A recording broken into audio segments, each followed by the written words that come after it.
Dong, dong, the bells have rung. Time will forever come. Are you ready for a journey 20 years into the past? Were you even alive?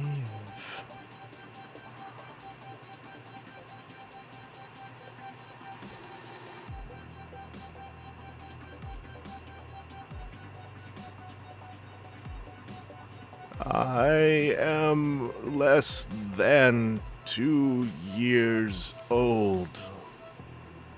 Get ready for a good time. Nothing bad can happen on a Friday night.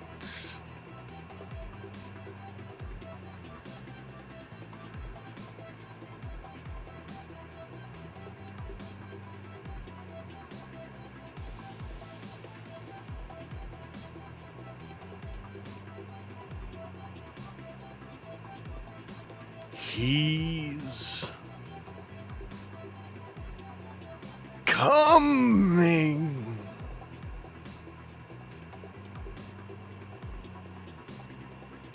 Have a great stream, everybody.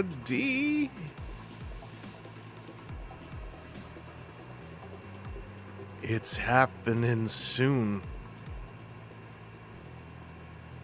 Get your boot-cut, low-rise jeans ready.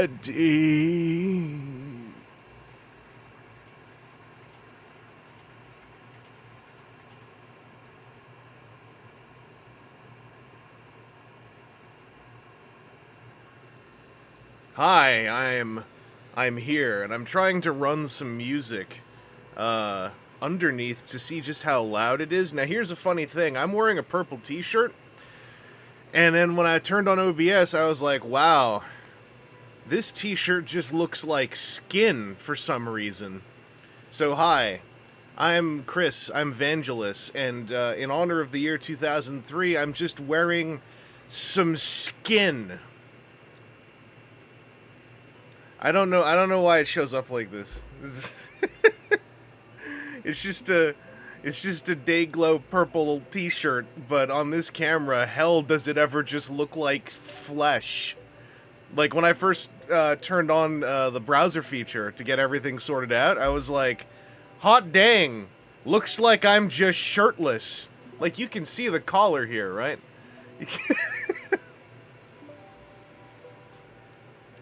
I mean, sometimes you just gotta wear Thanos, Vanisher. Hey, by the way, it's time for greetings. Hello to Dynamo Dave 2002, Valkysis, Aksmth, Carnage Creations, Corito Prime, Timu Kananen, Chris Muse, Brian, Master Ben 95, Vanisher, Chris S. Terrace, and that's everybody so far. The skin of what? I don't know, man. I'm not that organized. How's everyone's Friday? That's a weird question to ask. I mean, it's like the most basic social human question in the world to ask. How's your Friday doing? Most people are like, well, just got off work and full of snow. Yeah, same here, Aaron. Hey, Stardust Magician 24. Do it in the style of the poke rap. I never committed the poke rap. Oh yeah, Chris, you're over in Saturday already. Nightmarish, lovely time. I like how that chat message began and ended. I was doing a bit of co-work. I launched a video today for MDLX Dongo. Hot off the heels of 2 Optimus Prime videos or whatever. It's the analytics machine is just like, nobody likes this. And then I was like, no, analytics, you should go search MDLX Dongo on YouTube. I'm actually right on course with everyone else who's reviewed the figure so far. That's also my way of saying, go look at that review after we're done today or over the weekend. It has a dramatized bit. It's sort of hidden. It'll be a short later with a little bit more, like, feature. Hello there, Irvin Papa. Hey, Akuya, your Friday's been full of thinking about Brave all over again because combining robots are good. That's literally 3 days ago, I had a hyper-focus and was staring at Brave Gattai, because there's some channel on here that has a mixture of, like, Blu-ray rips and Ultra HD rips, and, like, I think some of the UHD rips are also, like, AI upscaled, because they've kind of got a milkiness at times. I read that as Django. Yeah, it's Django. It's Django. Creator Prime credits reasons. Hell yeah. Hell yeah. Astronet, thank you. I figured anyone who's going to click on a stream here probably already is going to be like, oh, hey, it's a robot that he reviewed. We'll go take a look. Pee-pee poo-poo, you formed a band! I'm so happy. Oh, that was peaking. My mic is a little hot. I'm going to turn this down by 3 decibels. Okay, checking. Pee-pee poo-poo! That's not hitting the ceiling anymore. I'm going to bump this over, though. I keep, because of condenser microphones, I keep naturally wanting the mic, like, right on my lips, and I gotta stop that. Yeah, peek poo-poo. More like it. Craven a Gao Figar. Oh yeah, I had Brave on my mind, because someone I know is, like, getting onto a potentially getting into, the realm of, hey, I should track down some old Brave stuff. Did you know a lot of old Brave toys are hella expensive right now? I went to look up how much dry-ass costs, like vintage dry-ass. You could probably just get the Super Mini Plow or whatever that, you know, the SMP line is called now. It's an internet band. I mean, that's... If I can ever get a music thing going, it's probably going to be remote. When will I be able to just eat a mic? I mean, nothing's spiritually stopping any of us right now. It's more like the physicals, you know, are getting in the way. Yeah. I also started working on a shortened edit of the stream I did with TJ. And I haven't edited the podcast in a while, and editing a 2-hour-long stream VOD down with me and TJ both talking on it suddenly made my brain start going like, you're editing the podcast. Stop it. And I was like, no, it's different. So I'm trying to get... I got about 25% through. Also, I already was able to cut 45 minutes off the runtime because, you know, the intro and stuff. So hopefully that'll turn out and create a new skill set for me. Because I figure, aside from editing my own stream VODs, eventually I could try to market myself as a freelance gun-for-hire stream VOD editor. Oh, the track ended. Hey, was that track the right volume for y'all? Because in my headphones, it is not playing at the volume it was playing on OBS. So I was kind of just looking at the mixer and hoping that the lines were telling me the truth. Mind appeasing me with your rundown of Gaugagar ratings from base through Genesic? Oh, gee, I can't rate the Yusha. That's like trying to quantify the sun. No one can do that, not even scientists. Music was fine. It was good background low volume. That's what I want. That's what I want. I bet I could actually turn it up to 21 then. Let me just, as a quick little test, just as a quickie little test, we're turning it up to just above 21. And we'll see if that's too loud as well. I just like this track. This is off the YouTube audio library. So this is currently playing at negative 45 in here. So if that is too quiet, let me make it so it is... Okay, if I'm coming in negative 20 to negative 5, then negative 45 should be good. So this should be optimal. Audio balance is a tricky science, and I will always say, never yell at a streamer or a video maker who has trouble balancing this stuff. It's everyone's least favorite thing. 3D modeling a Gundam. Hell yeah. Yes, you can. There is one sun.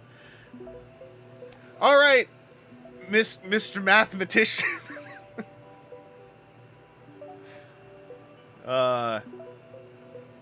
Anyway, what we're doing tonight, and I saw Aaron is here. Hell yeah. We're gonna resume our trek through 20-year-old Transformers news. Oh yeah, you know what sucks? Okay, my least favorite part about audio balancing on OBS is I don't know if it's in here somewhere. If someone knows, tell me. I can't use the keyboard to control the audio. I have to drag a slider. Dragging a slider when you are trying to do something production-wise is the worst way to do it. You want to be able to keystroke in granular fashion. I can't get that to happen. Alright, we got the Common Rider question answered. Hell yeah. I believe in all of you. If you remove a single atom from the sun until it's not the sun anymore, how many atoms would you need to move? I mean, no one could ever possibly know. Only witches. Streamlabs doesn't let you... I figured Streamlabs would have had keyboard shortcuts for that. Like, I know that they wanted to get you to buy, like, a physical knob, but, like, just let me use the keys. They're physical, too. Because, yeah, maybe, is this gonna do it if I... Oh, okay. That's new. No, wait, what? I found it. It's not the arrow keys. I found it because I have a little keyboard. It's page up, page down. It's page up, page down. That should work in Streamlabs too.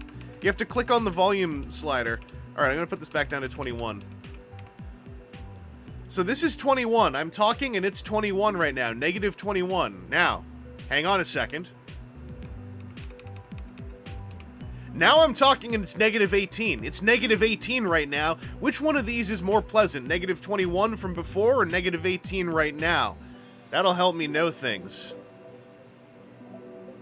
By the way, when you're balancing audio, general rule of thumb for your own, like, sanity, do it in multiples of 3. Ladder, negative 18. You can't tell the difference. 18. Okay, so 18 is working. Okay, because on the OBS mixer, I would have thought this might be a bit too loud. But that's good to know. Okay, okay, so now down a titch. So 21 was too quiet, 18 was too loud. Let's break the rule now.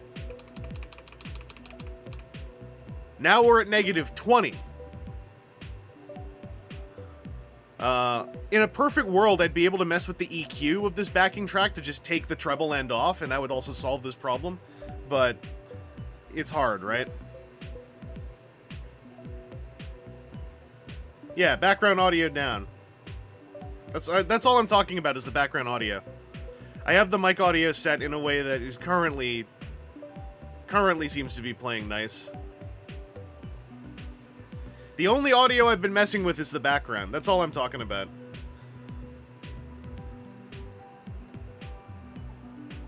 Because if I do this one... Oh, come on. There we go. You don't remember? I have to... Because this is me taking me down to negative 6. And I think that's too close. I gotta go back up to negative 3.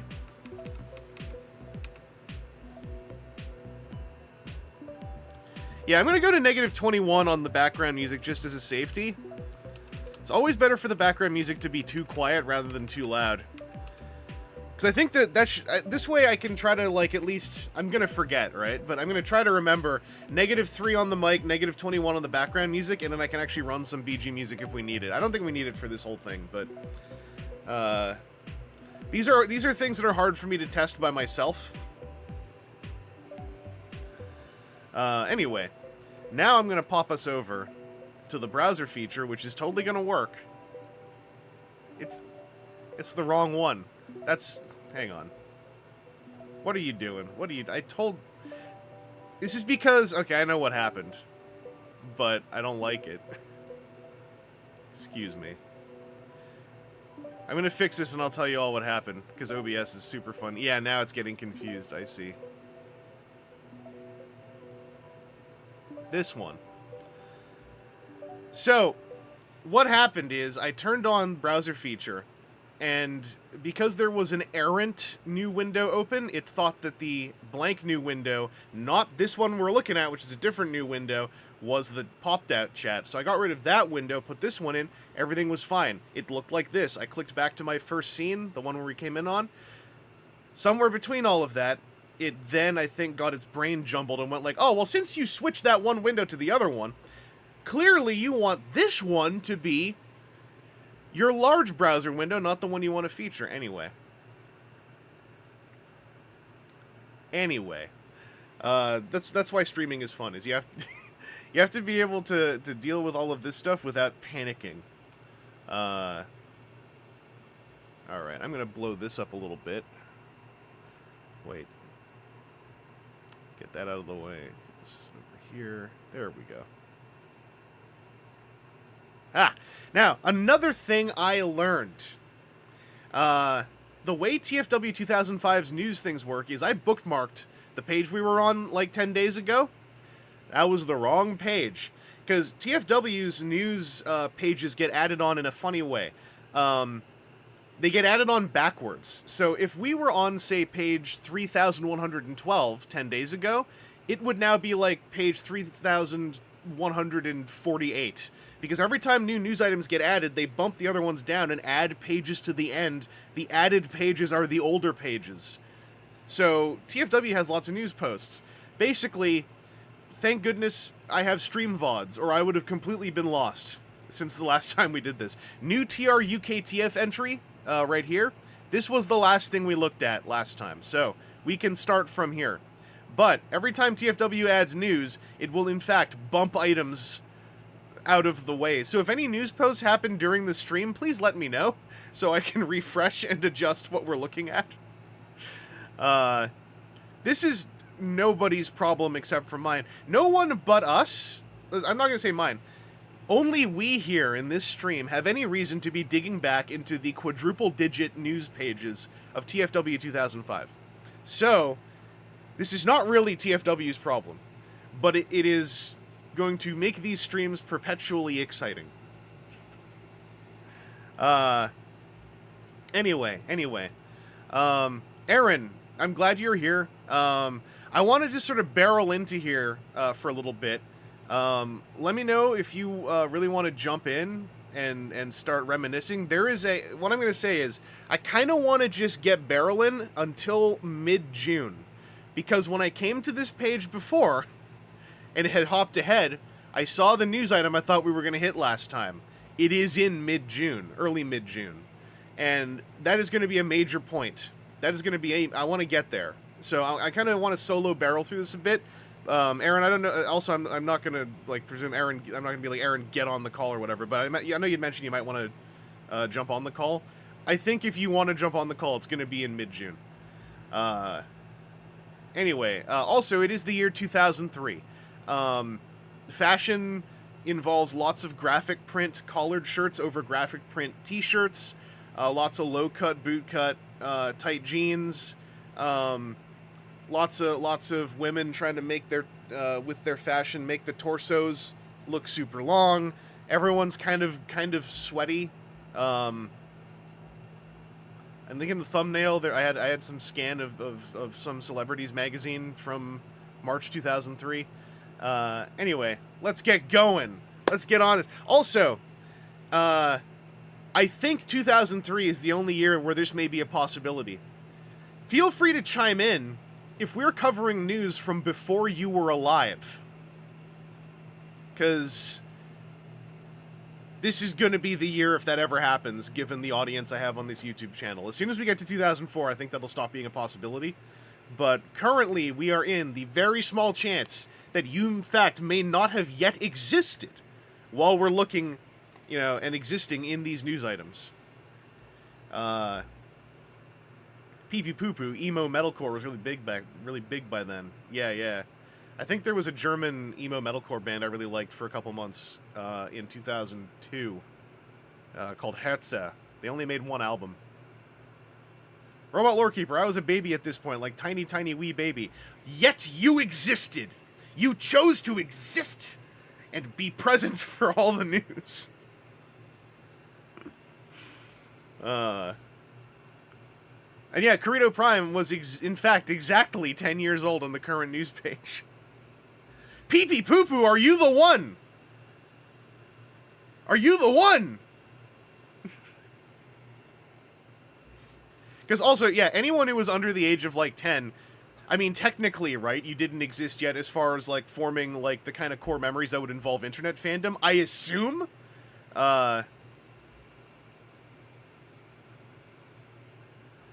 Anyway, let's get going. Beat up your favorite Micron Legend Transformer, June 2, 2003. This was the Micron Legend punching bags. Alright, so, now I know from last stream, we are going to gloss over a lot of links because a lot of these links do not work. So, there's a lot of busted internet back here, and anything that goes like, okay, this is a karahiroba.com thing. I'm going to open this in a new window. Does this company still exist? Do they still have a listing from 20 years ago up? They don't. This whole site is blank. So these were the Armada Micron Legend punching bags. I remember these were a hot topic on the message board for like a day. Because it was like, haha, you can... Because there's some people who really hated Armada. We were like, we should get these for this guy and this guy so he could punch Transformers Armada physically. Also, damn, I gotta rearrange this all slightly so I can see things. Alright, so this is gonna get squished a little bit for a second here. And we'll move it back over. Jamists. Hostile gifting, hell yeah. You know, classic 2003. Classic 2003. Surrounded by senility, and yet it's true. Thanks to the advent of... Okay, this is too dark. Okay, so this is very dark, so I have to say it now, but I will let it go. I was about to say, in response to I am surrounded by senility. Thanks to the advent of long COVID, in fact, even your local millennials are beginning to suffer from the... woohoo. Hey, Altered States Magazine has more in-depth Wizard World East coverage. This won't work. I will give the, what's the word I'm looking for? The disclaimer. This era of TFW 2005 was very much based on funneling people onto the 2005 boards, because they were banging traffic at the time. Unfortunately, none of the links to their work anymore. So a lot of these front page items are written in a sort of like, you know, hey, come onto the boards and read more kind of way. And unfortunately, that means a lot of these front page items are kind of useless now.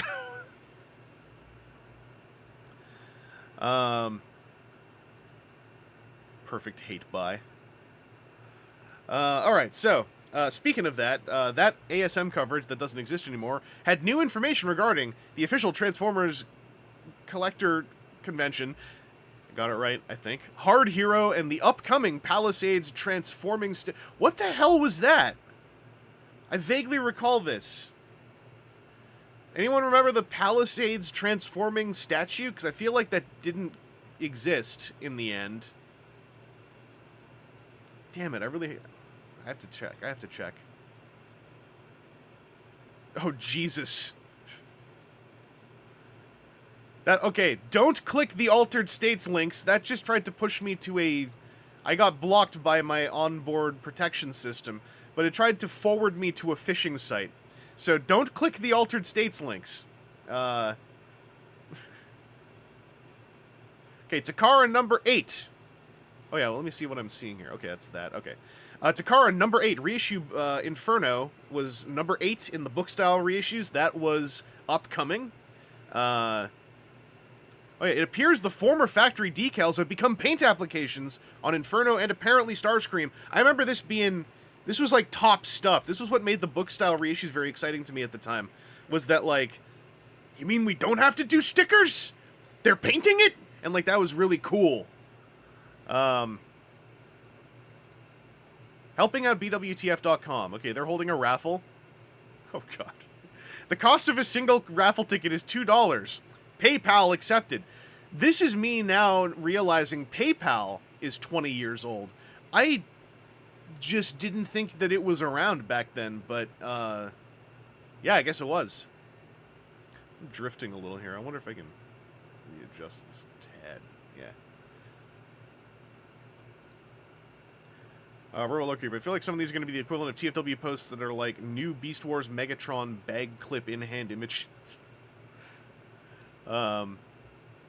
Anyway, there was a whole lot about BWTF last time on here, where I think that was when Ben Yee had a site crash, and I think Techno had mentioned, like, Ben Yee, like, has had a lot of site crashes since then, and I didn't realize, like, how much hardship poor Ben has gone through.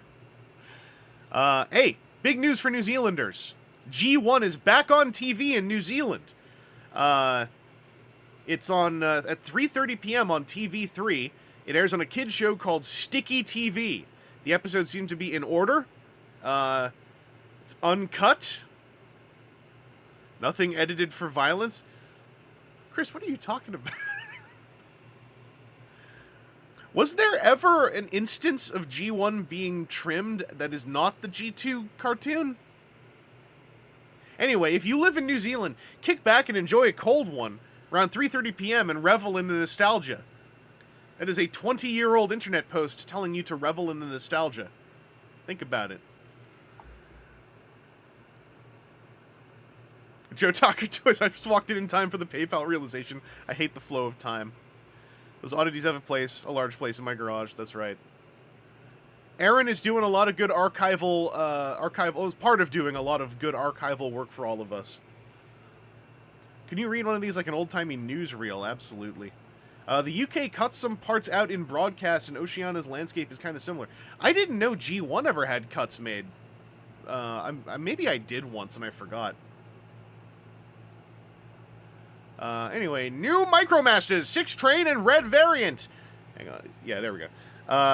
It seems the next Micromaster Combiner set is scheduled to be 6-train, a repaint version of 6-liner. It is speculated to come in a case of 12 with even figure distributions to create both a regular and red version of 6-train. It is scheduled to be available between Aug Sept. So this was something that was in the last stream too. This was the era when the Micromaster 6 Combiner reissues as kind of pseudo candy toys was happening. A built-to-rule Smokescreen pre-order. Thanks to Tim Formas.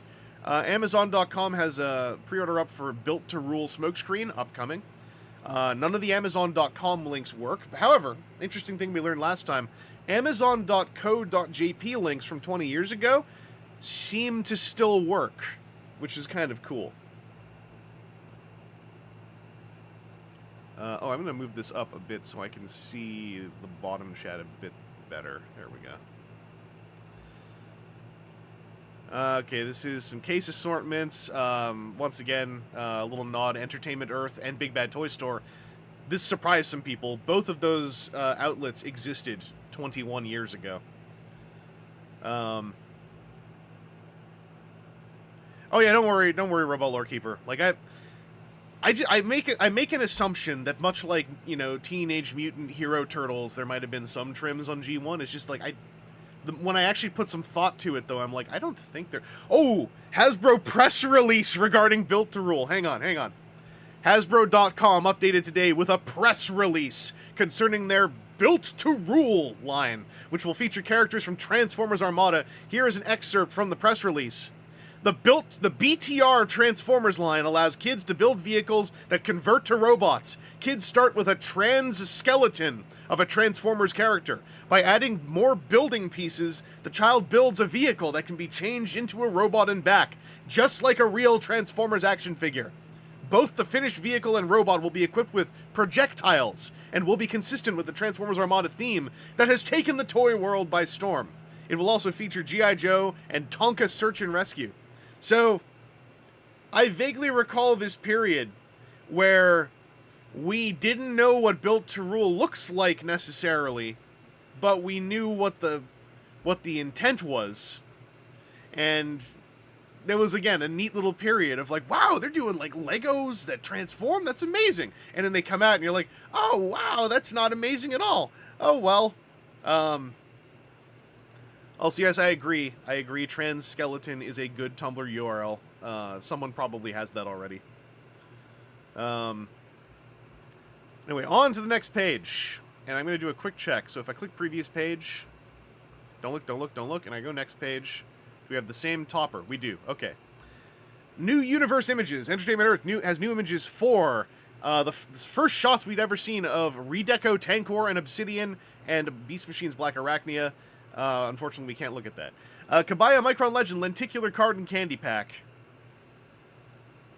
We can't look at it. This is also when we had 2005boards.com. So, Aaron, we are definitely in that era. I know that we were having a bit of, like, a memory hole about, like, the state of the TFW to trans fandom to 2005 boards to TFW arc. We have already passed by the existence of TransformersGen3.com. I think we're currently in the era of DailyRhetoric.com. That's for very few of you. That's for, like, 20 of us who might remember. Transformers.com has updated on June 6, 2003, with G1 reissue items, I'm guessing, and some Armada stuff. Who knows?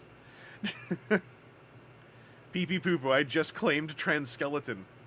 Holy crap. Was it not taken, or is that a bit? If it wasn't taken until just now, then I'm frigging amazed. Alright, more Transformers.com updates with the same stuff. Entertainment Earth lists Built to Rule Transformers. So I'm guessing these were listings, but not with images yet. I remember a period where we just didn't know what they looked like. Tentative release date of August 2003. One of them was called Megatron Cyclonus. That's interesting. It wasn't taken!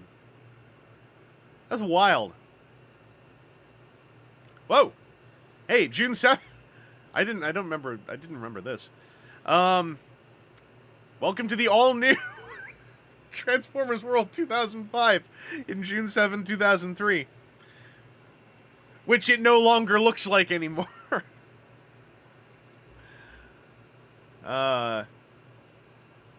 Alright, well, it's been about 6 months if you know anything about 2005 history, which was like 4 years old at this point.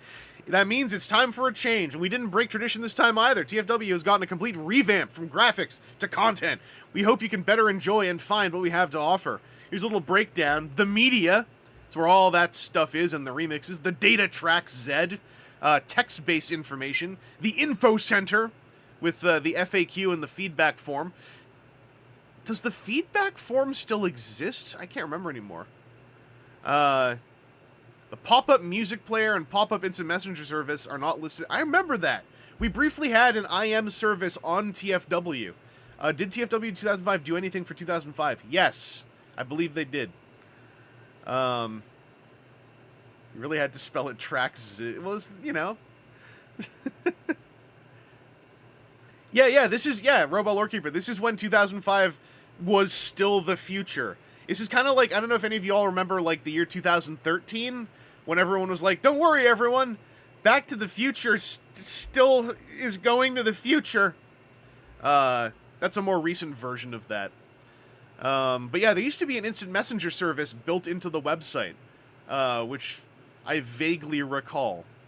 It isn't anymore, but it used to be. But yeah, the site is like 4 years old at most. I don't think it was even 4 years old. Maybe it was 4 years old at this point. But already it's like you you know about our history and how often we gotta change. Like, this is Web 1.0, baby. Like, this is when 4 years was like a lifetime had passed. Hey,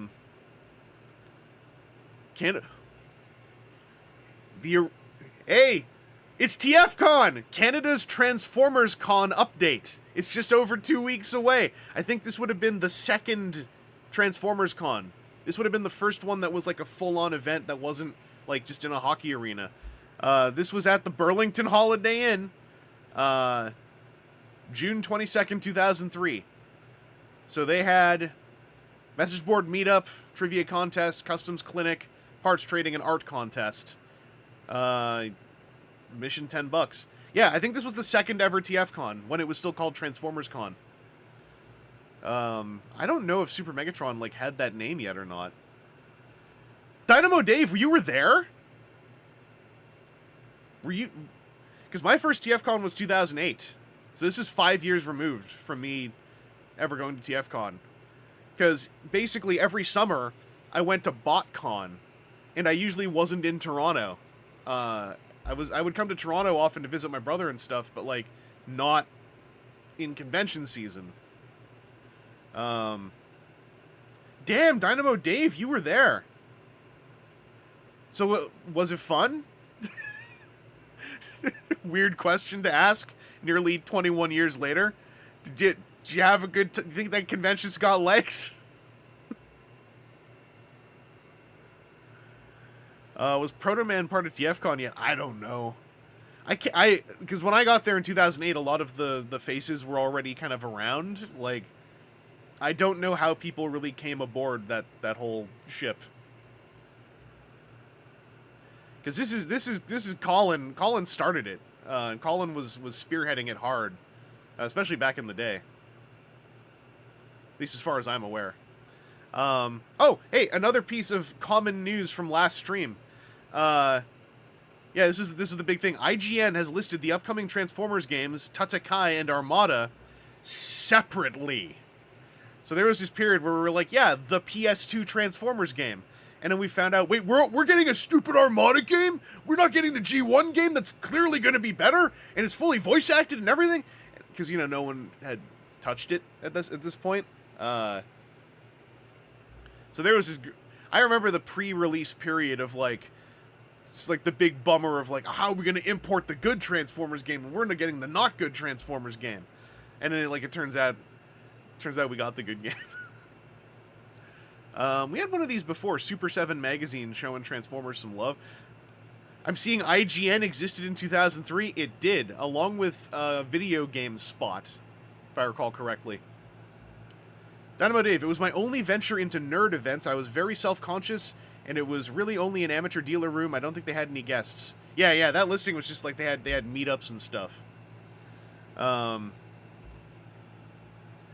this Super 7 magazine thing had come up before. I think, like, this is when Super 7 was a magazine, and I'm pretty sure it's the same entity. But yeah, like, that magazine is 21 years removed. Thanks to Megatoron of the boards, we have delightful pictures. The first in-hand pictures? Or is it just first-hand pictures? But yeah, someone got Unicron. You got to see the in-box pictures. Yeah, IGN, yeah, Velkai says, IGN started as an N64 site. That is how old IGN is. Showtaka Super 7 existed back then. This is one of my favorite parts of these streams, is, like, all these names we kind of just, like, take for total granted of, like, oh, yeah, some company that's around now. It's like, also, they were around at the turn of the century. Anyway, yeah, this was when Unicron was coming out, Armada Unicron. Massive event. Somewhere on a hard drive is a photo of when I got mine, and I'm, like, holding it over my head in the box, because I'm like, this is the biggest Transformer ever made! Because I didn't lay hands on a Fort Max. Next page. Hasbro reissue Hoist inbox pictures. This is where we learned the name Trax was lost, hence he is now named Autobot Trax. I think that we were also still not sure how the language worked. But no, Super 7 back then, if I recall correctly, they were not a toy company. They were a hobbyist magazine, fanzine. But I believe they're the same entity that eventually mutated into the Super 7 we all know of now and today. Giant Bomb started in 2008. Giant Bomb started in 2008 because it had started close to when the podcast, the WTF podcast, had started. So this era would be, I don't know my GameSpot history that well, but this era would be when the Giant Bomb original heads were assembling, I think, at GameSpot, unless this is too early in the timeline.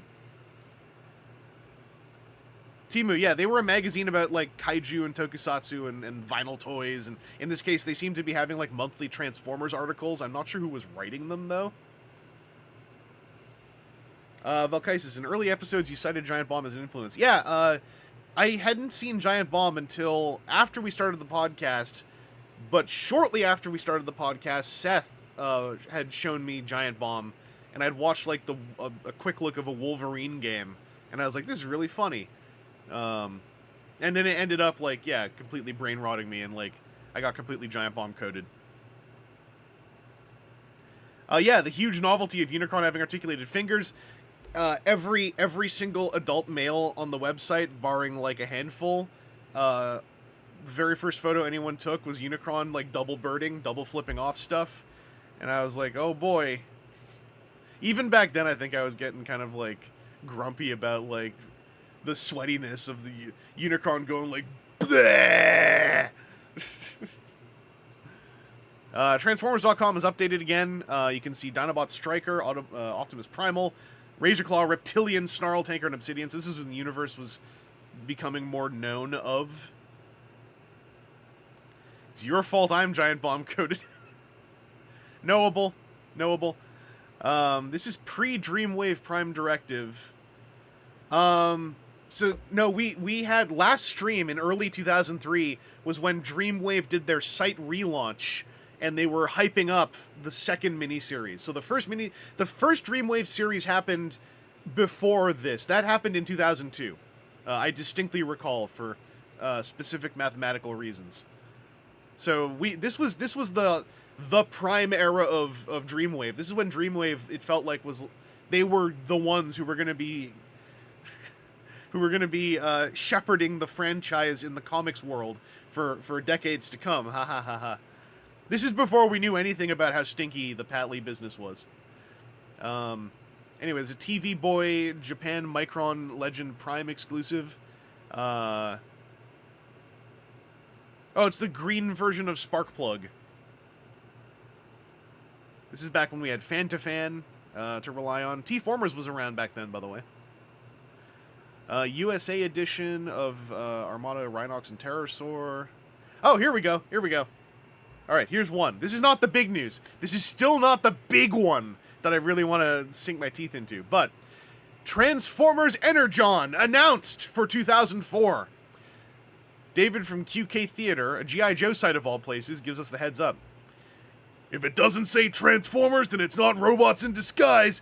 Transformers is one of the hottest boys brands around the world, and in 2004, Hasbro celebrates the brand's 20th anniversary with Transformers Energon, the next installment of the legendary storyline of Optimus Prime and the Autobots versus Megatron and the Decepticons. Hasbro will support Transformers Energon with an integrated marketing program that will include an action figure line, television programming, publishing, and looks to sign licensees in a wide variety of categories. Hasbro will introduce Transformers Energon to fans in early 2004, with 26 new episodes that will air on Cartoon Network and through Dreamwave's highly successful comic book line. A European licensing program will be launched in the spring. Products include storybooks, coloring and activity books, sticker collection, comic books, greeting cards and calendars, posters, bicycles, outdoor toys, apparel, footwear, and melamine items. What the hell is a melamine item? By the way, that is what I assume a G.I. Joe website sounded like in 2003, so I was just making a guess. Collection DX was around back then. I am almost certain.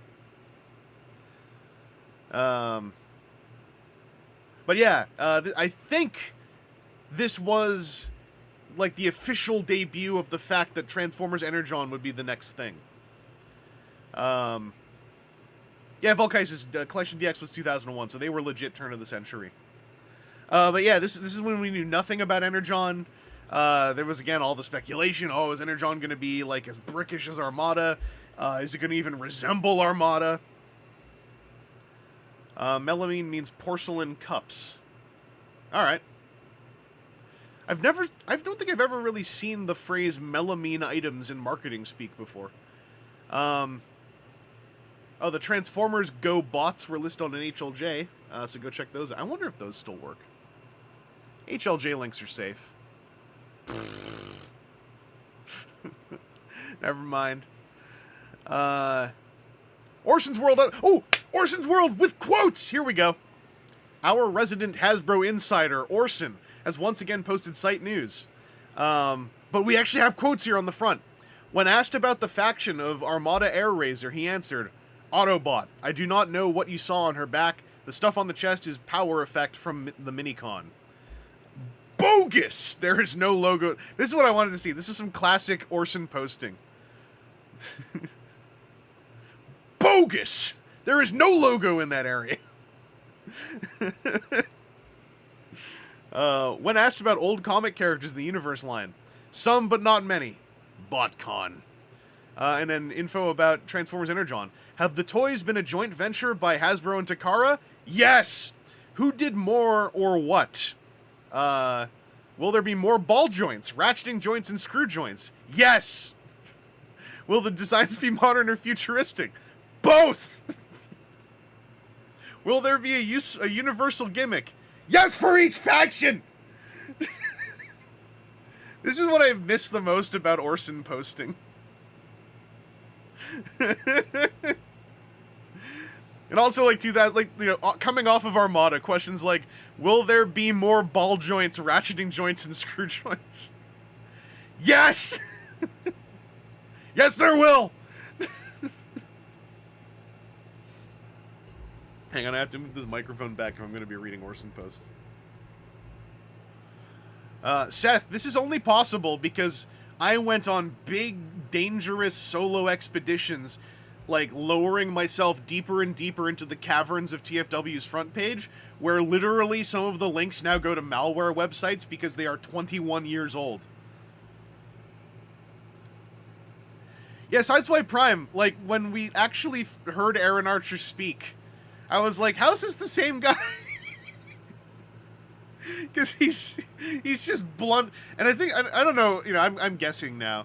I sometimes feel like the blunt all caps posting was in part coming off the fact he came to the boards to counteract some, like, wannabe leaker who was just making stuff up. Anyway, Devil's Due has new covers for their Transformers vs. G.I. Joe series. This was pre-orders for the next Titan reprint book. Do y'all remember when the Titan reprints were like the thing to collect? I thought every reply was him yelling at us. Also legit, though.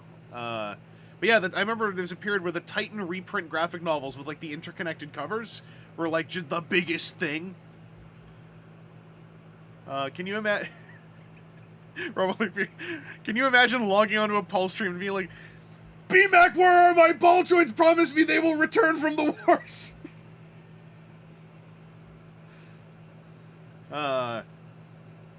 Also, I don't know what a screw joint is supposed to be. I guess, yeah, one you could loosen or tighten. This was before, I guess this was before the advent of the universal joint. Urban Camo Ruination at Tokyo Toy Show. I forgot if this was the first time we saw this one.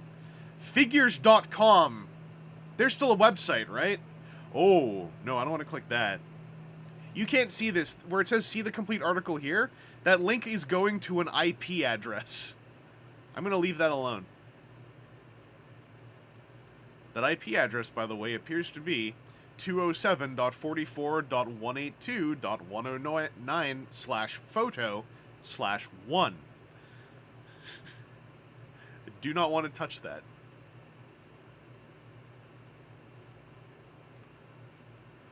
Alright. Here we...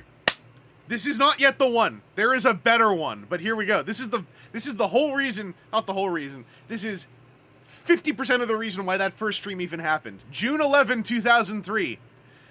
Transformers live-action movie announced. Let me check my volume if I'm yelling here. Okay, it's still fine. Thanks to ComingSoon.net and Professor Smooth of our 2005 boards, we have learned that a live-action Transformers movie is in the works. The Transformers, the ever-morphing Hasbro toy line introduced in the mid-1980s, has gone on to spawn comic books, multiple television series, and an animated feature, are being prepped to change shape again, this time into the stars of the big screen. Angry Films topper Don Murphy, whose next film is The League of Extraordinary Gentlemen, and writer-producer Tom DeSanto of X-Men and X2 X-Men United have teamed to produce a feature-length live-action movie based on the popular brand. The duo are expected to shop the project to studios shortly, and DeSanto said they have already received interest from a handful of directors hoping to get involved in the project. DeSanto is currently working on a story treatment for the project before he and Murphy hire a screenwriter to adapt it for the big screen. LXJ was a Don Murphy choice. So, I think this was the real first one. This is where I really want this to sink in. We are in near 21-year-old news, and we have now officially left the era before the notion of a live-action movie existed. I forgot about this until I went scrubbing down this deep into the archives. And yeah, Volkaisis knows. Who remembers the Don Murphy message boards era?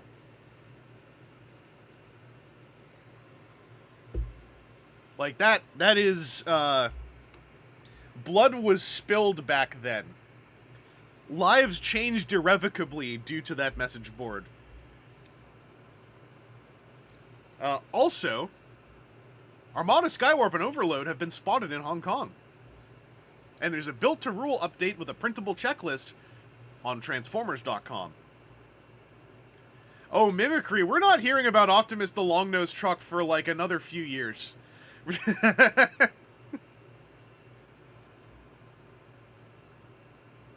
Carino Prime, more time has passed since that announcement to now than from that announcement to G1. For real.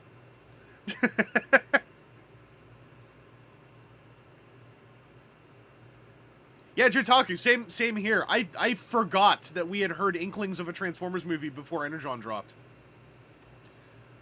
Anyway, there's a specific one of these where I really want to sit down and pause, because I remember that's the one where it really kicked off.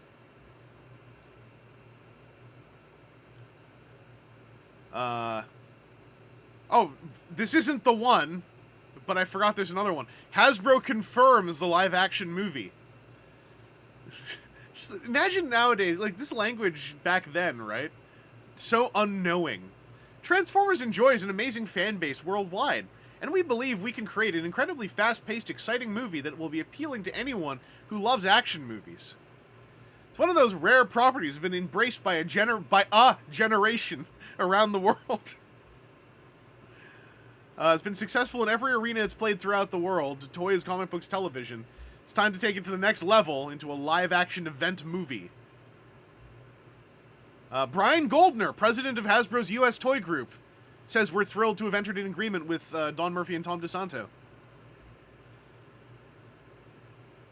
With sales up 64% in 2002 versus 2001. The hit television show Transformers Armada airs on Cartoon Network 7 times a week, with more than 12 million viewers. Armada comic books published by Dreamwave are also highly successful, with some of the most popular titles in the industry.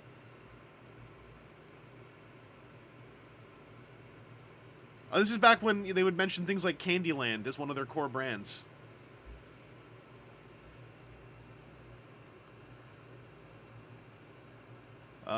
Okay, so there's designs from... I want to see if I can get us to the juicy one now. There's designs from Transformers G.I. Joe, from Devil's Due.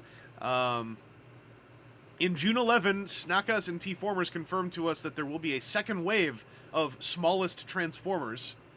with Megatron, Jazz, Hot Rod, Track, Skids, and Prowl. We never knew what would happen to that Hot Rod. And yeah, Timu, rip Brian Goldner.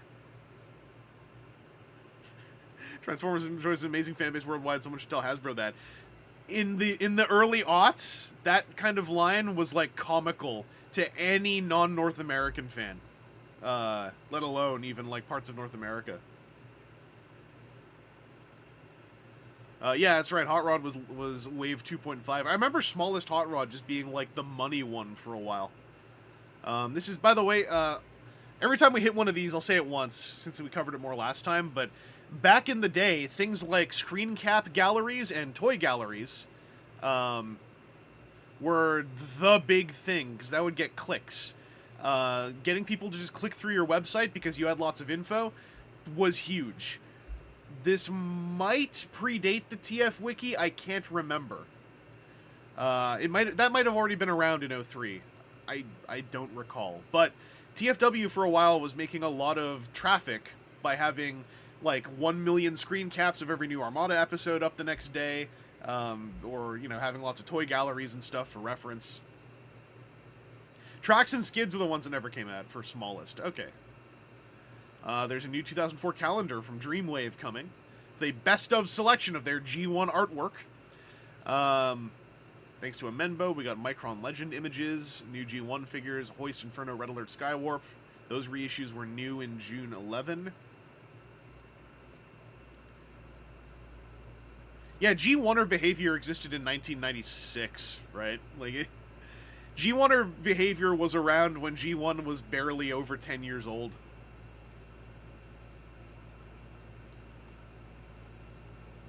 Whoop! Don't look at that! Alright, top of this page, we're gonna get there. Cybertronian, Beast Wars Volume 2. I don't remember what this was. Oh! Wait! The Transformers Recognition Guide! That's what that is. I remember these now. This was one of the reference guide books of, like, here's all the Transformers and all the accessories they came with. That was a thing. In-package pictures of Armada Skywarp. We got another Orson okay, got some more Orson. No all caps this time. Let's see, when asked about the chroming process, Orson says, yes, chrome works best on certain materials, but corrupts them at the same time, making them brittle, and thus a breakage issue. When asked about if anything influences his design, I am a monster guy and very much into comics. If anything, my interest in comics has made me want each Transformers robot to look like his personality and role rather than just another robot. For instance, Smokescreen looks like he is a tough steel worker, that's Armada Smokescreen, while Hotshot has a race car helmet and seatbelt on. In regards to the recently announced Transformers live-action movie, Orson, aka Aaron Archer, says, this is kind of funny knowing how things went, I don't know anything about the movie. I am just a toy designer. I am not always in the loop. Other than what I've read today online, I've not heard one person in Hasbro talk about this. I assume toys would be part of it, but I have no idea as to what or when. Very funny because eventually Aaron Archer would become like the head of everything and spend, if I recall correctly, a very large amount of time organizing movie-related stuff. When asked about which toys would receive online bios, Skywarp, yes, repaints will have the same bios, Beasts, I don't know. This is when we, I think this is when we couldn't rely on there being tech spec bios on packaging.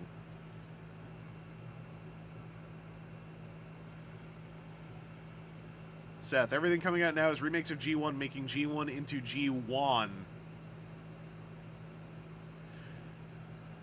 I don't know if the exclamation mark is helping or hurting this.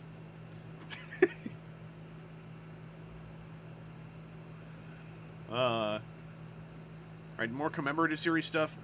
This is when, like, reissues were just starting to be something you could take for granted, I think. The first Transformers Energon images. Oh, what were these?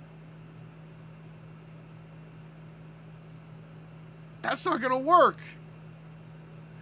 If you wish to use these images, put a clear link back to DFW. Does anyone know what these images were? It was at the licensing fair, the licensing 2003 fair in New York City. Oh, I want to know what they were. I can't remember anymore. Someone spotted Power Links Optimus Prime. Here we go. PS2 Transformers G1 game info. Here we go. Another one because we had Raijin Optimus, who was like the one person who could read magazines. in Japan. Okay, so the release date was bumped to October. Special moves for some of the characters in the game have been revealed. Optimus will be able to release an energy shockwave around him. Wheeljack has a roundhouse kick ability. And Jazz can do his spinning kick in midair. You need to charge up energy to do that. There will be parts in the stage where it's absolutely necessary to utilize the alternate form, car mode, or others. Navigating through floating mines within a time limit can be achieved only in car mode. I vaguely recall this. And remember, this is before anyone laid hands on Transformers Tatakai, so Transformers Tatakai sounded like the coolest game we would ever see.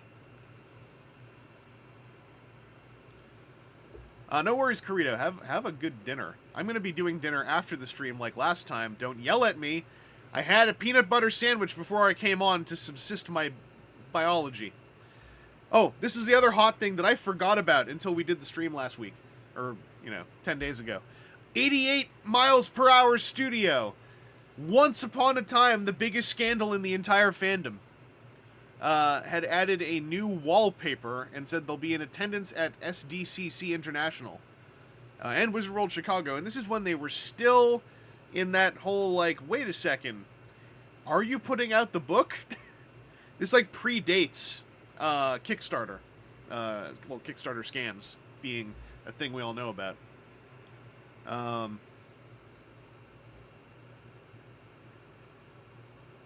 I've never heard of 88 MPH Studio. That's correct. How do you think the story eventually ends? At the turn of the century, 88 MPH, that was a name you'd see and you'd be like, all right, let's buckle up, let's get my popcorn out, let me get a drink. I wonder what happened this time.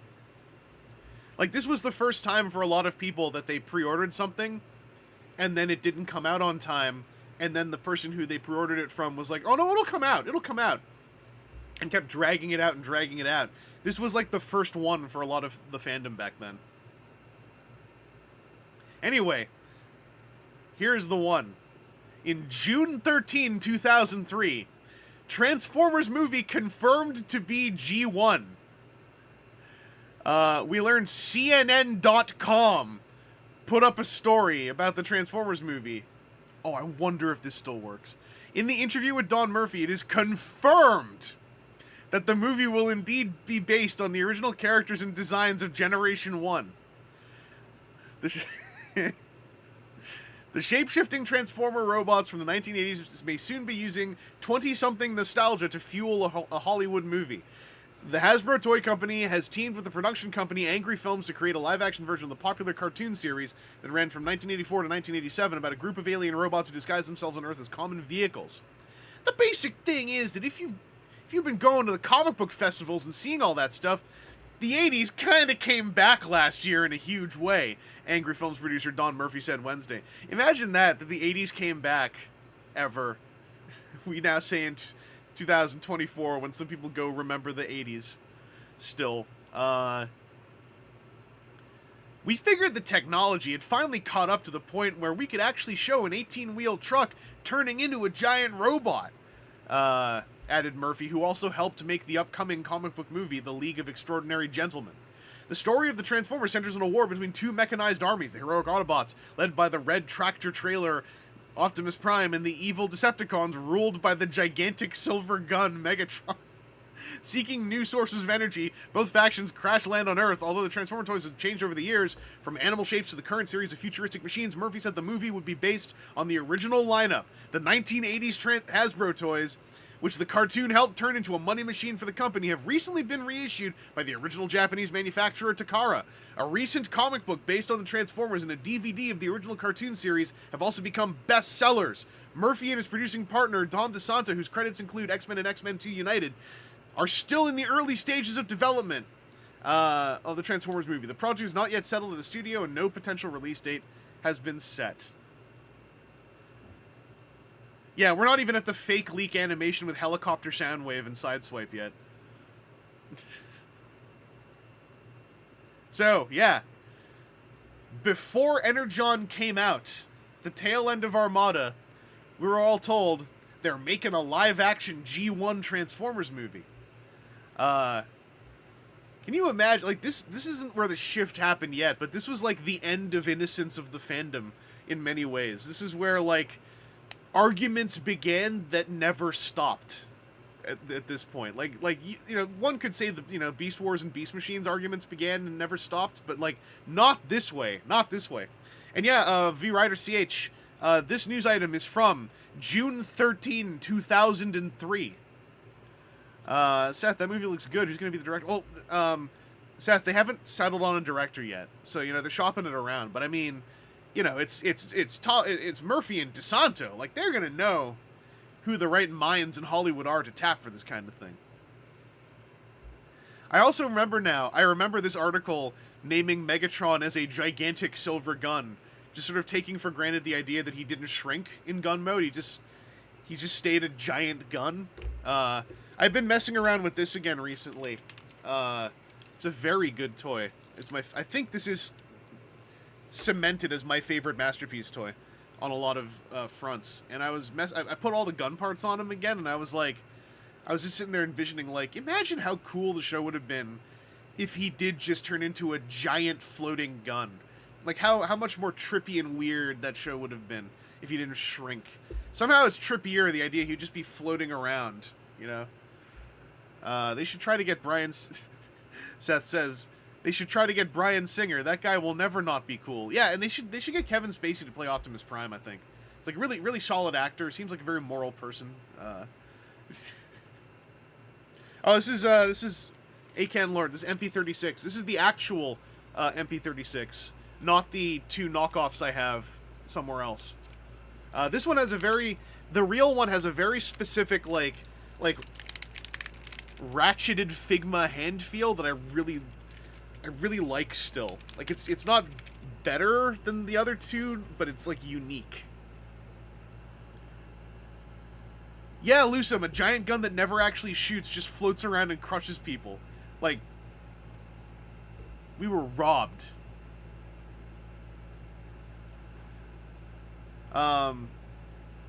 Yeah, Sam, like, this is when, like, the whole idea... I think at this point we were like, well, I mean, Peter Cullen doesn't do work anymore on these kind of shows. Like, I mean, maybe they'll get him to narrate the trailer, like he did for Armada. Like, this was before BotCon 04. Anyway, that's the big one. That's the teeth sinker. And I can't remember what the landscape of the boards was like back then. So I'm gonna poke. My keyboard has died. You should get Magic Square Megatron, have MP36 shoot him. Every time I see the pocket scale Megatrons, they're always specifically when they either don't have the color I want or I don't have money.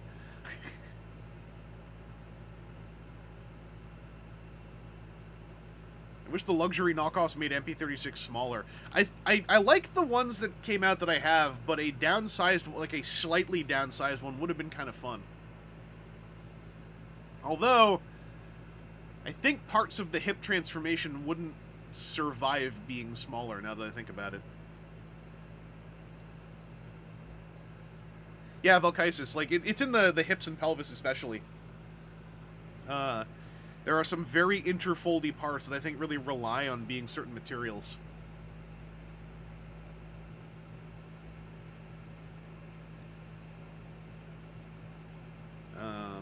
But yeah, I've been transforming MP36 back and forth.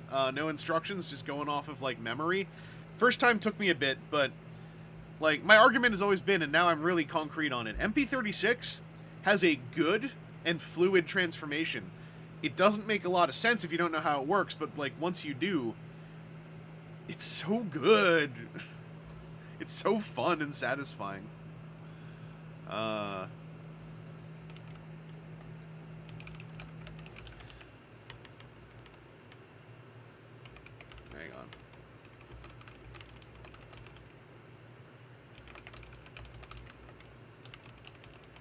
I'm typing.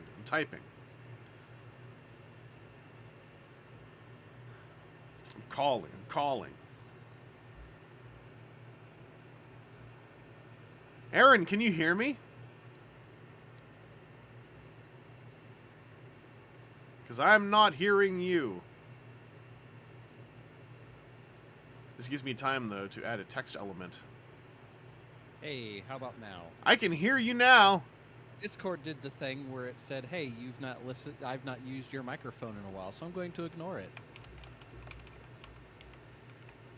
Hang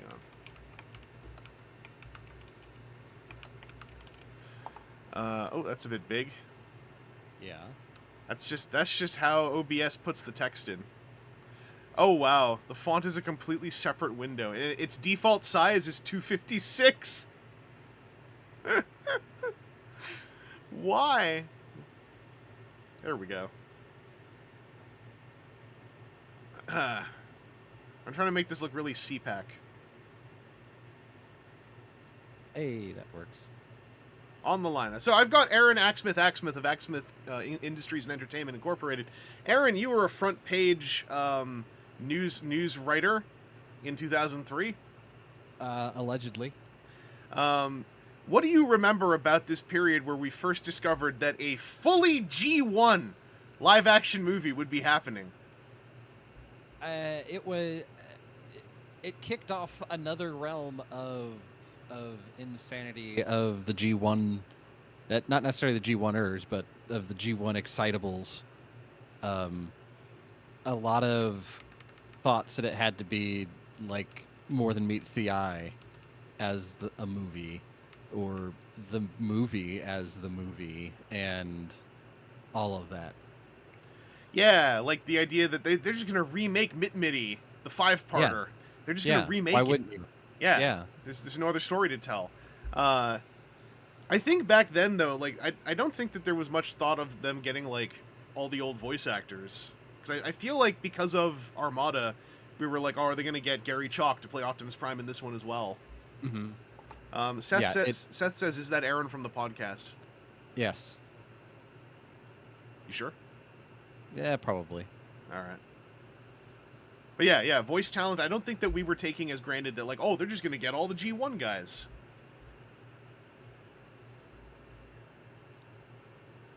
Yeah, oh. I'm trying to remember who else it was in those discussions. Because I remember it was, like, crazy names for stuff, and just a whole lot of people, thinking, like, it's got to be more than meets the eye, or it's got to be the original movie, or it's got to be, like, my favorite episode is clearly what they're going to base a franchise on. Wasn't there... Okay, so this might be some real Mandela effect. Was there not a point where we thought that Anthony Hopkins was going to be playing Optimus Prime? Oh, I'm sure that there... I don't know if I can remember Anthony Hopkins directly. I just remember constant...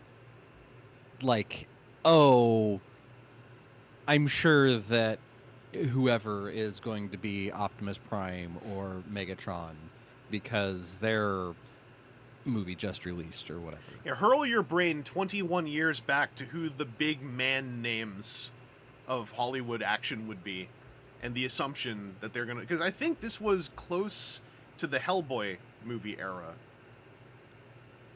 Was Hellboy 04? Or was it pre-04?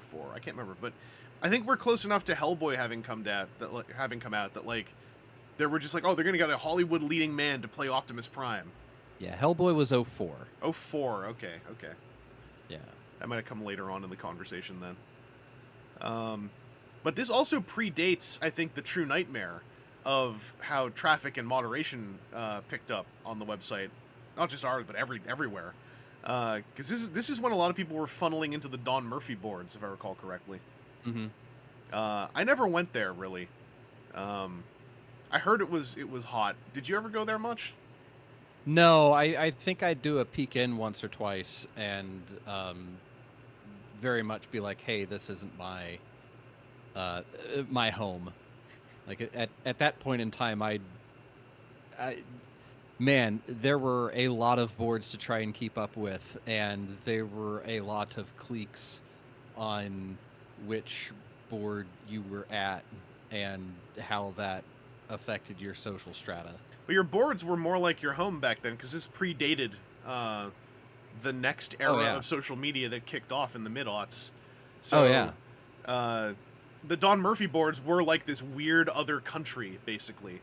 Like they were even on a something awful level. Like they had like a name for themselves, like the Goons. It was something else, if I recall correctly. Like Don Murphy kept calling all the board members like something like numbnuts or something like that. That's ancient brain meat that I don't know is still there to access. I just remember because he would be like, "All right, numbnuts," and then people would come to the 2005 boards going like, "Hey, listen, I'm a card carrying numbnut.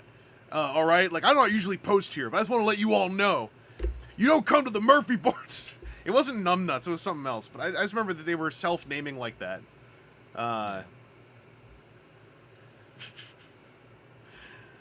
But yeah, this was the thing that I saw that really made me want to start doing this stream. I'm gonna keep going in case we see something else related to the movies now, because this is the last spoiler I have for the news of 2003. Let me do something, by the way, on your end once I scroll this down. Okay. Because I did this with TJ and it worked. Let me find my window. Oh wait, okay. I'm gonna start this. And then I go this. There we go. So on our call, you should now be seeing the stream output. Yes. Okay. Anyway, next front page news item. Let's see if Aaron wrote this one. No, this was by Galvarez. Wait. Was that Rick? Or was that someone else? I can't remember. I don't know. I don't think Rick was ever a front page poster. Anyway, the Palisades, well, I guess that's why we don't know who this is anymore. The Palisades Optimus Prime statue in Toy Fair. So Toy Fair magazine, the hot stuff in the aughts, had Palisades Optimus Prime on the cover of issue 73. Go get it on the stands in July. Chris Carter says we need a visual representation of the Aksmth on the stream. We got him. He's right under. He's on the line. Yeah. See, it's right there. Yeah. I just pointed at it. This is nicer than the first idea I had, which I was like, I'm not going to do that because that's a little too mean. Which was to go grab that picture of baby Aaron from 2003 and just have it like sit right here. Yeah, I don't. not work. I don't. What? I was like, at first I was like, well, that's obvious. It was from last stream. But then I was like, I don't think Aaron wants to stare at his own face from the year 2003 for this whole thing. Robo Lorekeeper, the hot stuff in the aughts is an immensely Coach Z phrase. Coach Z, the hot stuff in the aughts. Aaron Valkysis says, you're the all-encompassing blur in the background. Thank you for your service. So we got an Orson's World update. This is from Joe Moore. Aaron, I'm overjoyed that the Aaron Archer update started to actually have quotes put on the front page again. Yeah. Do you want to take this one for old time's sake? Sure. Here, hold on. Let me. Orson's World has been updated with big news about upcoming Transformers Energon line. Click read more for details. Don't click that. Yeah, you can't. And then here we go. When asked if Transformers Universe Tarantulas would be remolded, not true, only BM Black Araka. When asked if the construction style figures revealed with Transformers Energon was Megatron or Scorponok, it is Scorponok. Open parentheses, Megatron will be back in Energon. Close parentheses. That explains what we saw at that licensing fair then. So one of the first images we saw was Scorponok. I remember this now. Mm-hmm. When asked if Unicron would be remolded for Universe and how articulated the new Optimus Prime is, no new mold on Unicron. Optimus is articulated better than Super Base Prime's small form. When asked about the design and colors of the new figures on display, that is not final. We are months away from this being final in Toys and Art. This was created for the Like show based on where I am now with product. Wait and see. Orson. I think Seth said he's got his slides. Take it easy, Seth, if you're still there. Yeah, I remember now. We saw Scorponok first, and I want to say Scorponok was actually in his finished colors. They were just so wild. People were like, what's going on? Because it was like green and purple or whatever, which is like the Scorponok colors. What were we mad about? And that Prime, would that be Bendy Prime? No, Super Base Prime small form. No, why hang on, where's the new Optimus Prime? I think they were... Would this be too late for Bendy Prime to be new, or was... Maybe you're right. I was assuming that was about Energon Optimus Prime. Yeah, no, because it was just, like, Energon was just announced. Yeah, I for some reason thought they showed him at that licensing show, but... No, you're probably right. That probably is Bendy Prime.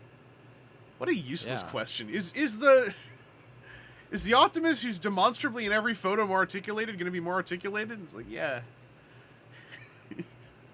Because we must... Wait, did we see him? I don't know. I can't remember anymore. Yeah, I tried, before coming on, I was trying to find old 2003 Toy Fair imagery, and it was giving me 2023 Toy Fair imagery, because why would somebody want 21-year-old Toy Fair imagery? Yeah, whenever you guys see, like, TF Wiki or anyone trying to do archival on articles or stuff, friggin' give them a hug, because one other thing this stream is proving is that parts of the internet simply die. Yeah. And what's left is referencing stuff that is dead and gone.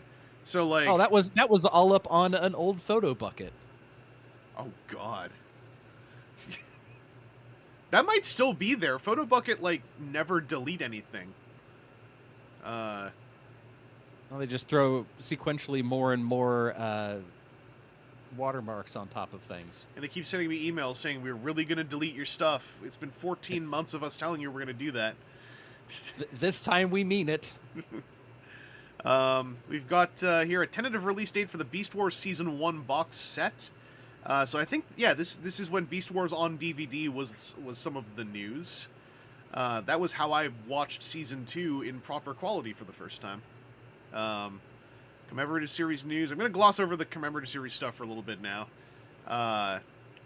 Charles Chip Wallace is going to be attending CyberCon Expo. This was the artist for many 1980s comic books, including G.I. Joe, the Snake Eyes miniseries, and the G2 comic. Interesting. I vaguely recall this name.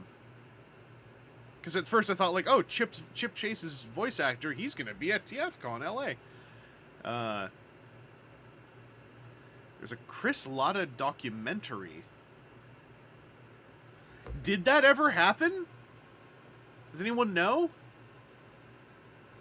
Because this has given me, like, a very small spark of, like, thinking, like, oh, that's going to be great to finally hear more about the great Chris Latta, and I don't feel like I ever saw a documentary. I might have just, the like... classic voice actor question, what was it like working with him? Yeah. Oh, Chris, he was great! That jokester, we were having so many fun times, tells a Wally Burr story. That's what I remember a lot of those voice actor stories becoming, was just like Wally Burr stories. Pretty much. Hey, Aaron, Styling Online has got Decepticon and Autobot baseball caps on. Yeah. In stock. Limited quantities. Putting Transformers on hats. Never gonna last. We've got the Japanese commercial for Tidal Wave. I'm just curious here. It's on Fan to Fan. We already tried that last stream. They don't exist anymore. They shunted to T-Formers. New pictures from... What was this whole thing? Only Raijin Optimus ever gave us updates on Transformers Tatakai. Like, ever. He was like the one board member who got issues of Dengeki PlayStation Magazine. Like, I don't think anyone else has had any... major contributions to the news about that game on here. And Armada Skywarp has officially released in Singapore. So let's continue on.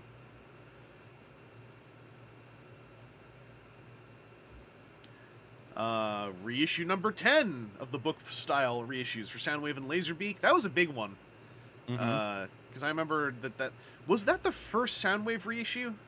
That was the first Soundwave reissue. That was the one where everybody said, like, they had to go and buy a sound, like, Takara had to get a Soundwave, take it apart in order to reverse engineer how it was made, because that was one that, I want to say one of the conventions, like, when asked about it, they were like, yeah, we can only reissue, like, what molds we have and what molds are found. And that was when we kind of found out that, like, they don't, like, Hasbro owns the molds, but the factory isn't a Hasbro factory. It's a factory that makes things for Hasbro, and if they never shipped it back. Well, it doesn't exist anymore. Good luck.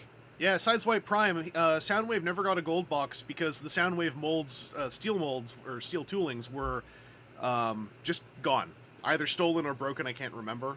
But they had to reverse engineer Soundwave, the G1 toy. And that was when we learned, at least at the time, reverse engineering G1 Soundwave to make new steel toolings for him was more expensive than developing and releasing a brand new Transformers toy from scratch at the time. That was the big news bullet I always remembered from that, because it was like, that's why there's no reissue of Sunstreaker or the Dinobots or any of the other molds we don't have, because it would cost us more to develop that reissue and release it than to just make the next Optimus Prime toy for like Cybertron or something. But yeah, that early they lost the tooling. Nuts. Yeah, like my understanding is because all the tooling was kept overseas, it was just kind of like a handshake agreement and a hope that it was still in the factory decades later, but there was like no real guarantee. It's just all that stuff was sitting there, right? Yeah. Someone could have stolen it. We got an Archermonster in the chat. Someone who might have some of that input on the Orson's World posts. Hey, Archermonster, we just got to an era where they started quoting you again on the front page and we were having a good time. Finally got to see a classic Orson all caps yes answer to something. So good to see ya. Aaron, you see that there's an Archermonster over there? It's wild. Man's got a great first name. Yeah, it's alphabetically top of the line. Corrado Prime. Also, they didn't have the foresight to think, and honestly, who would, that they might be reprinting the toys 15 years later. Yeah, like, that's the other thing is even back then, I think it wasn't hard to, like, conclude how it would happen that, like, a G1 steel tooling would just not be there anymore, because it's like, who in, you know, the mid-'80s would think, like, yeah, we might need this 20 years from now, you know? Yeah, Timu with the quote, will there be more joints? Yes! PP Poo-Poo, welcome back from finishing your slop. I'm jealous. I don't have any slop. Sideswipe Prime. Yeah, Sideswipe Prime, by the way, works in them industry. Won't say anymore. Well, at least is someone who is able to work in them industry. Has a lot of good conversational ability about this stuff.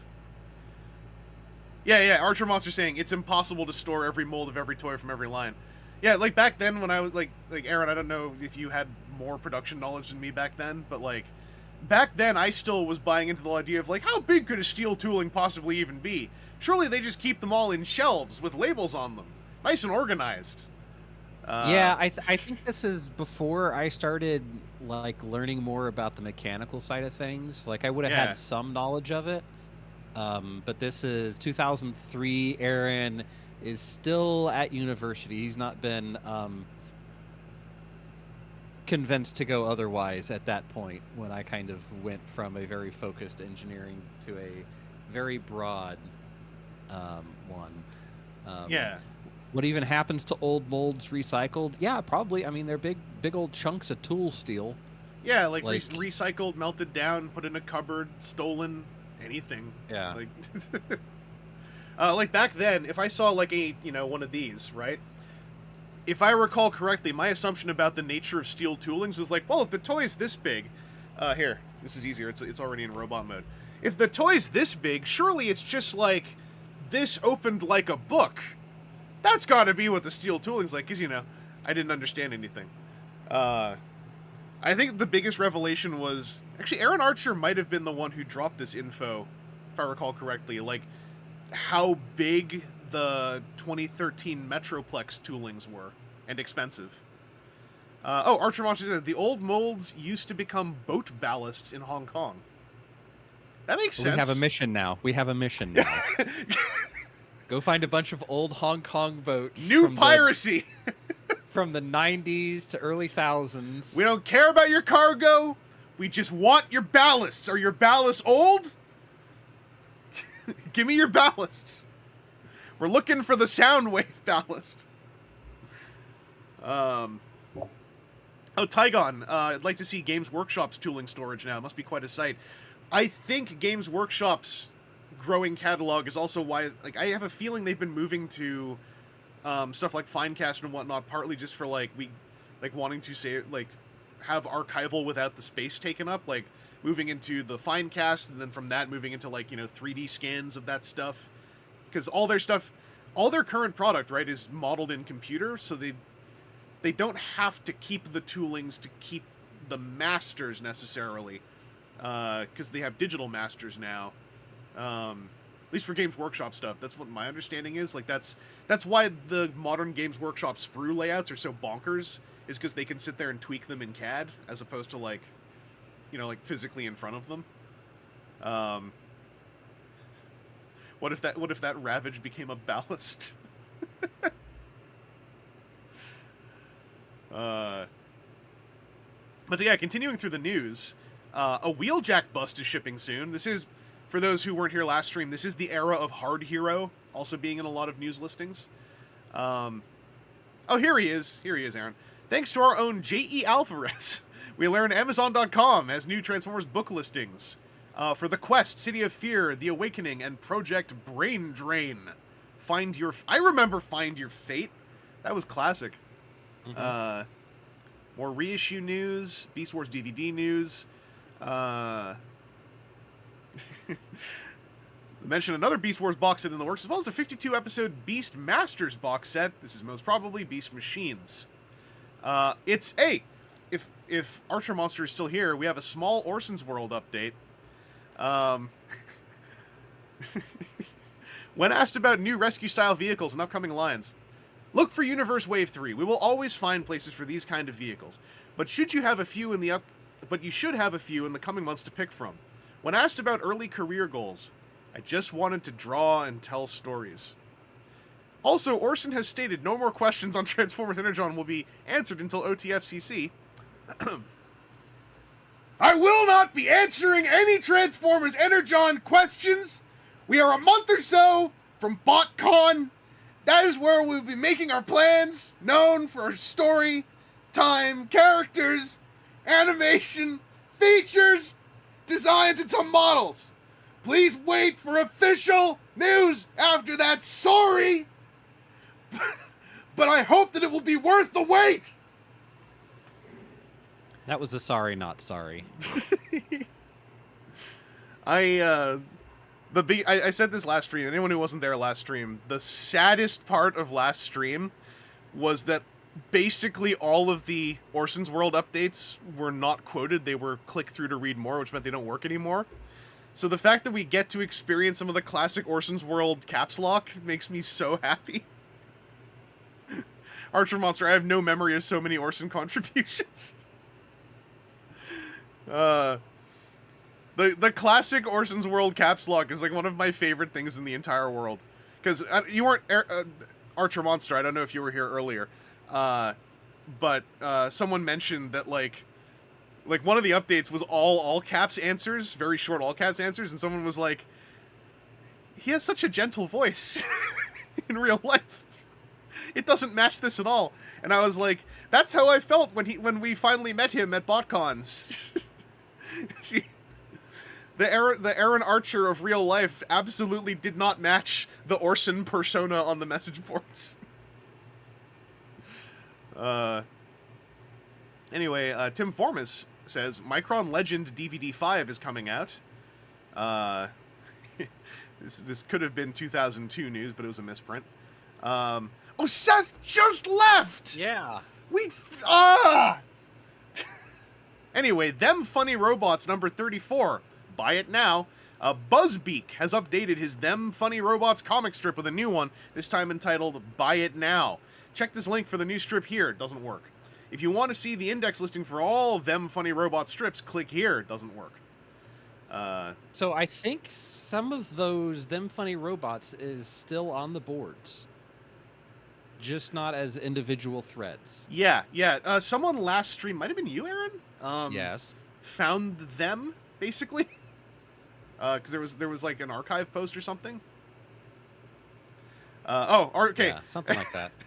Archermonster says, I don't believe in the all caps is yelling its importance over volume. I figure, but also it's really it's really fun when it's yelling. So which one is that? That is number 34? Yeah, it's called Buy It Now. I am very glad to see the Archermonster in the chat. I figured that you might have fun with this too. These streams this is the second one, but this does tend to take a long time, so hang out as long as you can. I love having you here. But also, like, if you do have to go, just let us know. It's all good. Aaron Aksmth, however, you may not leave until I tell you can leave. That's just the rules. Okay. Okay. I did just send you off them funny robots number 34. Discord doesn't make noises anymore when I'm streaming. Yeah. All right, let me... what's going to happen when I click this? Where will this open? It's the board link. I just didn't... I have so many windows open right now. Like, I wasn't sure where it would open. So here it is. Them Funny Robots number 34. Buy it now. Oh my god, Starscream, come quick. You got to see what I found on eBay. What is it? Just come see. Look, it's 2003 eBay. Oh my god. $130, one available. It's incomplete Skywarp. Well, now I've seen it all. I think someone bought... I can't read what's on the screen.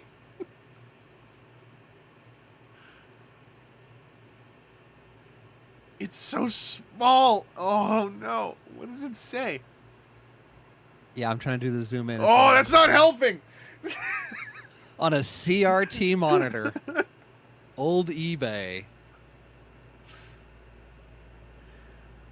Archermonster says, I sat through 3 hours of the last one. Thank you so much. I saw you commented, but I figured you just were, like, clicking through or something.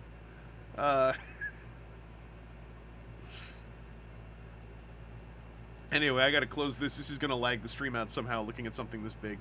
Click the link for a bigger image under it. I don't know that this is gonna work. I'm so worried to click this. Hang on, I'm gonna go back to the facecam feature first. About blank blocked. Okay, it didn't work? Did not work. Okay. I never thought about this, but like maybe y'all already knew this. 21-year-old internet hyperlinks are legitimately terrifying. Yes. Like, I never thought about it until I was doing this stream last time, and you know, now that like this stuff is just sitting there. The internet changed since then. Anyway, oh, we got an update about the OTFCC.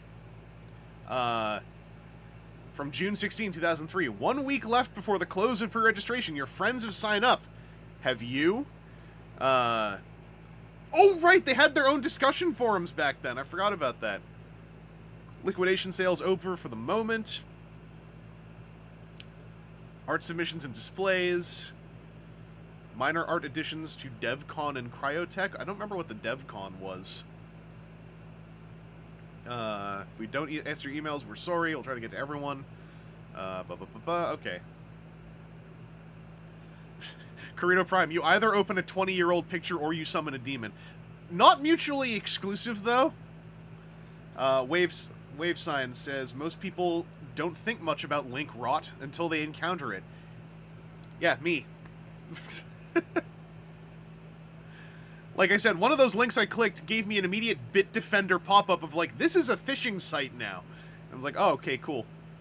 Hasbro Heroes of Cybertron Wave 4 figures have just hit Hong Kong in June 17 of 2003. Big news on the set. It includes Bumblebee and Spike, Wheeljack, Jazz, Perceptor, Overlord, and Dirge! The chase figure from SCF Act 6 is a normal figure in Heroes of Cybertron Wave 4! And they all come with a part to build Fortress Maximus. That was, I think at that point I'd kind of checked out of the SCFs, but I remember that was kind of big still for the collectors who hadn't been able to track down that chase figure at the time. Yeah, I remember the like 3 stores in my area that stocked um, the Heroes of Cybertron, and there were people like multiple times like, oh, you've got Meyer that stocks them. Well, if you see whatever, I will pay. And I may have schlepped a few of the chase figures from other waves around. I'm now going to give everyone, just in 2024, this is going to read as exceptionally cursed. HobbyLink Japan has changed the way they're shipping to the United States in June 17, 2003. They will no longer be using UPS for shipments. Your shipping options are now either EMS or SAL. New shipping options, EMS and SAL. EMS will be actually faster than UPS, but 60% to 80% more than before. SAL will be cheaper, but take a bit longer. So that's why Prime with the dragged out O. So, you know, that new shipping option, EMS, that brand new technology. SAL. Good old registered, unregistered SAL. Obliterated by the pandemic. Sam Ollie, time is a flat circle. Boulder's like, when did they use UPS? Yeah, this was for those who are joining a little bit later. This has been a common thread from the last stream of things like HobbyLink Japan, Big Bad Toy Store, Super 7, the name, IGN, Entertainment Earth. All things where people are going like, they existed 21 years ago, and it's like, they did. We got a new Orson's World update here. Aaron, do you want to take this one? Sure. Orson's World has been updated again with a new info on Transformers Universe and more. Click read more for the info. We can't. When asked about Jetstorm in Transformers Universe, exclusive. When asked about how Hasbro comes up with new gimmicks, the toys are always before the show. I come up with the overall gimmicks like Minicon Activate features, and then Takara and I find an interesting way to make that happen on each vehicle. So I noticed there's 3 exclamation points there, so I would just like to say, as an alternative reading, the toys are always before the show! See, there's no caps, though. Yeah, but there's 3 exclamation points. It's emphasis, not volume. Those things are not mutually exclusive. Oh, the Primo 100 says, this page is older than all my adult teeth. Yeah, we I won't like fully expose again. You can watch the beginning of the VOD if you want to hear it. I believe we actually did also confirm we had one viewer who was in fact existentially predated by some of this news. So we did it. Because I think 2003 is the year where that was going to happen, if it was going to happen on these streams. Robot Lorekeeper, maybe it's joy instead of anger. I was going for joy! I was going for triple exclamation mark joy. It's what do you call it? It's show screaming, you know? You gotta stream screaming. You gotta do it a certain way so it carries. Got pics of the Heroes of Cybertron Wave 4 Fort Max. Remy's Transformers, that's another one of those that was images and early stuff, as memory serves. Yep, tfkencon.com by Remy Rodas does not work. I can say from last stream. There were a lot of Remy Rodas and old Snack-S on an old URL that doesn't work, and fan-to-fan news. It's all gone. It all, like, some of them I think got acquired by T-Formers and they auto-forward to the T-Formers front page, but that's it. A Big Brother Transformer, the Transformers.net, don't know who that was, has posted an article from Heat Magazine about one of the housemates in the UK show Big Brother. The housemate, Frederico, is a big Transformers fan, and Hasbro has apparently taken notice they may be planning a toy based on him, Fredricon. What the hell is this? I don't remember this at all. Demonstrably, this didn't happen. Right? Right. Aaron, do you have any memory of this? No, none at all. I wonder if it was just some, like, hey, like, some... Well, it's 2003, so it wouldn't have quite been social media, but just some, like, hey, we saw that, and somebody did a quick Photoshop or something. Do you remember who the Transformers.net was? Because I don't remember that site at all. No.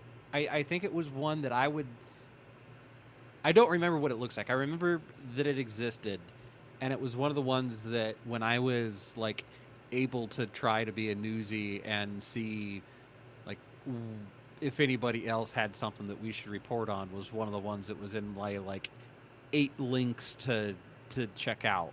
Yeah, it was in my Transformers bookmarks. I can't remember, like, a color scheme or anything, and I can remember most of the other sites, like, general. Yeah. Was it a light site? Was it a dark site?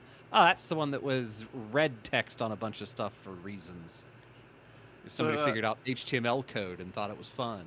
Hello, Watcher Prime. Welcome to the stream if you're just joining. Yeah, if anyone knows anything about Frederico from the UK Big Brother in 2003, if he's watching... Frederico in the room with us right now. I hope it doesn't end up like, oh, Frederico, he's dead. Like, I hate it when that happens. Alright, Transformers.com is updated with pictures of the upcoming emergency minicons. Will not work. Wait, Watcher Prime, are you Frederico? Or are you just saying you're Frederico? What was it like working on Big Brother? Huh?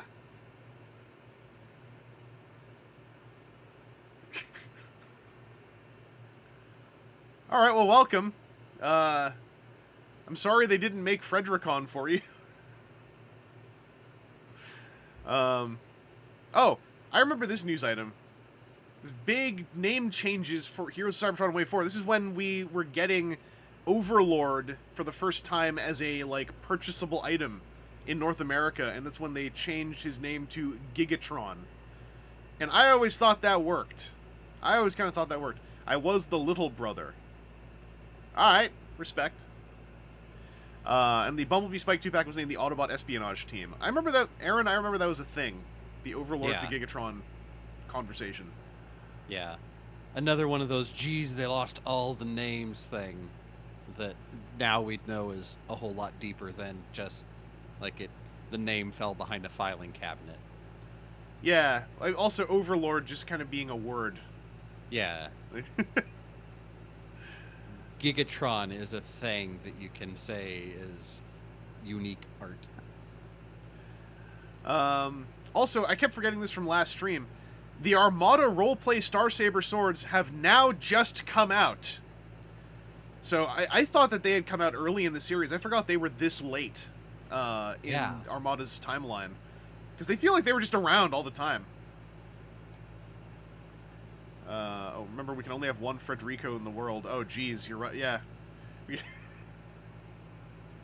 Oh, Corrito Prime discovering what Big Brother was. I can't... Is Big Brother not still happening? I could have sworn they still make that show. I could swear it's still out there. Yeah. Because what's cheaper during a writer's strike than throw a bunch of people into a room? And watch them fight. Or a house. CBS renewed for a 25th season, premiered August 2nd, 25 seasons! And there's a bunch of spinoffs. Over the top celebrity reindeer games. And this is just in the US version. I think it started in the UK, if I recall correctly, but I might be wrong. First broadcast in the Netherlands in 1999. Oh, okay. Should have been waiting for a slightly better moment for a spit take. That's my bad. Should have gotten the camera, not just back into the glass. Because I know they had a bunch of them across, like, multiple different regions, but I could have sworn the UK one was first. I guess go Netherlands. Speaking of the UK, Auto Assembly 2003 information. Time's running out to pre-register for Auto Assembly 2003, being held in August 2003 at the Britannia Hotel, New Street, Birmingham City Centre. Is that not where they still hold a UK Transformers convention? Like, at least in Birmingham? I thought that's where they always run them. I think it's in Birmingham. I've not gone. Yeah. Go to a UK Transformers convention. Maybe that's something I ought to look into doing one of these days. Akan Lord, I'm pretty sure there is a German Transformers convention, because I almost went in 2019. I missed it by a couple months when I was in Germany. But I believe there was one in Germany someone had told me about. It might have been someone in the chat who told me about my wire. So I'm currently jacked into 2003 memories. So my memories are currently friggin' cross-wired everywhere. So if I'm starting to get dates wrong or something, like, my apologies. Mechapalooza. German Transformers and General Mech Convention. On our own TFW boards. Something was posted about it on Monday. Well, hell yeah. But yeah, I wonder if, because I swear Britannia Hotel is the one I see all the UK people talking about with TF Nation and whatnot. Maybe I'm just seeing the word Birmingham and the rest of this is Mandela affecting in my brain or whatever. PP Poo Poo says Ladies Vangelus is currently jacked in. If you want to get 15% off your order of stickers and other paraphernalia at toyax.com, you can use the code Ladies Vangelus through the end of February, and that helps support the channel and helps feed the machine. That's an ad spot. We just did it. This is a big-ass booklet. Previews, solicitations for September 2003. It's still Genesis, the Art of the Transformers, the 88 MPH disaster, in previews listings for September of that year. I don't remember if it came out that year. But yeah, otherwise this is mostly stuff I think we had seen.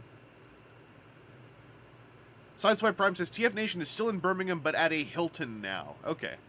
Okay. Do I get anything for starting the ad spot? We'll give you a big old shout out to PP Poo Poo. I don't usually yell that name every time I see it when it shows up, but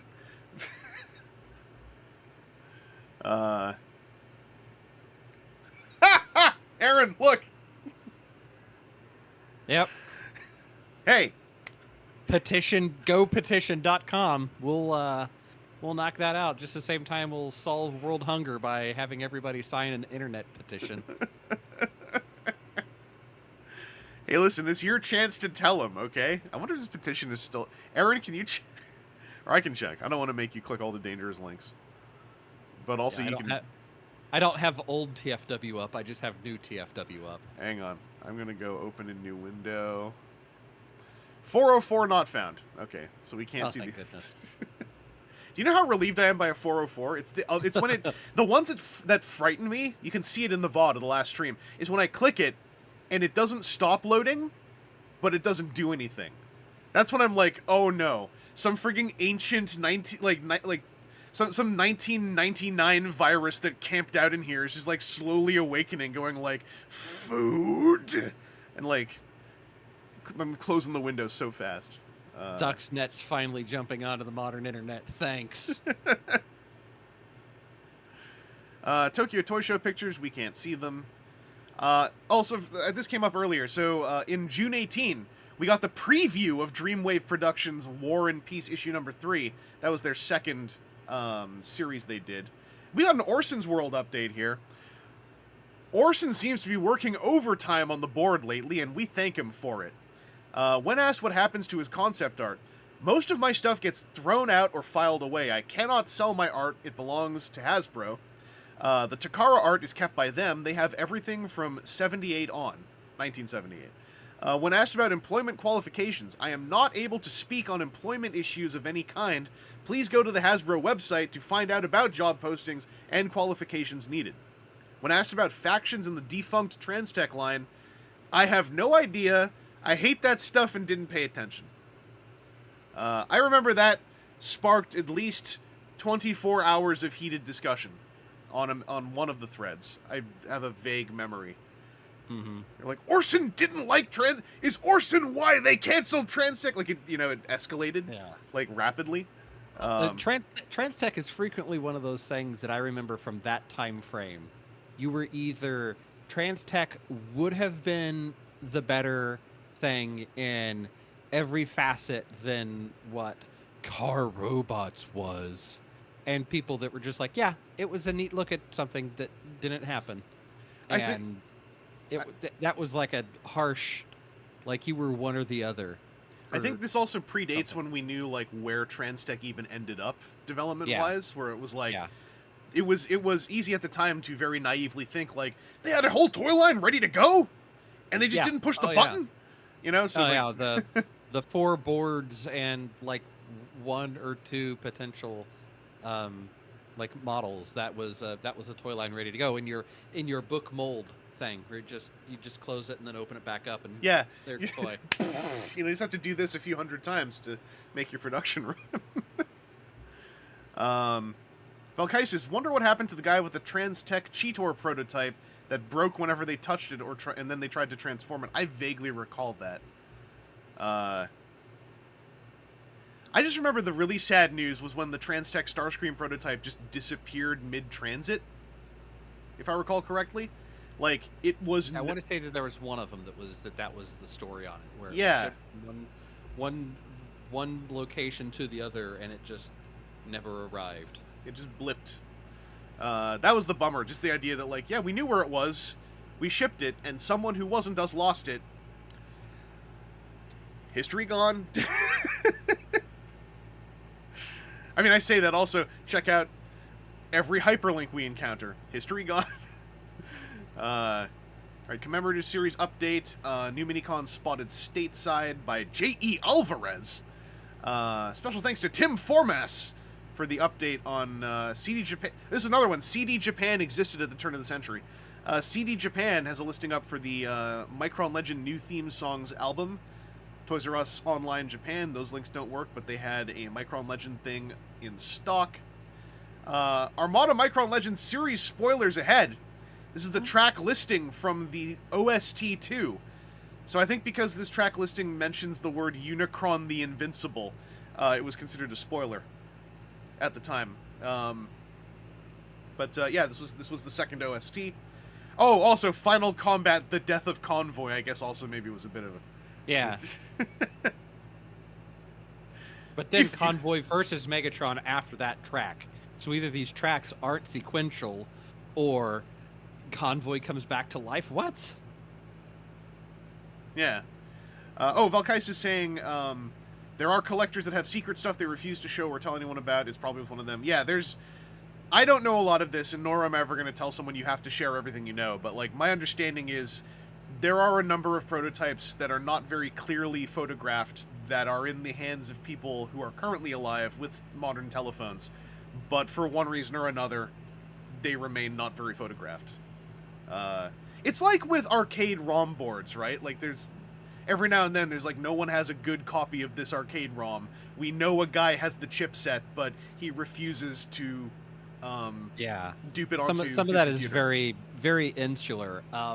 What is it? You'll occasionally see that with on the Tested YouTube channel when Adam Savage, they have, I think they just started another series with like prop show or prop sales, where somebody has a bunch of Blade Runner stuff that's like a matte painting of one of the Blade Runner things that they didn't know existed at all, and one of the spinners, what was the lobster spinner that like nobody knew it existed, and it had been like potentially some giveaway thing for that one at least, and it was, you know, just a thing that nobody knew was even out there, and then suddenly showed up. So yeah.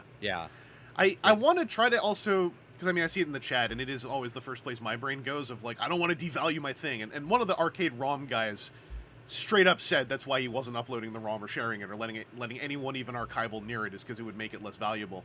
I want to maintain, like, especially for toy prototypes, there is a chance someone might just be uncomfortable with allowing that level of documentation into their personal space. So I want to always put that on the table. That could be what's going on as well. There might still be ancient NDAs that people don't know if they're deactivated involved as well, but like also, yeah, there are a lot of people who are just like, this devalues my thing, which is a bummer. And I am very pro archivism for a lot of this stuff, because demonstrably you can't rely on corporations to do that for you or have that even as a priority. Yeah, they'll just make it boat ballast in Hong Kong. Yeah, or they'll delete a film no one's seen so they can get a tax write-off. So, like, Yeah. I am, a little bit fire at the hip about, like, my general reflex is, yes, dupe it, because we need to know it existed. But, I want to always leave the room that, like, it could be a source of discomfort for someone to take photos of something they own or whatnot. But also, yeah, like with ROMs, it's like, you can dump a ROM, and you still have the physical item. But that's my assumption anyway. The book reissues for Starscream and Inferno came out. G1 Season 3 Part 1. Dude, I remember this bummed me out because I was like, why does Season 3 have to be in 2 parts? This is my favorite season. Like, even back then, I was a Season 3 champion, and getting the DVDs did 2 things to me. It turned me against Season 2, and turned me even more onto Season 3, like, to this day. I know there are a lot of people who do not care for Season 3 to this day, but I'm going to be that guy. It's okay to be wrong. Ooh! I only say that because, like, I think I am in the vast minority. Yeah, Season 2 was in 2 parts, and I felt really bad buying both of those parts afterwards, because I was like, I can't make it through Season 2. In the aughts, I couldn't make it through Season 2. I liked Season 1. Season 2, I was like, was this bad? And then Season 3, I just marathoned. I loved it. That's just the way my brain worked. I think Season 2 I built up too much as well, because it had all those characters who weren't in the movie, really, that I never saw episodes of until the DVDs.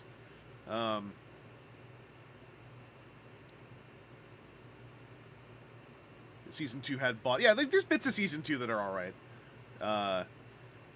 Season 2 had 85 episodes or something. Yeah. Yeah. The reason... I won't go on the whole tangent, but the main reason I like Season 3 is it feels like a sci-fi adventure show as a natural evolution of the consequences of the theatrical film, and I think that's kind of above par for the media of that era. And interviews and talks with the writers back then really clears up where a lot of that energy came from as well. Like a lot of... I always remember, like, Buzz Dixon going, like, yeah, we were all college kids who got taught by Ursula Le Guin and thought we were going to change the world while we were writing toy commercial cartoons. So, like, every now and then they would just go wild with concepts. This is Toy Gallery Shoots by Hook. I remember Hook's Toy Gallery Shoots back then. The Roleplay Toys shipping soon. Joji Oshima interview. Oh, is this gone too? I'm going to try this. BigEmpire.com. That's already a dangerous URL now, but we'll... Be a different Big Empire. Oh my god, wait, does this... The way your eyes popped up, that is a different Big Empire. No, I don't know what this is. This is reports from Captain Japan. This is a report out of Phnom Penh, Cambodia's largest garbage dump. This is not an interview with Joji Oshima. This is like an interview about foundations dealing with mass landfill issues in Cambodia.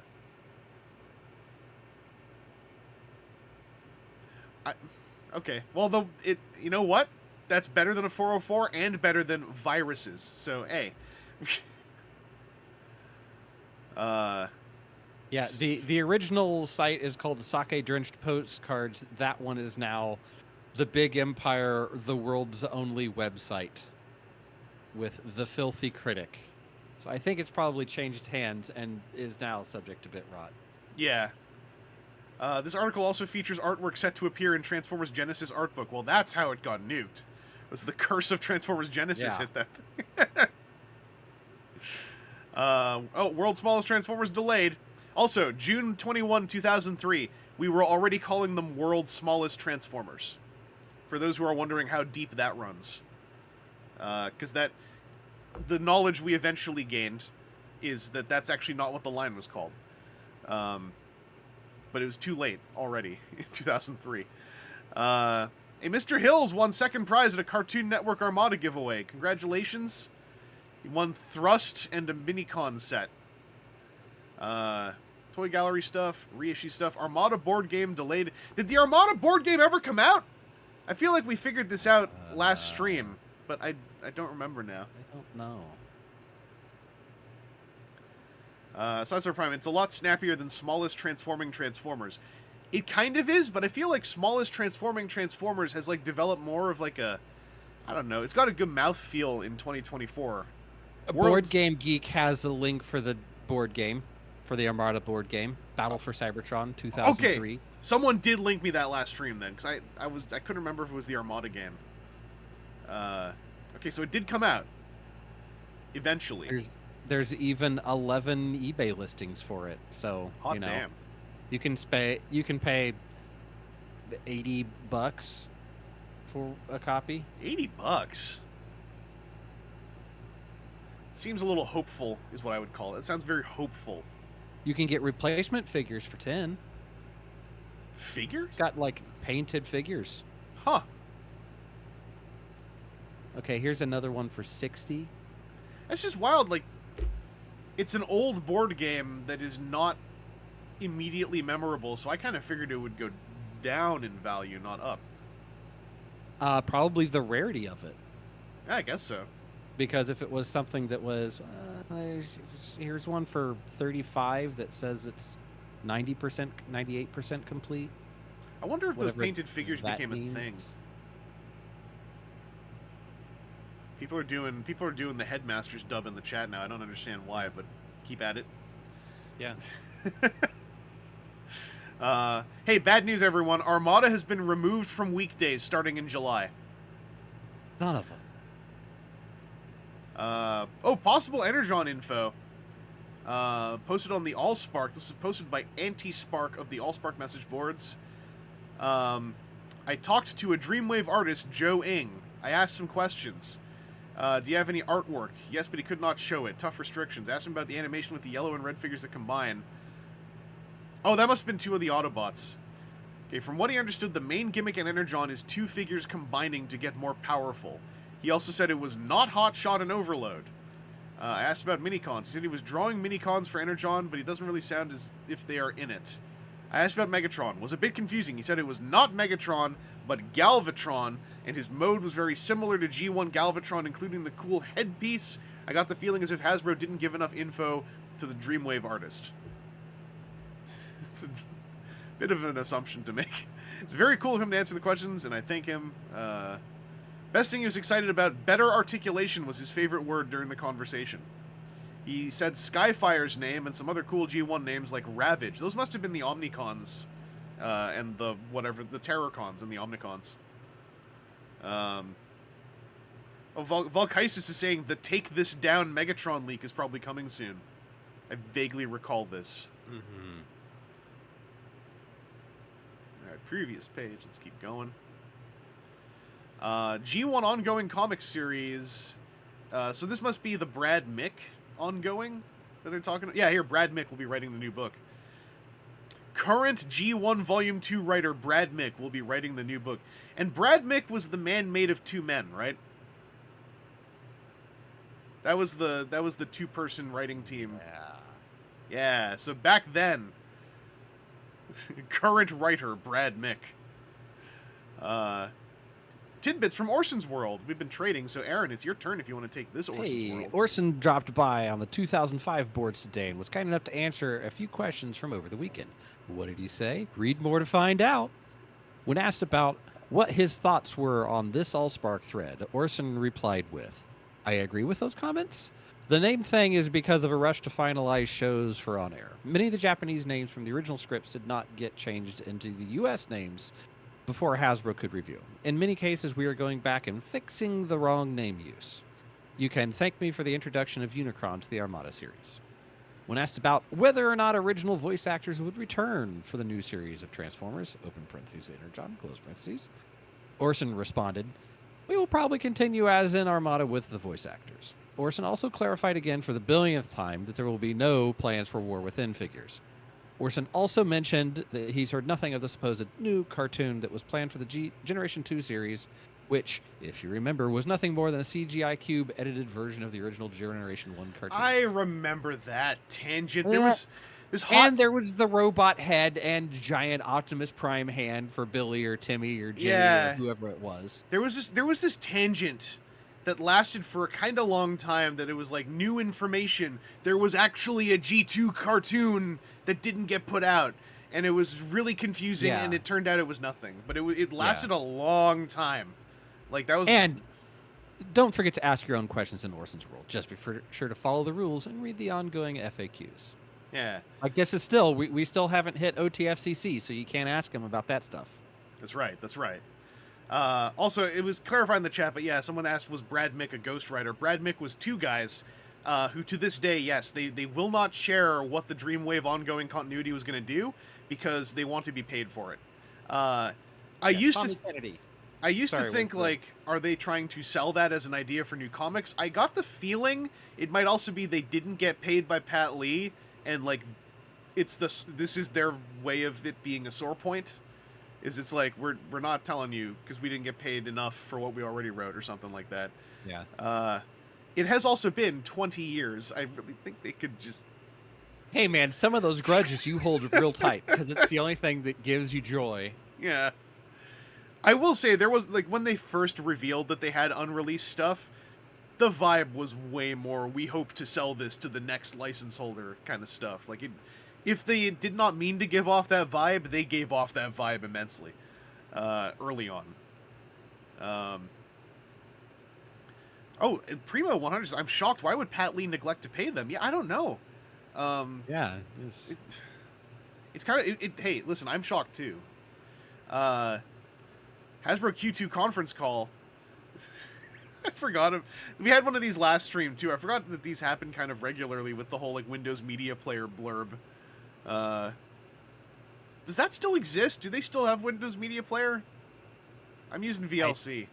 I know there's some media player that's baked into Windows, but you'd be better off, like, using a spoon to decode things.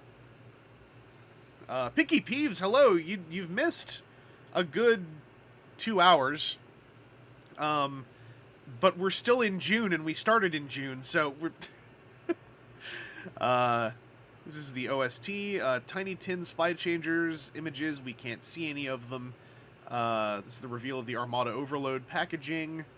I believe the Overload reveal saga predates when these streams were able to start looking at stuff, by the way, so I don't think there's any streams about that stuff. The Blank Clear Air Military Team, Micron Legend exclusive minicon is going to be the Magna Wing, which is the Skyboom shield. Tidal Wave color scheme news. The color scheme has changed a bit again. Yeah, this was like the whole thing. Like, we kept seeing these little color change tweaks. PGP's, damn, is Dreamwave still around? This is only Dreamwave year 2 in 2003. Yeah. So this is when Dreamwave was like, Hasbro was talking them up. It looked as though they were going to be the comic book shepherds of the future for decades to come. Pat Lee is a superstar, and everyone loves working there. There was no negative news coming out of there at all. 88 mile per hour productions were the ones who were getting all the bad press at the time. 2 to 5 covers of every comic, and you liked it. We got M Cypher in the chat too. Yeah, this is M Cypher's another old head. It's hard to remember that, like, in the early aughts like this, like, we knew nothing of what Dreamwave would become. They were simply the new comic book guys. They put out a, kind of weird mini-series, but they were also now putting out the second mini. They got Brad Mick writing. Brad Mick seems to be a pretty decent writer, this guy Brad Mick. Maybe we'll meet him someday,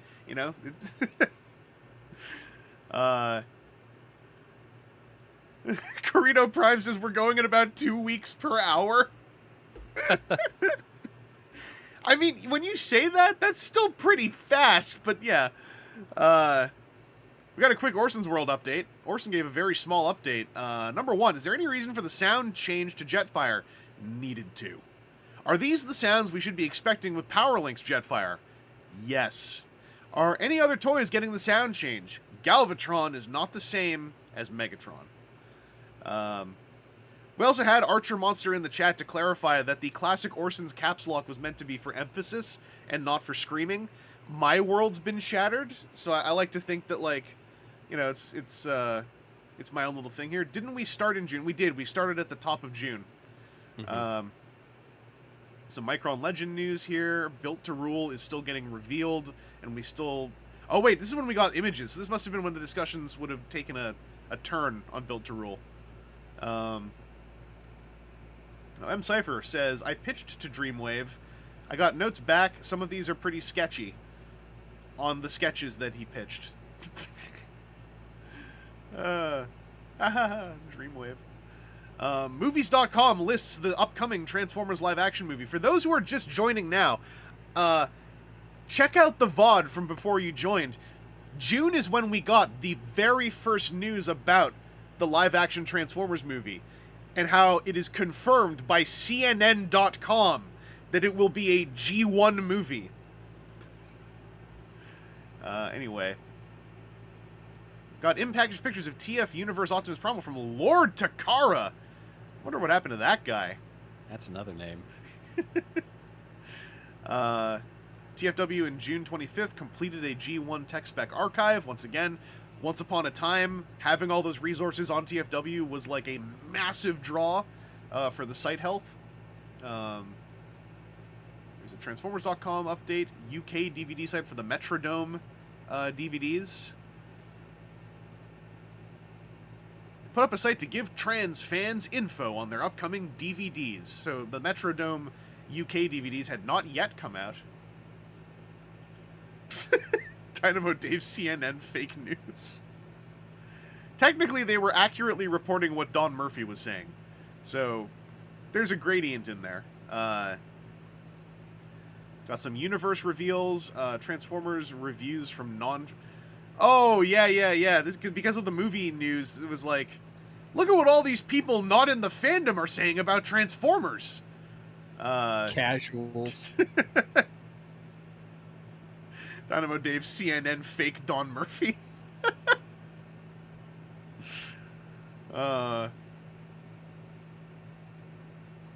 City of Fear out for Halloween. That is a Titan Publishing reprint. So that, I mentioned earlier, the Titan Publishing graphic novel reprints were... I remember those were the big thing I was always getting at my early BotCons. Armada Hoist in package on eBay. Does it say the seller name? No. I can't remember who was selling the Armada stuff back then. Or the leak stuff back then. The TV board green Super Prime. An interesting story has developed regarding this July's official Transformers Collectors Convention. Originally posted at planetcybertron.com. That's a core memory unlock just happening. A rumor surfaced there would not be enough hotel-exclusive figures to match the number of rooms that were reserved for the convention. The post was ignored as there was no real evidence behind it other than someone claiming they knew about it firsthand. But then, Glenn Hallett, founder of OTFCC, and sole man responsible for OTFCC, no air quotes, posted about this topic in his very own forum. What was it called? Oh, OTFCCforum.com. That's what the URL was. Read on to find out what's going on. The post itself starts with, "We did not make enough toys to equal the number of rooms in the BotCon block."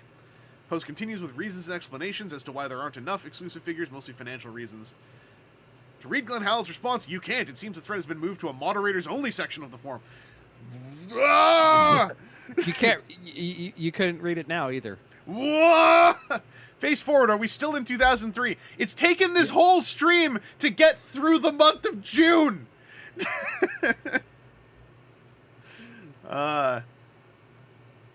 Anyway, the fan art section's been updated. Tidal Wave is out in Hong Kong. I don't remember what the hotel toy was. Oh no, that was Sunstreaker, right? That was Sunstreaker or Sideswipe, because it was Sunstreaker. One of them was... Oh shoot! One of them was the hotel, and one of them was the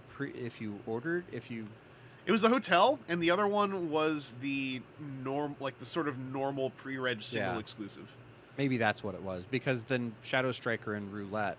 They were the big was like, the big one. Yeah. With the saran wrap bubble material. I remember Sunstreaker was the hotel exclusive because I mistakenly thought I was in the right hotel block. Yeah.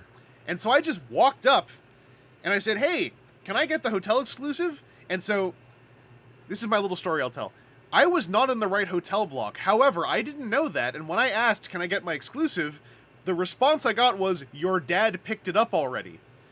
To which I said, "Excuse me?" And they're like, "Yeah, your dad." And I'm like, "My dad is not here at the show. Does that mean I had..." So I did have one, and someone else picked it up?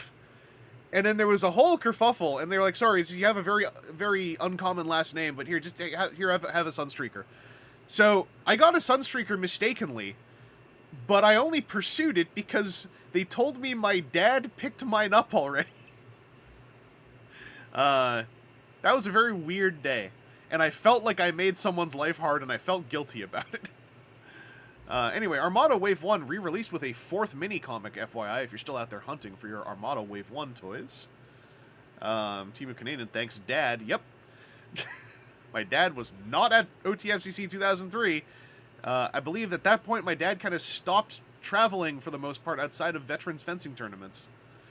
Valkai says, "You stole someone's Sunstreaker." Yes. Yeah, they didn't make enough.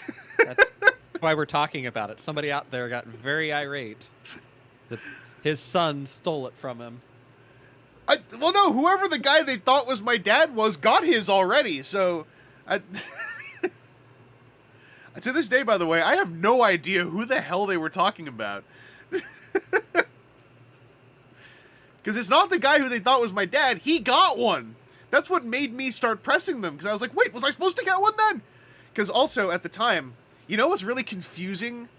Is the idea of a hotel room exclusive that you go pick up. Because it's like, how do I prove that I'm... Yeah. Because, again, naive me in 2003, I thought hotel room exclusive meant I check into the hotel room and a toy is sitting there. Yeah. That or should have been like the cookie at the old TFCon hotels where you check in and they just hand you a warm cookie. And you're like, why are you giving me a warm... Oh, this is a good cookie.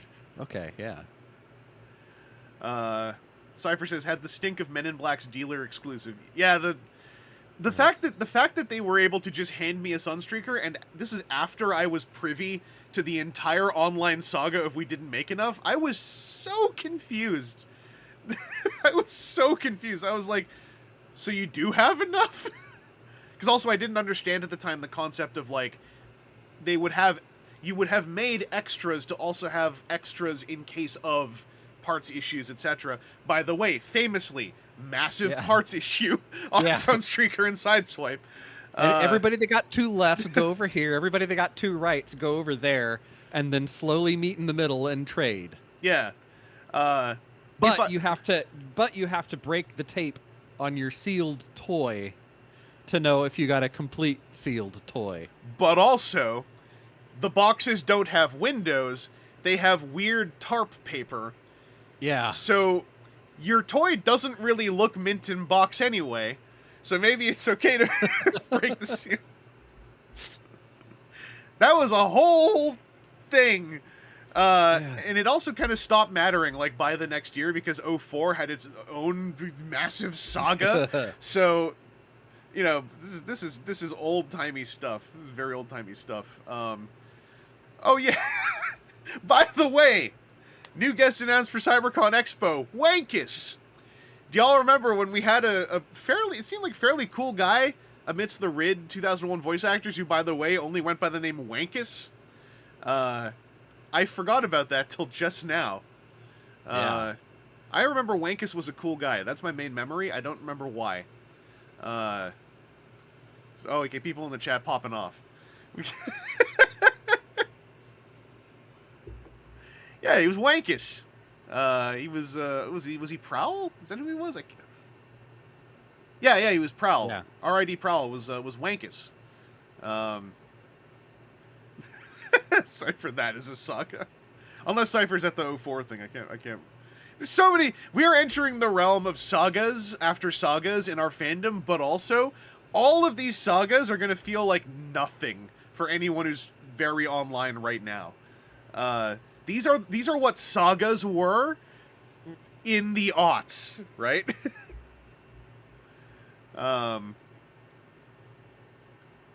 Sam Ollie, I named my Twitter handle after the Dutch term for masturbation. It was entirely accidental, though. Oh. Cypher says, Wankus took a turn. Oh. That can mean a lot, but also usually a very specific handful of things. Hey, Beast Wars Neo fan dub is moving along nicely by New Brandon. You should check that fan dub out. I think I'm in it. I think I'm one of the Predacons. I can't remember.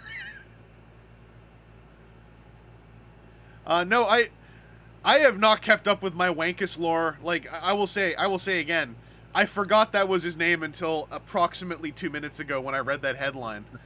Valkai says, he took several turns. Oh. I should just take a look at something on my phone for a second. Hey, Aaron, I was going to ask you, what was our first convention we met at? Was it 02 or 03? I was thinking about that this morning. So I know I was at 02 because it was a kind of a spur-of-the-moment thing. I went without registering. 03 was the first show that I had registered for. So we may have met at 02, but I was also like a very young Aaron, as we'd seen in the prior stream, and probably not nearly as open and gregarious about stuff. I went and I sat in some panels and I did some toy shopping, and I think I went to one of the, like, hey, here's a bunch of people from the board and we're all going to try to figure out how we can get 47 people to go to the McDonald's that's halfway across town or some. 03 is like 03 is when we were the TF Gen 3 crew, and I remember definitely that's when we, like, a whole bunch of us very, very tight connected for that whole show. Yeah. 02, because 2000, I only met Tony Bacala. 2001, I met Tony Bacala and one other person. So 02 is when I know I started meeting more people, but my memories are I met you for like 5 minutes in 02. Yeah. But then in 03, we actually hung out more. Yeah. Also, I googled Wankus, and one of the first things to come up, it just says movie director. This is from AnimeCons.com guest bio. Wankus, movie director, an American radio DJ, porn actor, writer-director, and for some reason, voice actor. His roles outside of Transformers are generally best left unmentioned. Also, someone from the chat says, Cypher says, loudly and devoutly super Christian. Apparently it's all in the wiki, so we'll leave it up to all of you wiki divers to go if you don't know, and I'll do the check later. I'm going to continue on here. We got sightings of the fresh Armada toys, Skywarp, Wheeljack, and Overload. Some TV Boy scans about that green spark plug. That was in the news for an entire month, now that we're in July. Armada coloring books out in Australia. Picky Peeves, I just did the dive, damn it's wild. Oh boy. What? This looks like an Orson's World update. This is an Orson's World update. What? When asked about Unicron's feet containing red or being all gray, no red. I don't know what this is in regards to. I'm guessing we saw a prototype that had red in them. Anyway, when asked these questions, oh boy. Wait, did he? Okay, the answers are. I was about to say, did they list the answers? And they're at the bottom. You ask, I'll answer. How's that? Okay. Are you, as a designer, frustrated by the limitations of the American? What? Are you, as a designer, frustrated by the limitations of the American lazy parent, aka child safety laws? No, I do not want to hurt any kids, dumb or not. I feel it can make us more creative, if anything. I do not want to hurt any kids. What a question!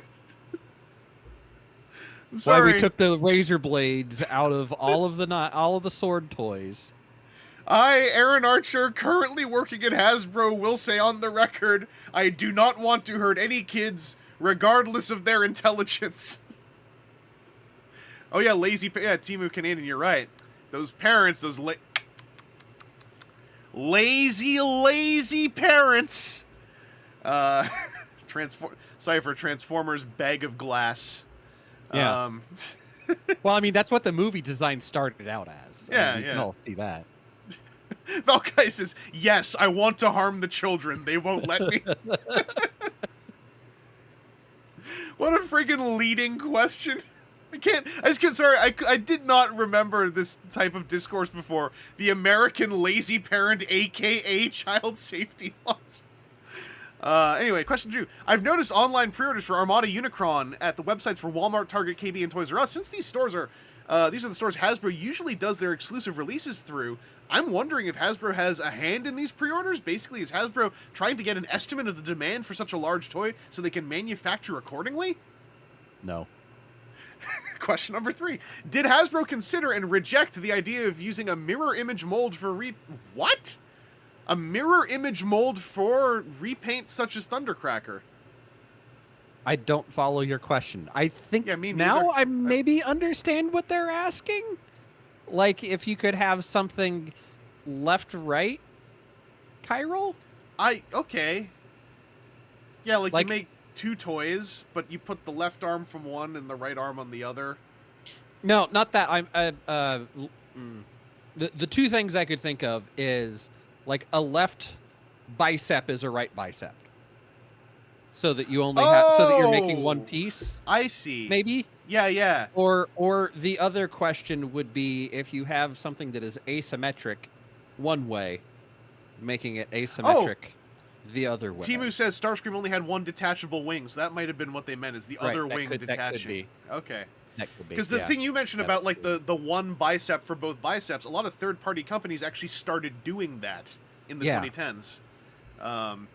Also, Sideswipe Prime saying, I love the Orson persona so much. This is why I was so heartbroken that the Orson quotes weren't there last stream.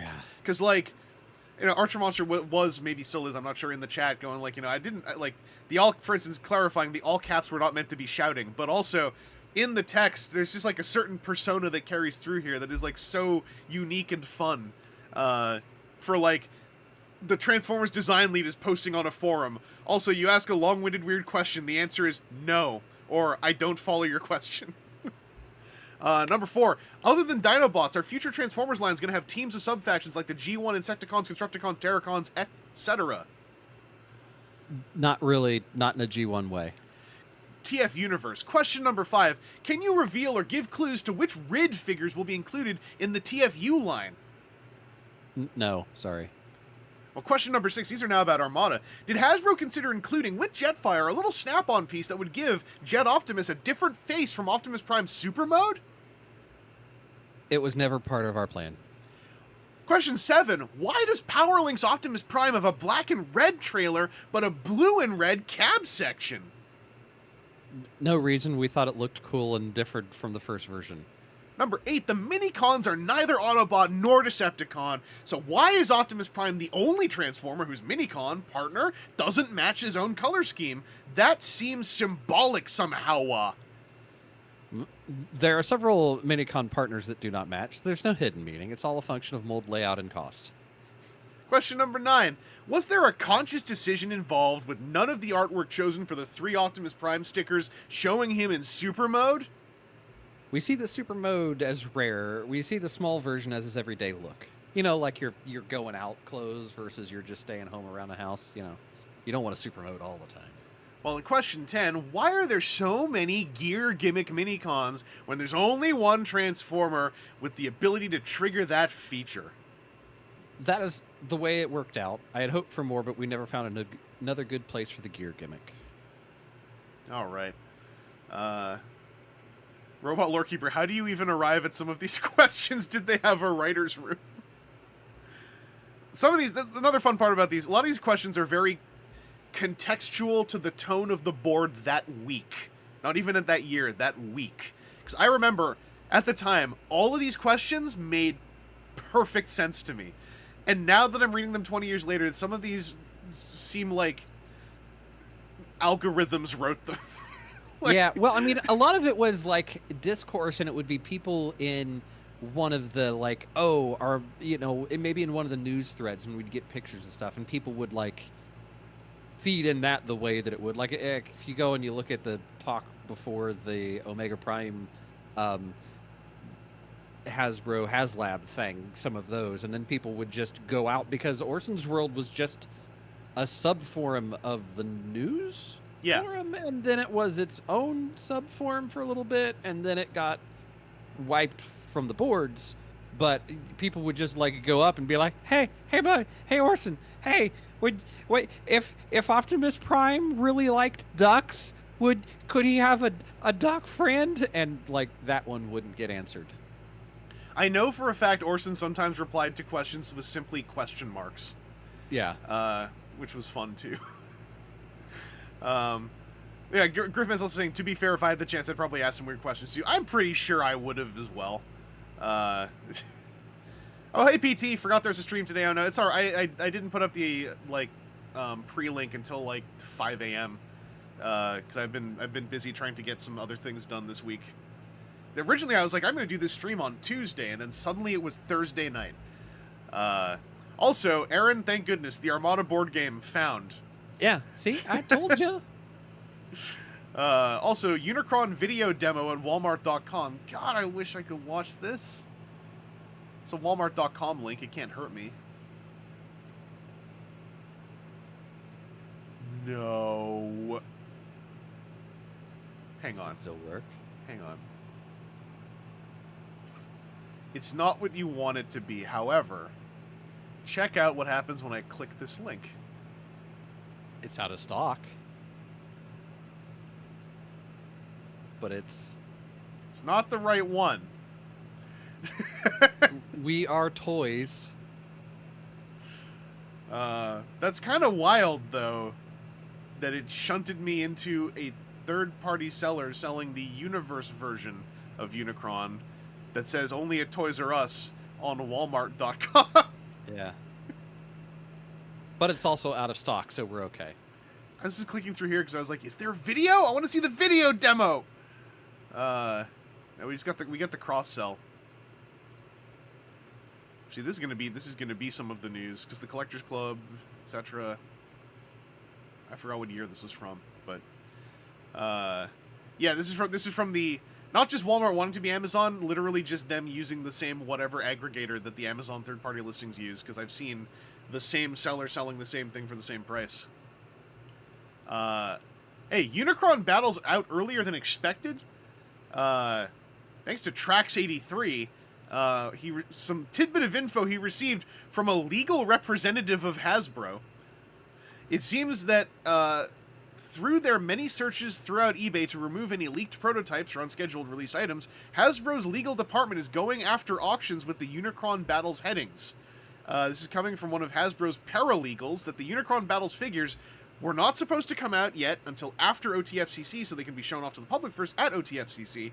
Powerlinks Prime and the Minicons have a release date of mid-July, with the rest coming out in August, but this is coming from a paralegal and not from a marketing rep, so who knows.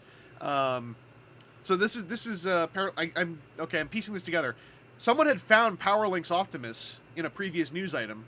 It seems like they tried to sell Powerlinks Optimus on eBay and then received contact from Hasbro's legal department under the same auspices as the effort to stop leaked prototype from showing up on eBay at the time. That's wild. I forgot about all of this.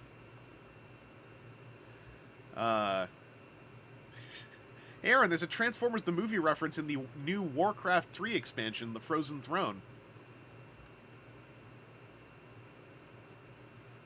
That's the sound of Aaron staring into space. Hey, it's the new Warcraft 3 expansion. They ought to make a game about the world of this game. But if you click on Illidan the Demon Hunter enough times, he says Ba Weep, Grana Weep, Ninibon. That's a universal greeting. So if any of y'all have got the new Warcraft 3 expansion, The Frozen Throne, be sure to do the Night Elf campaign, where you can click on Illidan the Demon Hunter several times. We've got an interview with John Neyreber, the writer for Dreamwave's Transformers vs. G.I. Joe. That's on Newsarama. What happens if I click this? A new Avengers team is forming. Probably not. Yeah. Morbius returns. It's Morbin time. Oh, boy. My mother studied morbs in overseas before she died. Hey, World's Smallest Transformers has been delayed again. Apparently demand is extremely high and Takara is doing what they can to meet it. It's a big Orson's World update. Aaron, are you ready? Sure, you want me to ask this time? Sure. Okay. Orson's World has been updated with some more new info. Click read more, but we can't. Asked, what kind of articulation does the Unicron toy have? 1. Are the hips able to move forward, backwards, and do the split side to side? Yes. Are there knee joints that move forward, backwards? Do the lower legs rotate all around? Yes. Is there a waist joint or robot head joint? Yes. Waist. And no head. Can the shoulder joints move side to side and up and down? Yes. Sorry, I got somebody else typing at me. Can the elbow joints do the same as question number 4? Could you please repeat question number 4?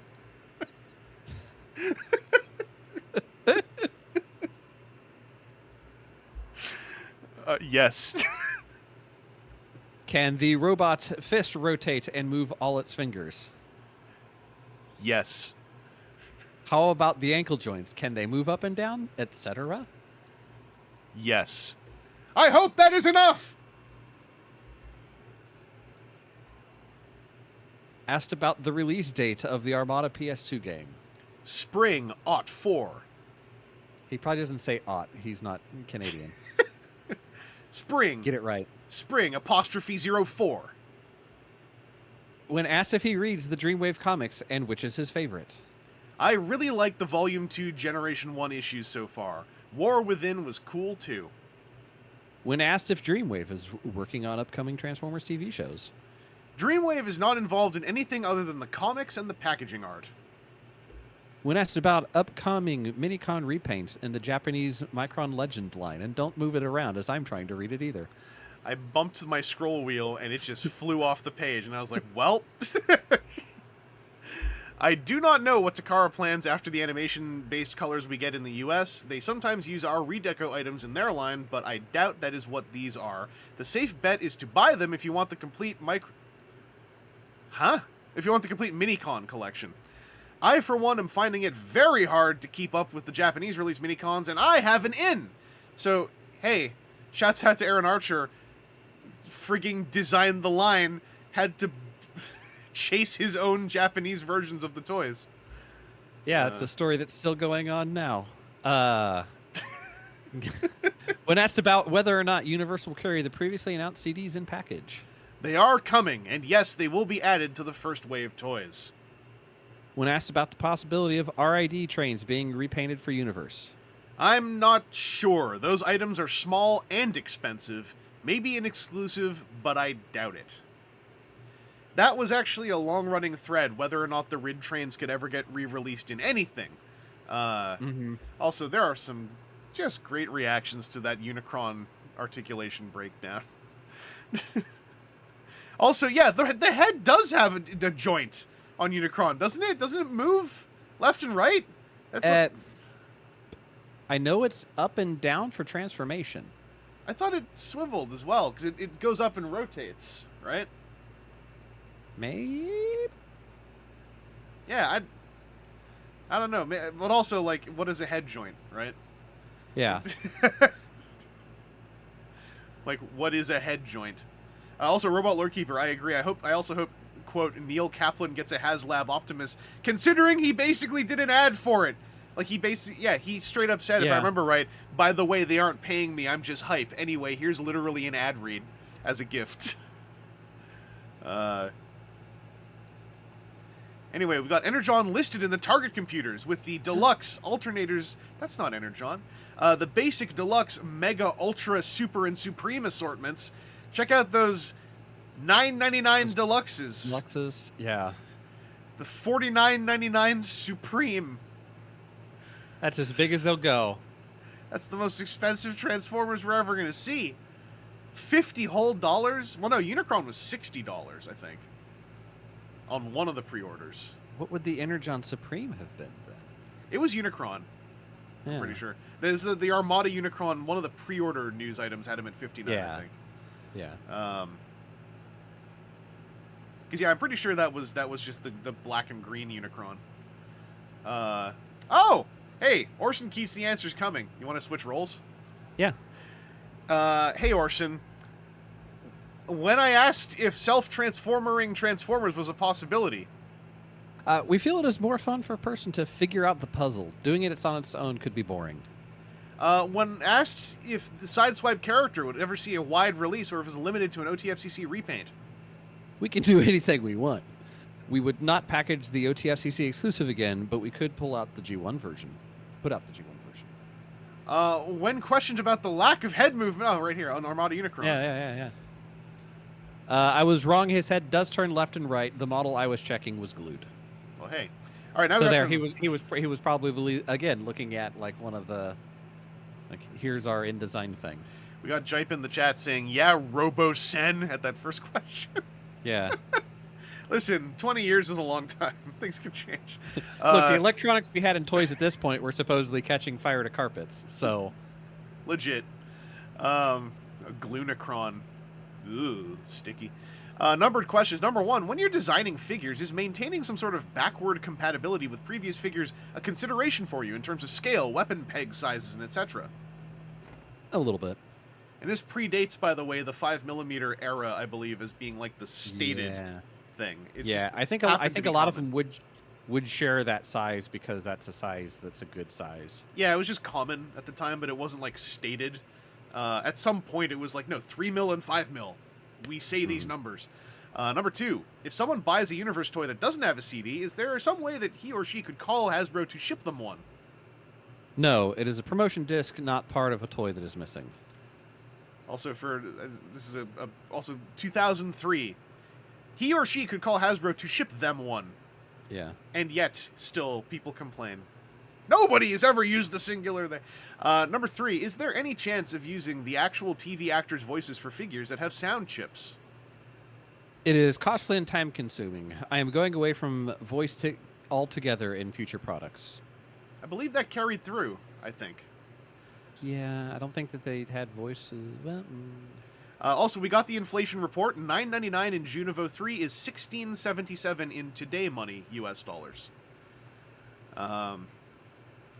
Question number 4. Is there any... Oh, wait. Yeah, question number 4. Is there any chance of having more Transformers with non-vehicular, non-beast modes, like Blaster, Soundwave, Megatron, Shockwave, Reflector, Rumble, Frenzy? And yes, I know it's impossible to have a gun alt mode now, so you don't have to tell me again. This is probably a repeat asker. Yeah. We are always looking into it, Armada Laserbeak, but not yet. And question 5, do role-play items have a future, or is it considered a failed experiment? They are now a part of the kid target line. I don't see it going away. All right. Well, we'll continue on through July. Yeah, some of the TF07 toys had voices.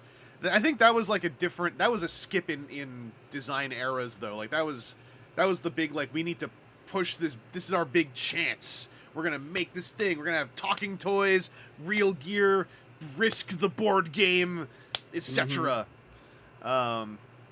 PT, what about a Nerf gun alt mode? I think people had asked that question back then. Yeah, we got Nerf blasters as SDCC exclusives. That was in the 2010s. That was Maybe. in 2011, I think. 2010 or 2011. I want to say, I'm trying to access very old memories. In the early aughts, the reasoning given for not doing like a Nerf cross promo was because we don't cross promo our brands right now. Because that used to be like a hard division for a little bit of like, the brands never touch. You know, like we don't have Transformers Play-Doh, we don't have G.I. Joe Candyland. If you say G.I. Joe Transformers, someone shoots you, you know, like... It's... Yeah. But wasn't it also the Classics Megatron? Didn't they say that somebody from Nerf helped design the lines for that? I can't remember, and that sounds very plausible. I'm trying to figure out where that lives in the time frame. Or maybe they talked to them about how to color it. Yeah, this is the era when everyone took bullet points of the Hasbro panels, and ideally, we're not going to be met with a click here to read more if we get to OTFCC's panel. But hey, good news, the newsletter's active again. Woo! Got some Micron Legend oh, Slaxed with the first in-depth look at Unicron, the first review of Unicron on sgcollect.com in July 3rd of 2003. This is forums on sgcollect.com. What happens if I open this? HugeDomains.com telling me I can buy sgcollect.com for $2,895. Well, you do that, and then you host the link there. What? Hang on, let me try something. I'll do this because this is a forum, and I think this might have gotten caught by that machine. Let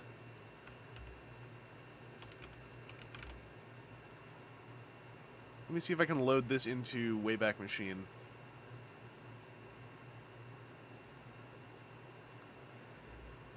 I'm just curious what the candor of a review would have been. Yeah, Jipe, the Leader Class animated toys did talk, and they had different...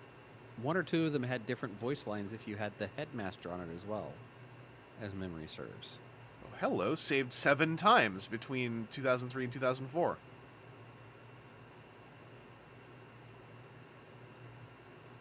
Let's see that 6 snapshot.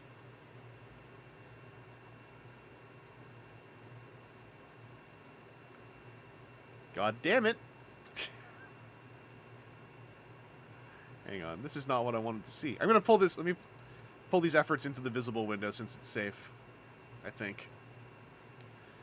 So December 16 took me to just a generic news post. So I'm gonna go back to 2003. I'm gonna go back to the era where it was a new post.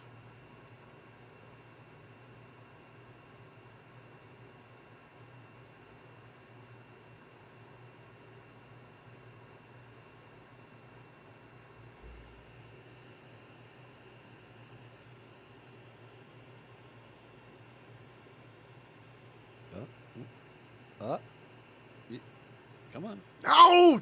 This is what I saw last time. Aww. Wait! There's more! This wasn't here on the last one. Okay. Reviewed by Super Convoy. Yeah, here it is! I remember when... Hang on, where's my... I remember when I was younger, I used to hang around the toys department at Metro watching Transformers the movie over and over again. The planet-eating monster in the show imprinted itself deep into my mind. When I grew up, the memories of Unicron were like an untapped data in a forgotten hard disk. A return to the collection of Transformers triggered the impressions of Unicron back into my life, and the subsequent news of his release as a toy in the Transformers Armada line made the anticipation even sweeter. Finally, after 18 years... Hasbro has given the world a Unicron. In the recent Armada episode, Chase Unicron made his long-awaited debut. This is an entirely legal copy. So this was a thing even back then. This is not a stolen factory sample. The biggest Armada figure so far, Unicron, is packaged in robot mode with a rectangular box. The box is without rounded edges on the front, unlike most Armada toys. He is seen holding the Minicon Dead End in the window. The front shows a box art of him in robot mode as well. This is actually helpful given that the photos stopped working.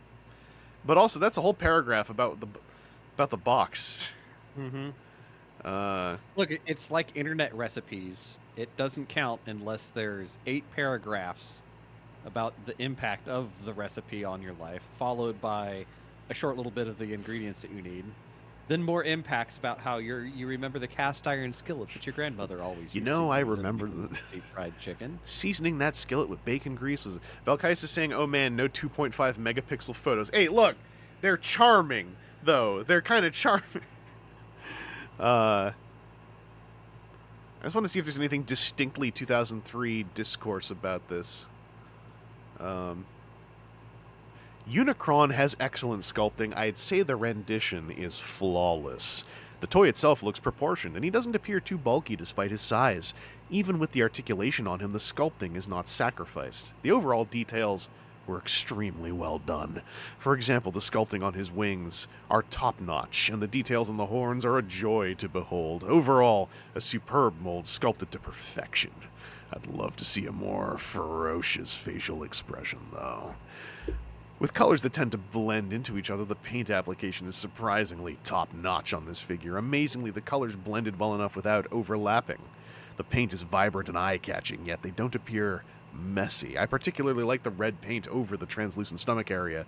It definitely looks like Unicron has spent some time in the gym working on his six-pack. Yeah, because the little six-pack door. Yep, you could put dead end inside. You can pose him to your heart's contents. Mm-hmm. All four chambers. A credible effort. That's damning with faint praise, isn't it? Like, I think this is meant to be a hype review, but, like, this is, 2003 is still early days of, like, what toy review writing even is on the greater internet. Conclusion. I like this bit here. I'm not entirely convinced enough to say that he's a great one, but it still gets an A grade. I'm not exactly sure about the reasons for my apprehension, but perhaps it was due to high expectations that I feel this figure could be improved. I think, what was the wording used on the painting and sculpting of here? Top-notch, flawless. Flawless. Not sacrificed. Top-notch, flawless, no sculpted sacrifices. to perfection.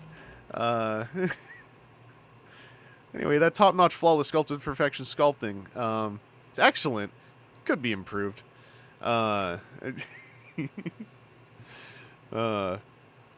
This is true, though, at the time. It's the dream of every Transformers collector to own a Unicron since God knows when.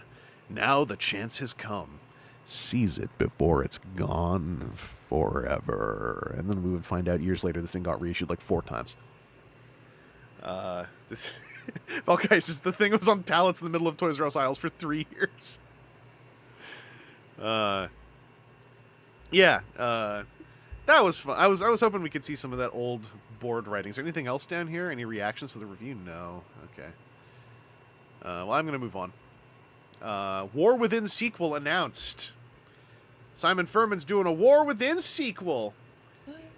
Click the pic to see the article or go to TransFandom for other scans. TransFandom still existing.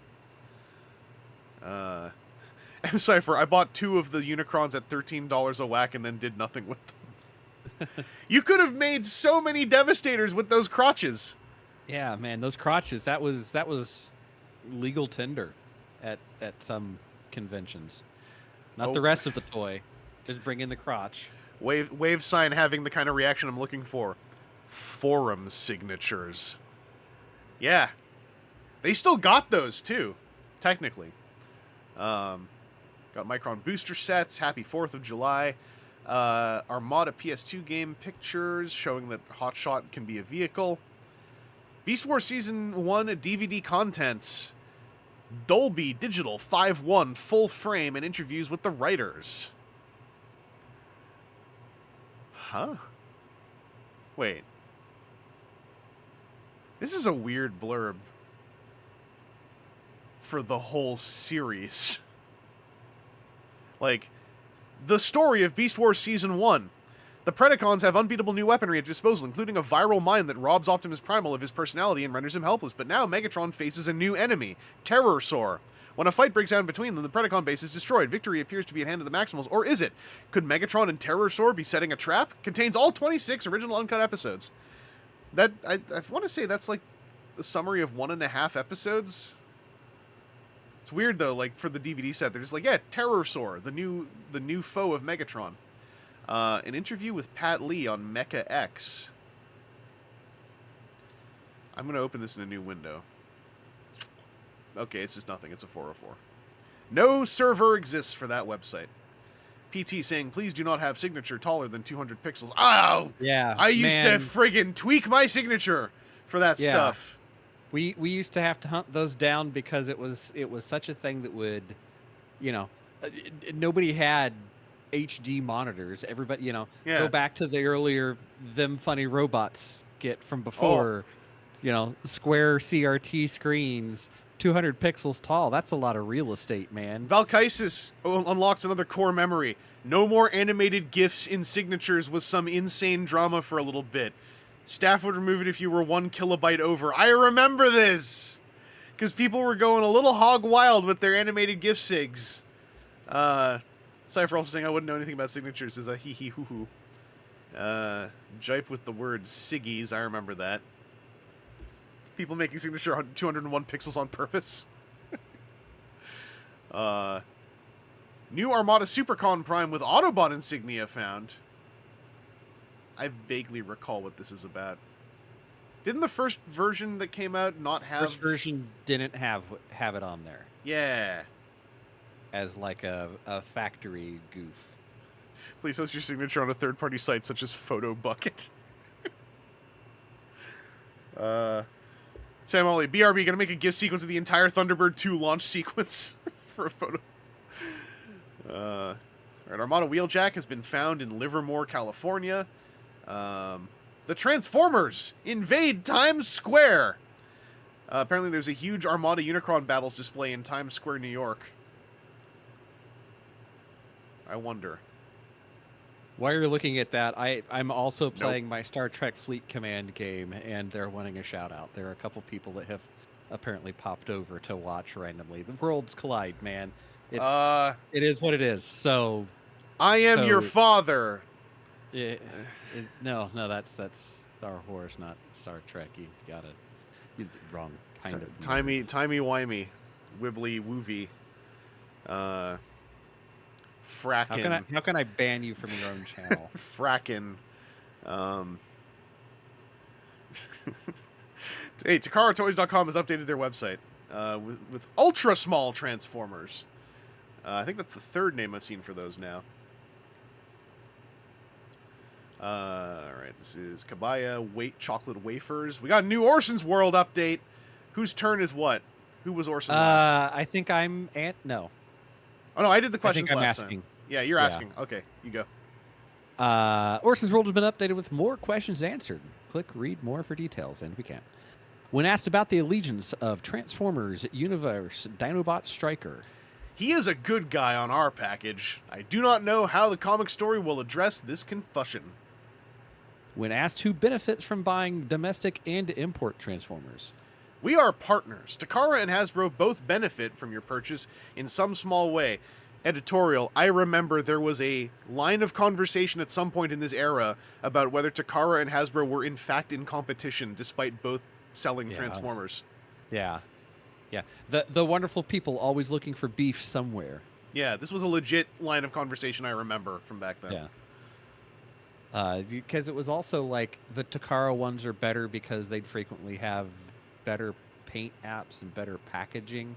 Yeah. And so that was the premium line versus the whatever you can just find it on any toy store shelves line. I can't find Japanese toy shelves in my state. Yeah. When asked about the possibility of multiple Primals / Megatrons could appear in universe. Maybe. Not yet, but there could be. When asked about the scalping of products on eBay and the steps taken to prevent it. If an item is available at a retail account, scalpers can charge what they want. A few of the eBay things I am aware of concern items not even shipped to the US yet. Therefore, they have been acquired through questionable means. I am not a legal guy. Please don't get mad at me for the eBay stuff. In some cases, we know that we are not making large volumes of toys and that it will probably create a desired toy. R.I.D. Stormjet, he was not in the animation and was a redeco from the year before. He was made in low numbers as case filler. We always do our best to make as many new items as we think the market can support. We want to make money. Hasbro does not gain any profit from markups from scalpers, but at the same time, we do not need to overship items. It is a constant teeter-totter that has no firm rules. It's funny that, I didn't remember that very clearly and bluntly being said as early as 03. Just the whole notion of, we want to sell you toys. Yeah. And it's the thing that I know I've ranted before about people assuming scalpers are the cause of the whole world's woes. And yeah, when it comes to anything, be it toys. The what was another one I saw recently? Somebody was talking about one of the Secret Lair Wizard of the Coast releases and how Hasbro's only printing it for the scalpers or something. It's like, no, once it's printed and sold, they have nothing to do with the price or distribution of it. There's specifically markets that do that. They want to sell as many as they think they can sell, and if they don't sell as many as they thought they could sell, that's bad. And when they sell through all of them, yeah, maybe we could have made more, but I think there was actually specifically, not like an inquiry, but like I have this vague memory in the last 5 years that like it was brought up that like specifically the idea of someone at Wizards Hasbro taking advantage of the limited sales of limited things they're printing to then scalp them themselves is like a very specific through line that they have sealed and they watch for internally. Yeah.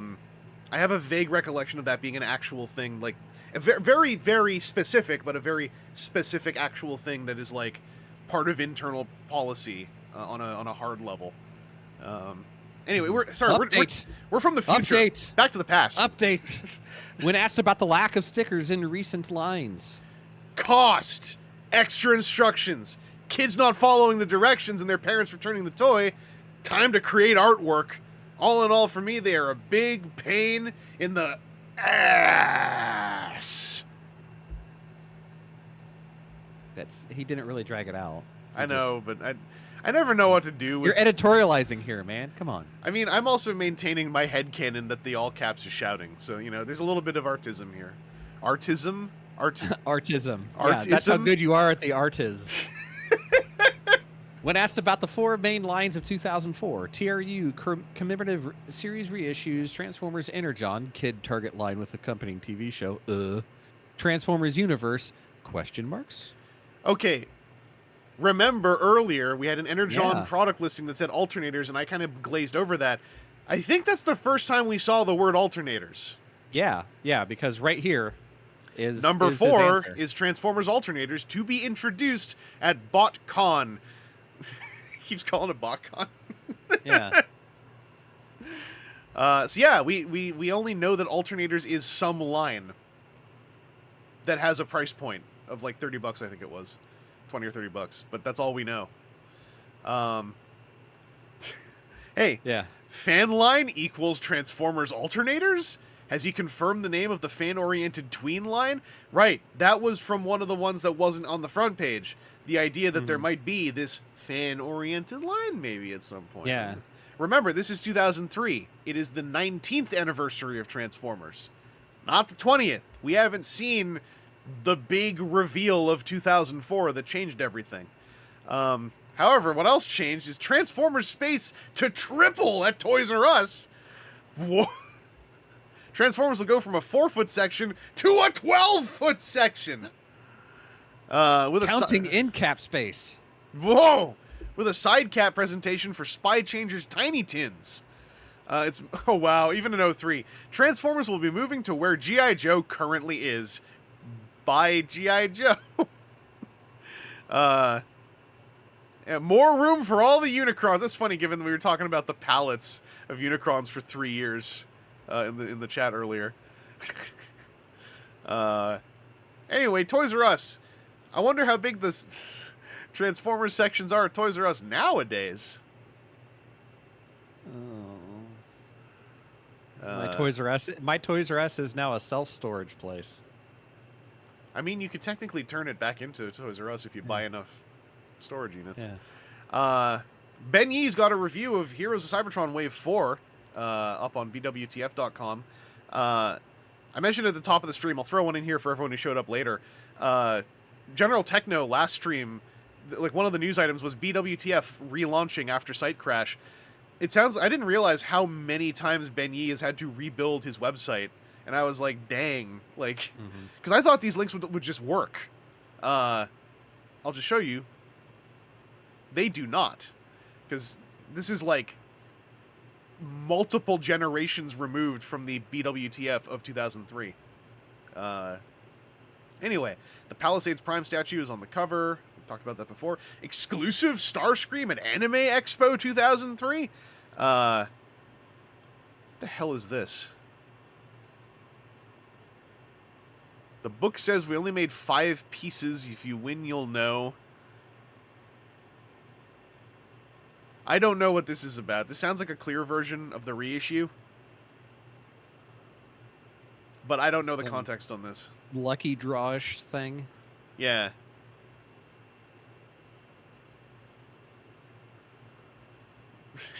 Acan Lord, and now it looks like the Transformers section shrunk again if you've been in a Canadian Toys R Us lately. Yeah!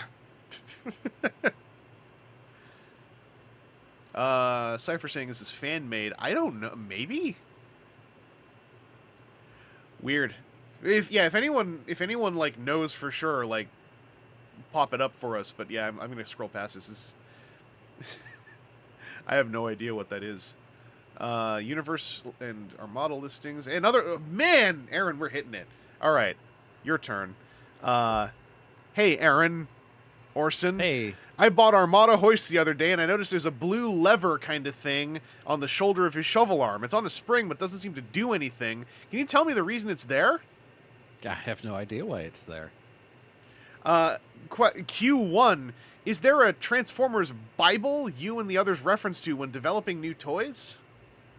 There is no Bible per se. I've stated many times I can do whatever I want to make the brand stronger. If looking past this helps, I'll do it. If reinvention is needed, I will do that too. We happen to be in the second age of vehicle Transformers. I also want to create a lore about types of core Transformers. Optimus Prime's faceplate is an example of this. I don't want to alter it too much. You will not see me making Starscream a race car. That was Alternators' job. Question 2. Is there any designs, variations you would have done differently or omitted altogether if you were involved with the line in the 80s? Gestalts drawn out from pretty cool to pretty ridiculous. Pretenders, Headmasters, Target Masters, et al. As for old designs, I am just glad that there were great designs from Takara and a great story created by HASBRO that enabled me to continue mine and push the fantasy of Transformers.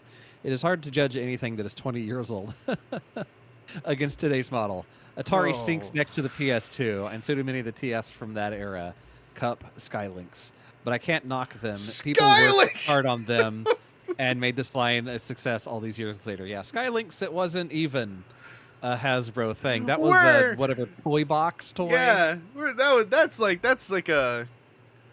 the kind of thing where I'm like, someone goes in knowing what they are going to say as examples when it comes to like pointing out Skylinks. Question. I think several of us assumed, but I don't believe you ever confirmed, whether the design of Armada Overload was inspired by G1 Ultra Magnus. There seems to be a lot of resemblance. Also, since you seem to be a fan yourself, I was curious, what are some of your all-time favorite Transformers stories, whether comic or TV show? I worked on that one, and we didn't use Ultra Magnus as a starting point. Takara might have done some of that. Hasbro designed the head and surface details for that item. Our main goal was to create an item that would work with Optimus. Ultra Magnus was one G1 type character. I chose to stay away from in Armada because I thought he was cool in Robots in Disguise. I am a fan of the fantasy of Transformers. I love the scope of the world, so I cannot say I am in love with any one story, but I do love the entire Transformers theme. I really wish we could see more depth in the Cybertron planet. How do things get done? Why do they need spaceships? How are they born, created? What are the reasons they can transform? Can you imagine an entire story dedicated to more than just the war between the Autobots and Decepticons? Who would ever do that? Who rules Cybertron, and are there more than one Matrix? These are the things I like to think about Transformers, not where it has been, but where it can go. P.S. I know there are answers to these questions. I just like to think about the parts of the lore that are not always explained. Don't give me the answers. Someone's just there like, also... Well, actually... This came up if you remember, this came up in the page chat. 4 of the 8th comic book release... Robot Lorekeeper's wondering, was Gestalt already a popular fan jargon by that point? And I was going to say, I believe it was actually coined somewhere between the 1990s fanzines and the 1990s Usenet groups is where that first came up. That is slightly before my time. Yeah. So Gestalt was ingrained... M. Cypher, you missed a word. Gestalt was ingrained into the Gestalt by, like, the 90s. I don't get it. The Gestalt is like the combined mind of the Transformers fans. Yeah, I get it. But yeah, there's a lot of stuff. I tend to just always say it's from Usenet, but a lot of the things I attribute to Usenet, I believe some of them also come from fanzines, but in my brain, fanzines are just like analog Usenet. Yeah, yeah. No, I can see that. I never really learned how to post on Usenet, because back then I was both shy and I found Usenet confusing. So I jumped onto 2 different message boards in the late 90s, and then one of them was the 2005 boards, and I stayed there. By the way, the 2005 newsletter's been sent out. Check it out. G1 cartoon writers are going to be at Comic-Con 2003. Buzz Dixon and Flint Dilley already making the rounds. It's sponsored by Rhino, so it must be, yeah, it's for the DVDs.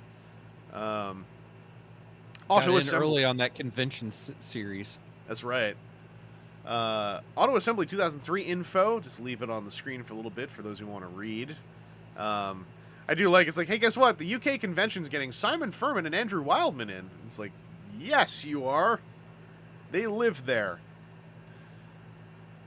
Cypher say, yeah, there's a reason message boards took off. Yeah. For people like me who was intimidated by Usenet. Although Usenet has such value even now for reasons I will reveal someday. Oh, here we go. This is the big news in July 2003. Takara has no plans to market the Winkysoft game, Transformers Tatakai, for the US market. It will only be available in Japan. And remember, everyone, this is before the game came out, so this is when Transformers Tatakai was the best game ever made. Because, however, yeah, we knew it was going to be the best one because the Armada game, Armada is just that thing for kids, for stupid children. All we knew about Tatakai was, for the most part, what we imagined the gameplay would be like. So I distinctly recall back then, like when it was like, how is Soundwave going to be exciting when he transforms? I was like, they'll figure it out. Video games people are geniuses. It'll just work. I know it will. So you gotta remember that when you see the Tatakai news from back then. Exclusive covers for G.I. I checked Graham Cracker Comics last stream. Doesn't work. Club Cybertron in New York City with DJ Jet from VampireFreaks.com and DJ Audiophile, plus special guest DJs. This is good stuff. They're going to be spinning industrial, EBM, noise, synth pop music. Those are all my favorite genres. Downstairs at the Pyramid. The Pyramid is known for its goth industrial lands. Those are all my favorite genres that I didn't know were my favorite genres until 2007. Sad. Would you be able to get in there if it was 18 plus in 2003? I have to think about this. Yes, I think. In July, yes. Yeah, it would have been fine. Well, wait. It's in the States, though. So wouldn't they still be throwing a fuss because it's not 21? Oh, for alcohol, you'd probably have to have like a hand stamp or a wristband for alcohol, but you could still get in. I'm going to be in a club surrounded by people drinking. How are they? I mean, this is 2003. They weren't thinking that far ahead. Yeah, this is the era when I would go to BotCons, but I wouldn't be allowed to drink, and I'd just be like, It was me and all the Europeans. We'd be sitting in the lobby going like, this is silly. Hey, Orson's World update. Aaron, would you love to ask me, Aaron Archer, Orson, some questions about... Yeah. Orson's World has been updated with more questions answered. Click read more for details, and we can. 1, why is it if the G1 reissues are targeted at us adults who are nostalgic collectors, and the packaging even has stamped on it adult collectible, that our reissues have to conform to child safety laws? Can't Hasbro just market the line to us and release them as Takara's releasing them as they first came out? I'm not complaining or anything. I've picked up a bunch of the reissues and I love them all. You are. But I'm just curious as to why an adult toy needs to conform to child safety laws. You are, in fact, complaining. 2, I live in Canada. Are the child safety laws pretty much the same here as they are in the States, or is it a bit tighter or more lax? My brother in Canada. You live in Canada. What? They are the real thing you don't know is Chris wrote that question. Yeah, I was just pounding my fist on the table. I was writing SAFTE laws. They are branded Transformers and have to meet all child safety laws. Everyone's writing SAFTE. So they are kid toys that appeal to adult collectors. I don't like it either, but that is how it is. I was wondering if there are some names from the past that Hasbro won't use anymore because they think it's too PI? Politically incorrect. Politically incorrect to use. Names like Huffer and Injector come to mind as something that might sound drug-related. Or Huffer. Some other names that might be too offensive nowadays. Freaking Huffer. I never thought about that. Huffer just coming out in his leather jacket because he's too cool. My name sounds like sniffing paint. Cypher, we didn't get Huffer because of woke. Woke has ruined Injector. Sorry, this is so funny to read now because of the friggin' toxic waste dump culture shift since then. Like, it should be telling, by the way, I had to remember what PI means for Aaron because we don't use that anymore. We have different, sillier words for it now. Anyway, the answer was, sure, but there's no names commission. I remember Wheeljack was seen by me and others as a more villain name now that people are carjacked. I don't think you will see Overlord as a name again. The drug-themed names you mention have not come up. I don't think... Oh, wow! I don't think Huffer is a cool name. And Injector is too descriptive. But if you want to have some fun, find out how a Brit uses the name Slapper, used in RID. By the way, this is just several years removed from that Power Core combiner. Mm-hmm. Anyway. Was Megatron/Galvatron given more power link supports than other Transformers on purpose? Seeing as that he wants to harness the power of the Medicons for his evil purposes. Kind of. But not that thought out. Wait, son. Oh yeah, Overrun. Stickergate. I can't get over Huffer and Injector getting cited as politically incorrect names. That was the best thing I've seen so far. This whole thing. Now we just have to change text on the side of a car because somebody slipped something else in.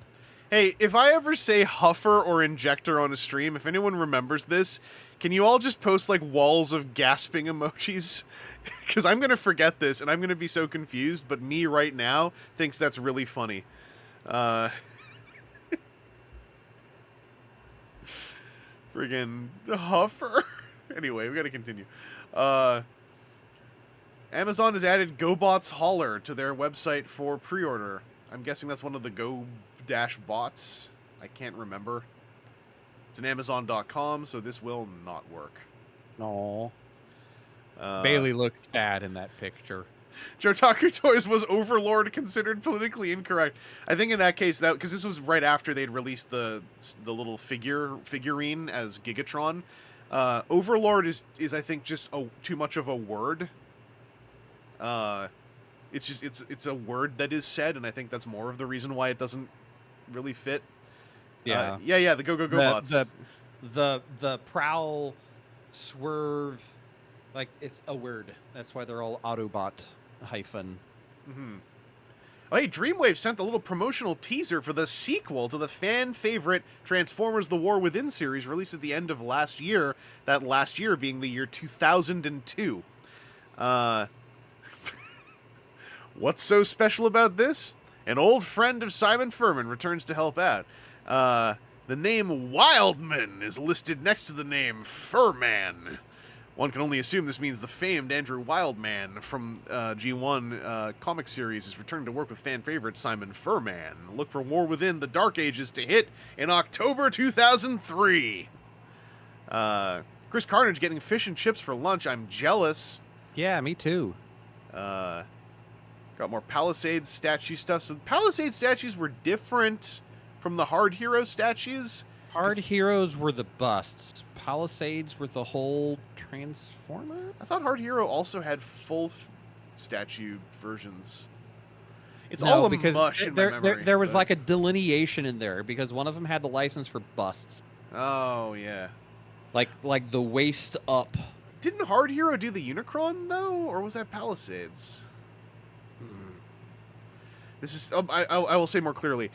All the statue news in 2003 was a mush in my memory because I didn't care. And I said this last stream.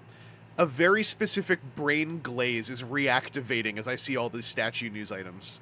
Yes, Unicron was the full thing. Yeah, yeah. Picky Peeves. The aughts were very different in terms of everyone involved in Transformers comics because there were so few of them. Yeah, because like the Palisades RC was like that was like the one where she was like sitting on something and had her leg held up and was one of the first like why are we like really cover girling centerfolding our RC. Come on, guys. That was the Awooga hubba hubba. Look at hotted robot lady got her leg up and under boob. My mom hated that statue back then. She was like, "Why don't I get nice RC things?" And I was like, "I don't know what to tell you, Mom." Yeah. Mother, it turns out I have nothing to do with the design of these things. I don't know why you keep asking me like I have a choice. Well, Kabaya and G1 bottle caps have had an update with chocolate candy. I vaguely recall these. I never got to try the chocolate wafers, but... top comics for June 2003, Transformers Generation 1 Volume 2, Number 3, came in at number 9. And then the rest. What was... Oh, Thundercats Dogs of War. That's tweaking something in my brain. Dreamwave's Ninja Turtles. I forgot Dreamwave had Ninja Turtles. This came up before, though, in last stream, where I was like, there was a what? We are just hell of having front page news about the roleplay sabers.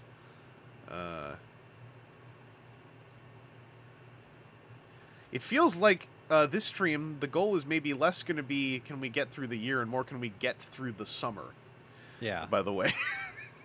Although that works. Last stream was the spring. So it seems like I can fit a season. My God, I should do these weekly. Yeah. We're going to be doing this for years. All right, Universe Optimus Primal has been received by Trax83.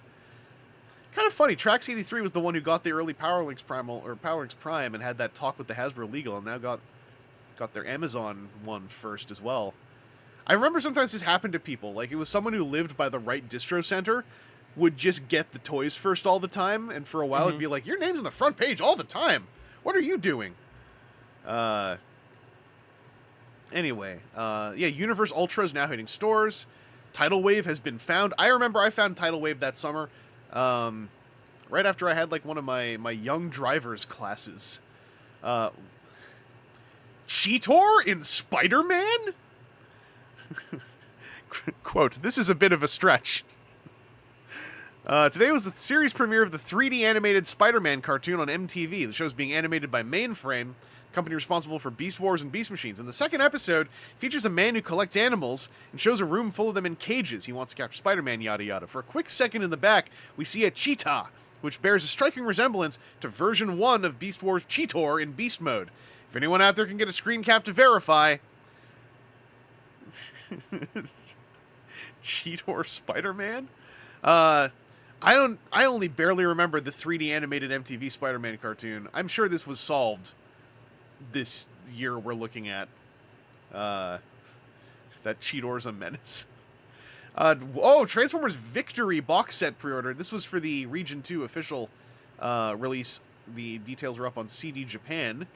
This is the one that was $200 US from 2003. So this is the Japanese release. I think it would be a while until we got it over here in North America. Oh, Picky Peas is saying, yeah, that's the one where Neil Patrick Harris was Spider-Man's voice actor. I vaguely recall that. We got some Armada scheduling stuff, Justco's version of the Armada Rhinox, the new opening and closing for Micron Legend, 70-piece puzzles are out in Philadelphia. Got some more Universe pre-orders. Yeah, I think the NPH Spider-Man on MTV got memory hold by a lot of people. More of the reprints for UK stuff. The Armada roleplay swords in the news again. Yeah. Follow up to Cheetor and Spider-Man. We got him. Thanks to Yakko of Iacon Hub. I think that ended up being someone else later. We have a screen cap. We can't see it. How frustrating. Yakko of Iacon Hub. That's the thing I was trying to remember, I think, last stream. Iacon Hub is where I hung out getting all my cartoons in this era. Iacon Hub is how I watched Armada, because I didn't have Cartoon Network in Canada, and I didn't wait for syndication, so I was downloading Armada and He-Man 03 all off of Iacon Hub. And I got in trouble briefly because I shared just like... This is not as unwholesome as it sounds. I shared just my whole videos folder. I had a lot of music videos from German bands I liked. At the time, I had all the music videos by the band Oomph. One of Oomph's music videos was the single titled Sex. So I remember I got a message from, I think it was Yakko, who was like, hey, you got something here, it's just called sex.mp4. You gotta not share that folder. And I was like, huh? And I looked at him like, oh! Yeah, I mean, I can send it to you if you want to know that it's a music video, but also I can just, like, not share that folder. He's like, no, just don't share that folder. Anyway, you can look up the music video. It's on YouTube. It's Sex by Oomph. It's from very early era Oomph, with baby versions of the whole band before the frontman went insane and as a human seemed to psychologically die during the pandemic and turn into some kind of weird monster now. Anyway, more Microns. Armada is to air in Finland, starting on September 6th. Robot Lore Keeper Oomph Sex.jpg. Alright, Micron Legend, GoBot images, George the Tiger, and Roller Car. I don't remember anything about this 03 GoBots line. I keep thinking about the big GoBots, like the big car and the big jet. Yeah. But I remember this was that other line that was not as big as those ones, if I remember right. Oh, here. New news on the Transformers movie. E-Online, as a statement from Tom DeSanto. The good news about the Transformers movie is it'll be based on the comic book more than the cartoon. Or so producer Tom DeSanto tells us. DeSanto, the guy who created the story and defended the mythology on X-Men, and executive produced X2, jumped into Transformers for his next franchise. But as a comic-loving fellow, he admitted it was the Marvel comic line, not the after-school cartoon, that got him interested in the big car turning into robots series. This didn't pan out at all. The It's a G1 movie already barely pans out. This didn't pan out at all. For those who weren't here, the second news item we ever got on the new live-action Transformers movie after its confirmation was from CNN.com that it would in fact be the G1 Transformers live-action movie. And we sat on that knowledge for 3.5 years, with that as a guiding knowledge on what was going to be happening. In 2003, Fleer got the rights to HASBRO brand trading cards. That's interesting. Were they the ones that did the weird punch-out-the-parts game? Or was that already WotC? I can't remember. No, that was someone else. Okay. Because those were like plasticized cards or something? They were supposed to be. I was messing with them last year, and I'm still not sure if they were. Yeah. They don't feel great. Timu Canadian live-action Carbomia. You know? Tonally... Yeah. Dark of the Moon Yeah. may well, the opening of Dark of the Moon may well could have been Carbomia. Hey, new Orson's World update. Whose turn was it again?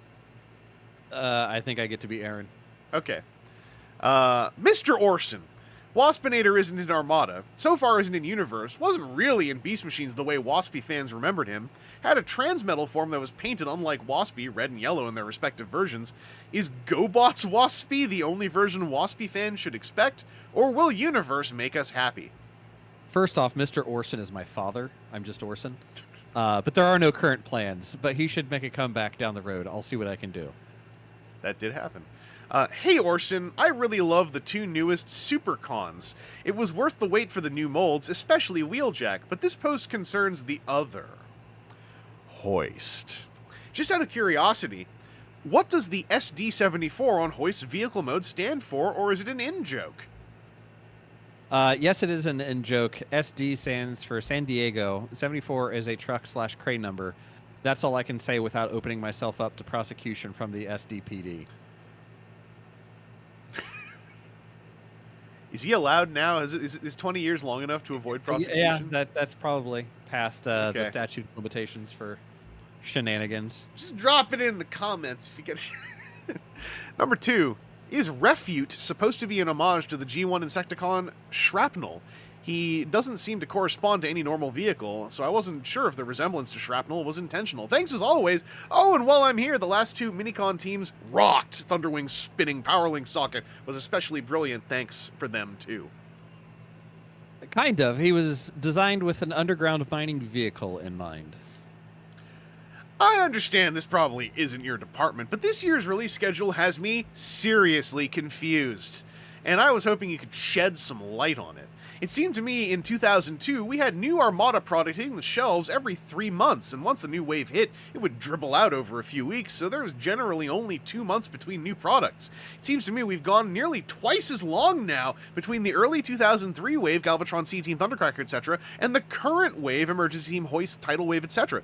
While we did see new product in the spring, it was largely store exclusives like the Dinobots that came and went in a blink. Now I'm finding myself dish out a lot of cash, as it seems you/Hasbro are making up for lost time with both Armada and Universe. While I can't afford this, I know many collectors can't, and most certainly kids and parents, obviously your biggest supporters, aren't going to be gobbling it all up, so I was wondering why new, non-exclusive toys weren't released a little more sporadically. It would make more sense to me to spread it out as much as possible. Was there an accidental delay? Is spring just not a time when toys sell compared? Am I just completely wrong in my understanding of how this works? Best laid plans do not always hold up. Our plan was to have even spread outline that was consistently updated, but when you consider quality problems, a change in package, or me being slow about a color I want, it slows the original plan down. Spring is a semi-good time, but after Easter it will slow a bit until late summer. It just happens. I understand, but I'm sorry. Valkais is saying, I wish his answer was just a no. Yeah, me too. Yeah. Oh, there's an explanation for SD74 on the TF Wiki page, so I guess it was expanded upon on there in the 20 years intervening. Since he discussed it with the federal prosecutor and they let it go. Okay. Hang on, I'll go take a look.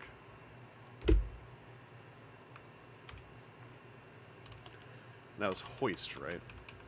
Yes. Let's pop over to toys. Or just do Control F74. Here we go.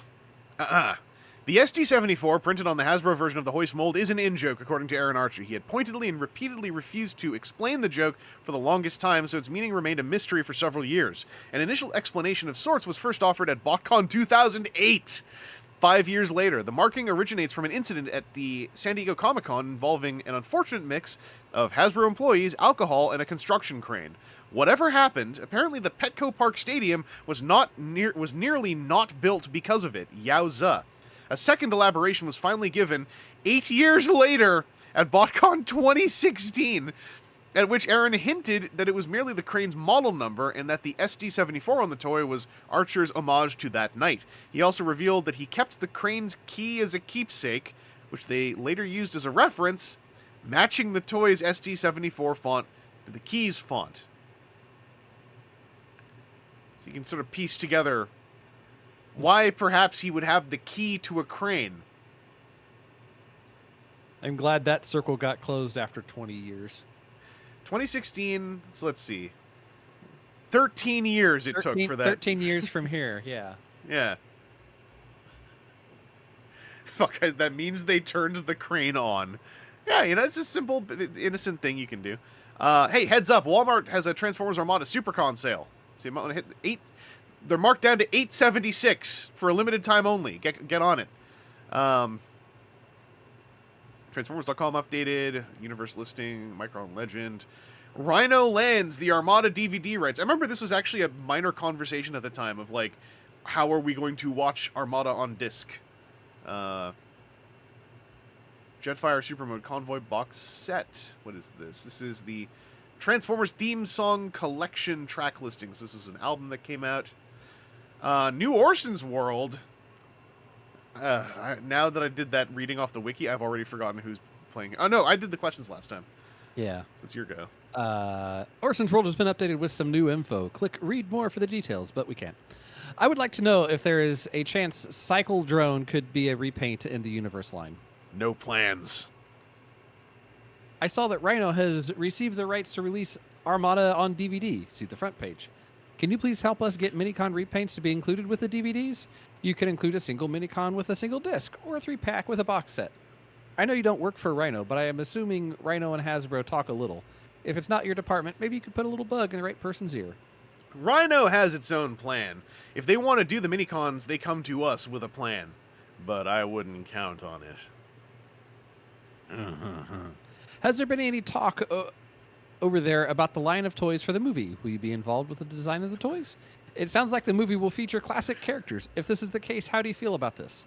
This classic characters are mostly based on real-world vehicle objects. Does that mean they'll be redesigned as to not require licensing?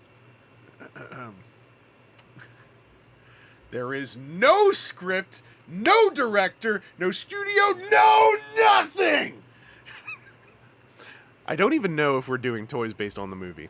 This is so far in the future, I don't know what we are doing. There is a deal between Hasbro and a couple of producers. That's all right now. Is there any chance the Robots in Disguise build team, which merges to form Landfill, could be repainted in Constructicon colors and given Decepticon logos to make them a Transformers Universe appearances Devastator? If there is no current or foreseen plans to do a repaint like this, who could fans of the idea contact within Hasbro to express our interest in this product idea? It is doable, but currently there are no plans. However, if I look 3 years into the future, maybe you will be seeing that from Energon's combining team that you don't know exists yet. Also, talking to Orson would be the way to express interest to someone at Hasbro. Anyone maybe just maybe a little bit higher than you we could talk to in Hasbro. Yeah. Your manager we could talk to. Well, at the time there would have been, yeah. On the www.transformers.com, the Unicron Flash movie lists him as transforming into a moon. Is this just an error on their website, or is this another one of the changes we've come to expect from Armada? He is half the size of Earth in Armada. Orson, I'm just curious if you designed the Armada Starscream figure. 1. Did Takara or Hasbro design this figure? This Starscream figure is the very best of the Armada 2002 toys. The toy's got great articulation, great sculpt, and is a durable toy. I love the fact that the mold can get recolored 6 times for all the Seekers. A little bit of both, but probably more Takara, but based off a sketch from Hasbro. I worked the wing sword in. I do all the color guides. Orson, many complained that the Armada 2002 toys suffered from various things, like the following: articulation, detail, sculpt, and color schemes. However, the Armada 2003 surpasses the 2002 Armada toys. Almost every Armada 2003 toy is superposable, better sculpt, detail, and color schemes. Heck, even the bad colors for Armada 2002 are being redone for the Powerlinks figures. Armada 2003 figures, like all of them, are the best Transformers I've seen since the G2 superposable Transformers, like the following: Laser and Cycle Rods, Laser Rod Prime, and ATB Dreadwing. My question is as follows. We're just now to the question. These people are criminals and should be in prison. Yes, M. Cypher. 1. Why the superb drastic change for Armada 2003? Did you and Hasbro read the various TF news groups and see TF fans were displeased with the Armada 2002 TF toy designs? It is great to see Hasbro and you listen to the fans. Here's hoping all future TF toy lines are designed like the Armada 2003 toy line. Okay, everyone, let's just settle down for a second and remember 2 big things. A, literally, this is still the first year in which, just rando fans are remotely even getting to comprehend talking to a person working on Transformers.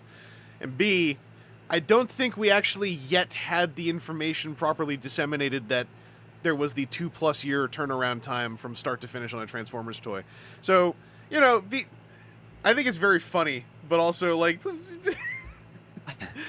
don't have to gulag these folks. Like they didn't know. It was a simpler time. 2002, I'm going to shit upon them from a height. 2003, we lift it upon this pedestal. What a I was like, I'm really happy the answer's been written out already, because like I would have lost track of this question halfway through. Anyway, in character. Any lack of polish in the early waves has to do with time. As I've said before, a launch of a new brand needs a certain number of items. Because of this, time to iron out the little details, articulation, sculpt, time, and details, is lost. I will make no apologies for color. I understand the complete Armada picture, and to review it negatively after one wave is not dealing with all the facts. Takara and I want the same things you do, and work to add them into the line as time allowed us to. The 2003 items and their features have been part of the plan since September 2001, so there was no fan or news group input used. At the point you see the launch of a new Transformers kid-targeted line, Wave 4 is already too far done to change, and Wave 5 is in the works. So the planning takes place up front, much earlier in the process than you would think. This is actually possibly the actual debut of this knowledge, the 2-year cycle, on a wide public level. This might actually literally be the thing I was just talking about. So, again, let's not gulag this person. Let's thank this person and their incredibly long question for spawning that information that allowed us to stop asking that question. Hypothetically, I think that question gets asked a lot still. Yeah. Anyway. Any of their live streams on YouTube now have people in the Hey, chat. you know what? People in the chat. I'm going to keep the positivity train coming. These questions, infinitely better than anything I've seen in the Hasbro Pulse YouTube live stream chat. Yeah. The quality of these questions is simple. I could sit down and I could just comb over the curves and details of these questions and their texts, run my hands over their punctuations, and friggin' mouthfeel taste all of their capitalizations, and it would be the Louvre compared to a Hasbro Pulse live stream audience. You know, it's like, this is bespoke and naive. It's so endearing to me compared to, you know, people running into the Hasbro chat to start screaming about the Autobot Target Master who's not in any current listings or whatever. Speaking of screen caps, by the way, screen cap news item, another classic. Armada is... Hey, this goes off that stream I did with TJ last month. Armada is coming to the UK McDonald's starting July 25th. Get ready to get whatever Superbot and Super Vehicle. Sorry, Mega Robot and Mega Vehicle. Mm-hmm. Wait. Jotaku, fan feedback devolving from multi-paragraph breakdowns to L. Yeah. Yeah. Mock Tackle, the internet used to be artisanal.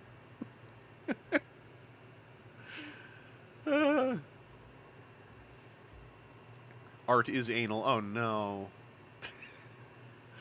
Oh no! Right after I talked about screen caps offline. Oh no!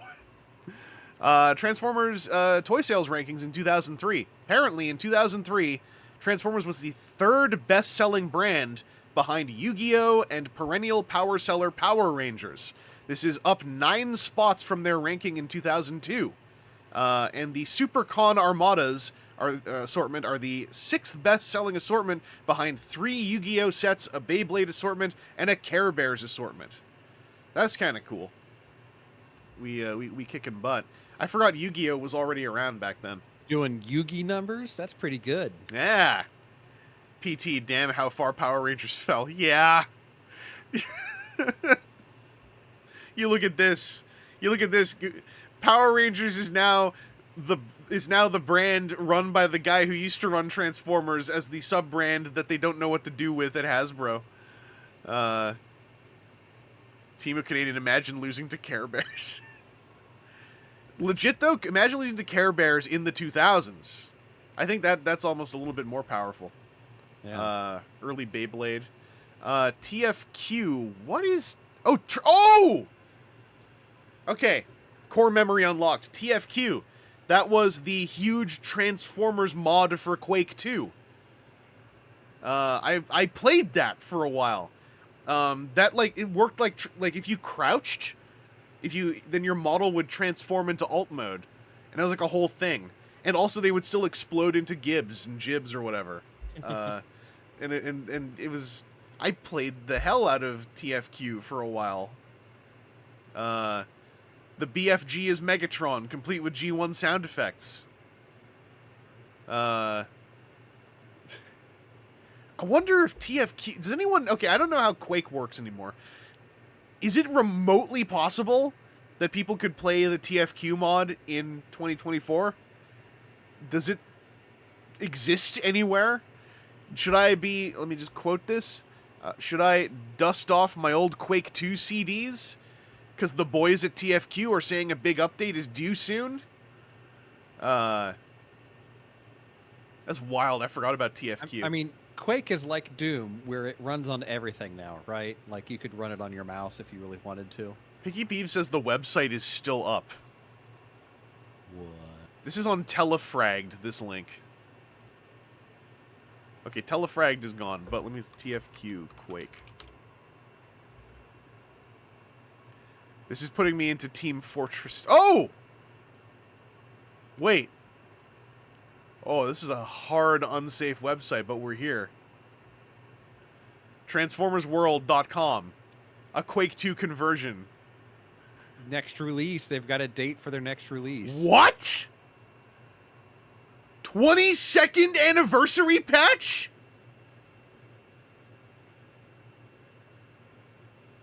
Look at the... And a visitor look at counter the site counter! It's showing letters!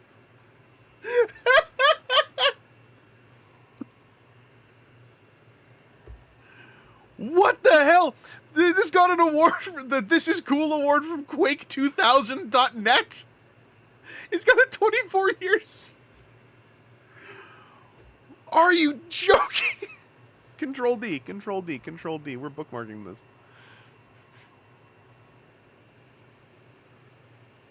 This site is designed for a resolution of 1024 by 768 or greater. They have to know what they're doing. Well, I mean, if they've got a 22nd anniversary patch, I'd bet they do. I can't get over the visitor counter. Oh, my cheeks hurt. Ah! Okay, I have to look at this later. We can't sidetrack, but okay. Well, that's really cool. Someone should update this link just quietly. Micron Shockwave Tidal Wave has come out in Japan. Orson updates his world. Hey, Orson, I love Armada Wheeljack. Everything is excellent about him. I like all the Armada toys, but Wheeljack is my favorite, along with Powerlink's Hotshot and regular Hotshot. Thank you for creating such cool toys. P.S. Sorry for bugging you in the past about the video game. Thanks. We do our best to hit all forms of Transformers fans. Another guy comes in. Why is it that some of the minicons that have the gear gimmick do not fit the toy that was designed to operate them, i.e. Cyclonus? I remember you were saying that none of the minicons are meant to represent a faction, and that they are meant to be a neutral faction. That is why you design more geared minicons for use with Cyclonus. Now, some of them definitely fit, Drillbit, Buzzsaw, Dual Lore, Dune Runner, but others don't even remotely fit. Refute, Iceberg, Ransack. Was this more of an accidental thing? Or were they just made to fit Cyclonus' gear port at the last minute? Should fit. That's the perfect one. That's the perfect one. They should fit. They should fit. That's another one that should just be a no. Yeah. Yeah, was this accidental or was this the... No. The ellipses on the they should fit also are piercing. Mm-hmm. That's like a raised eyebrow. I actually genuinely can't remember what the issue was with all this. I know there was... There were some of them, if, like, Cyclonus, when you spun his rotors, it had, like, a gear transmission system. Yeah, on the front, like, under the chin of the... On the front, the little gun thing would bounce. Yeah. And there were some of the other minicons that had that gear connection, but, you know, not all of them did, because not all the minicons had a action feature type of thing. And there were people that were upset that that action feature wasn't, I guess, baked into every one of them. Well, it's the fit thing I specifically remember being worried about, because it was the Arctic minicons were like the second team later on who also had gears, but like I remember they didn't fit like perfectly, but I have maybe Mandela affected memory that I got them to fit on mine in 2003, but I can't remember. Some more Micron Legends stuff. More on the Palisade statues. Whoa. Got a hiccup there. MSRP of $150 in 2003. That's kind of big. I genuinely don't recall a lot of these. I'm sort of seeing this list of names. I'm remembering seeing those shapes. Yeah, I did Palisades in a couple of those names. They all look to be like mini scenes, because that was why it was RC with her leg up. Right. Versus I think before. Yeah. Where Hard Hero was just like the pose, and they did more busts, but I think they were maybe just like the pose things. But the delineation maybe was Palisades, like were like a mini scene. Yeah. The Soundwave one, I vaguely are starting to recall, like the sort of the silhouette of it. I'm so happy I never really cared about statues, because this could have been such a sinkhole, considering like how in a short amount of time, 2 different companies put out a whole lot of Polystone Transformers. Oh yeah. Picky Peas with the report: $150 in 2003 is only $250 today. Whoa, Aaron, here it goes. You were mentioning this before. I forgot this was news in the summer of 03, though. BotCon back in action in 2004. John and Carl Hartman have updated their website, botcon.com, with some great news for trans fans. It seems as if they will be throwing their own convention one last time, entitled BotCon. A separate show, thrown by the original organizers of what eventually became the official convention, will be held next year, completely different from the OTFCC show, organized now. Also be sure to make there's going to be a statement on both BotCon.com and CyberCon Expo about how these 2 fan-run conventions will work together next year. I forgot that started in the summer. I thought that was like 04 stuff. Picky Peas, it's all good. I think inflation conversions are low-key critical to looking at old price points, because it's like, it's not like it's night and day, but it's enough that it kind of, how do you put this? It prevents some of the more low-hanging fruit of like, everything was so much cheaper back then, because it's like, even the dollar was so much cheaper back then compared to now. Yeah. Good news, Aaron. Mr. Hills says all the KB Toys stores have their Transformers priced at 20% off. Hey, KB, that's another great toy store that'll be around forever. Yeah. We got IGN updated their PS2 section with more screenshot renders of characters from the Armada game. American Dream Comics has SDCC coverage. This is the first... when SDCC was still a tiny show. Yeah. These were all the SDCC reveals. Universe is going to be getting Rid, Ultra Magnus, and Optimus Prime repainted and released. Was that Splendid Convoy? Someone let me know. Armada, Predacon, and Cheetor had slightly different colors. The Power Links repaints are there. The yellow Landfill gift set is there, and some G1 reissues. Some more Toy Gallery stuff. I remember Hook and Sushi Convoy. Valkysa says, yes, it was Splendid Convoy. Okay. There's an interesting SDCC image that could be from the Transformers Alternators line. It's a shame we'll never know what it was. But here we go. Wow, in 03, I thought this was from the next summer. Thanks to Blue Marvin, we have the first pics of the 20th anniversary Optimus Prime, as well as a Transformers Alternators Smokescreen figure. These were displayed at a recent toy show in Japan. I remember being at uni when this stuff dropped, when I still had hopes of finishing a degree that I had started, and I was like marveling at these like phone pictures of like, how big is that Optimus Prime? This is when I think we hadn't seen very much of them yet, and this was before the BotCon where, or the OTFCC panel where Aaron Archer, if I recall correctly, was the one who just pulled 20th Anniversary Prime out from under the table, going like, "Oh, by the way, you want to see it? Here's a painted one. It's done." And it's like, what? Yeah. Okay, sis, where do the wheels go? Is this bumper in his chest? How's that work? Yeah. Yeah. We had so many questions, and I think it was at the end of that panel when it was Aaron Archer just like pulling a robot mode one out from under the table, pumping it on the table, and then hanging out to ask to do Q&As like with whoever was hanging around, and it was like, just don't touch the toy, right? just the memory that's triggering in my brain is like imagining 2001: A Space Odyssey. All of the apes just I'm just walking up there with my stick going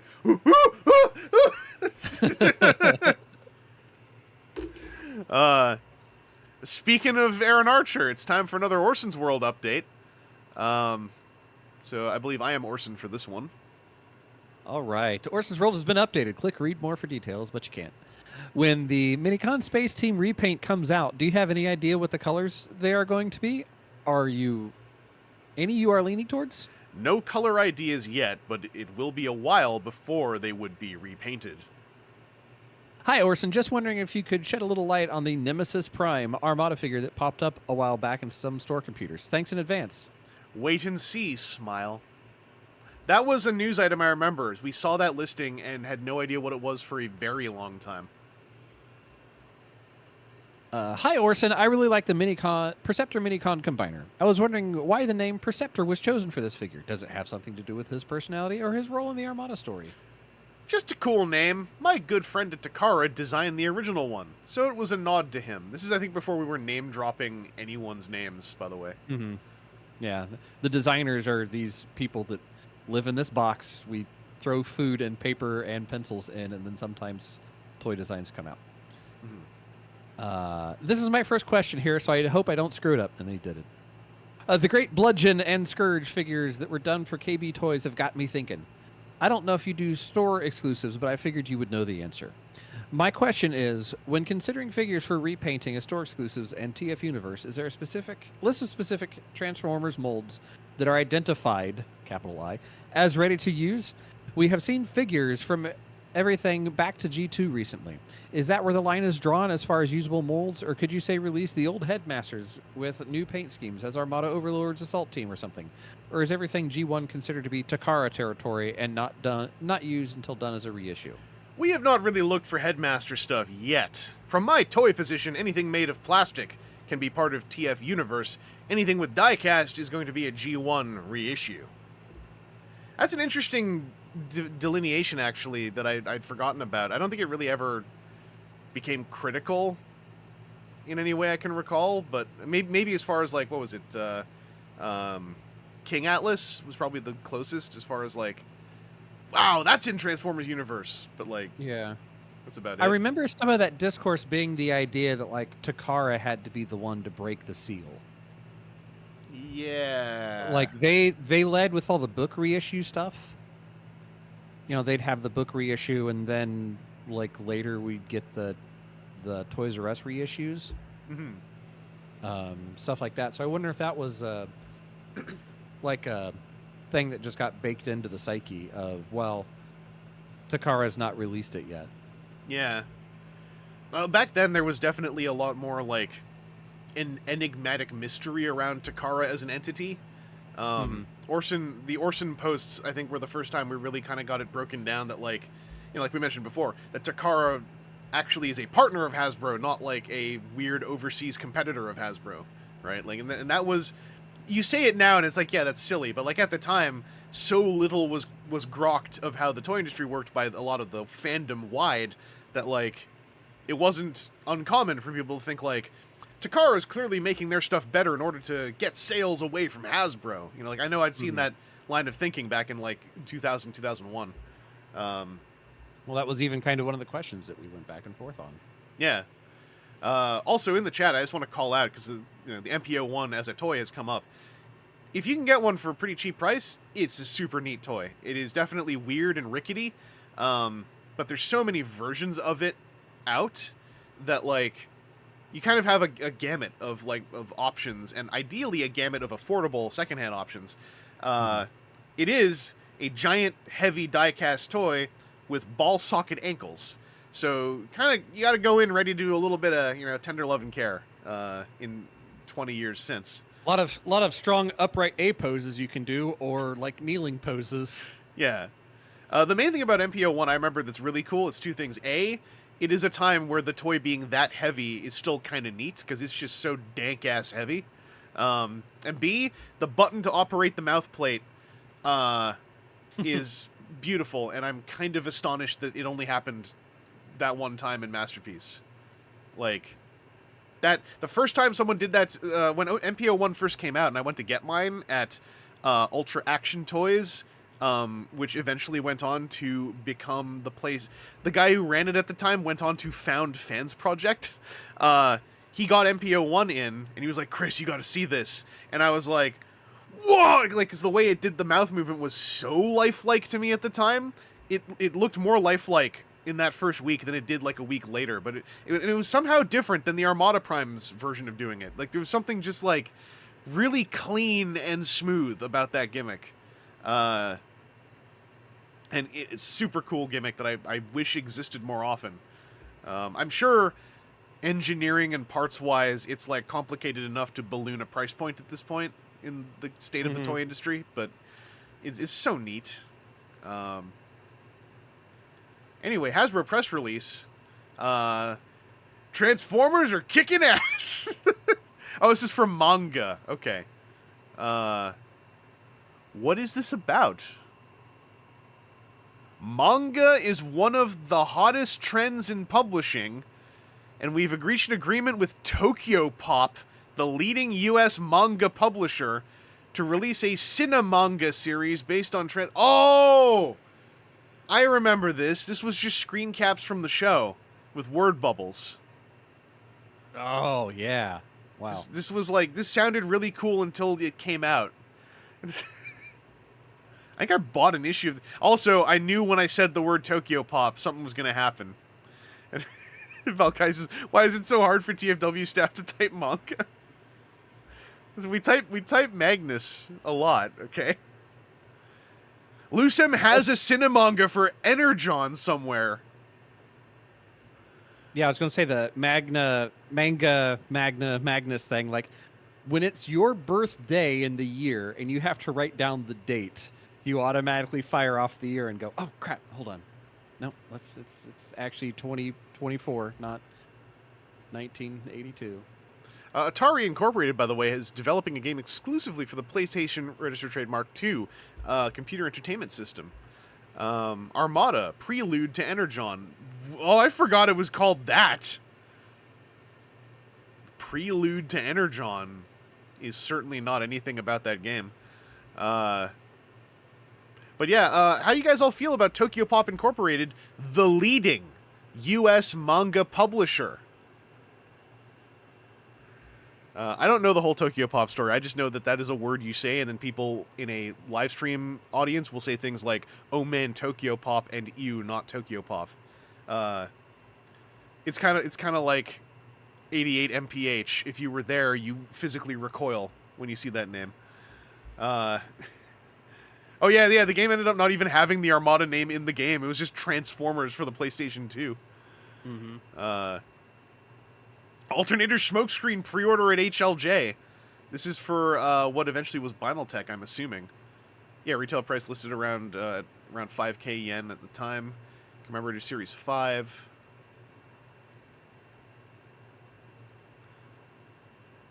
We're getting into some juicy stuff that I thought was going to be next year's news.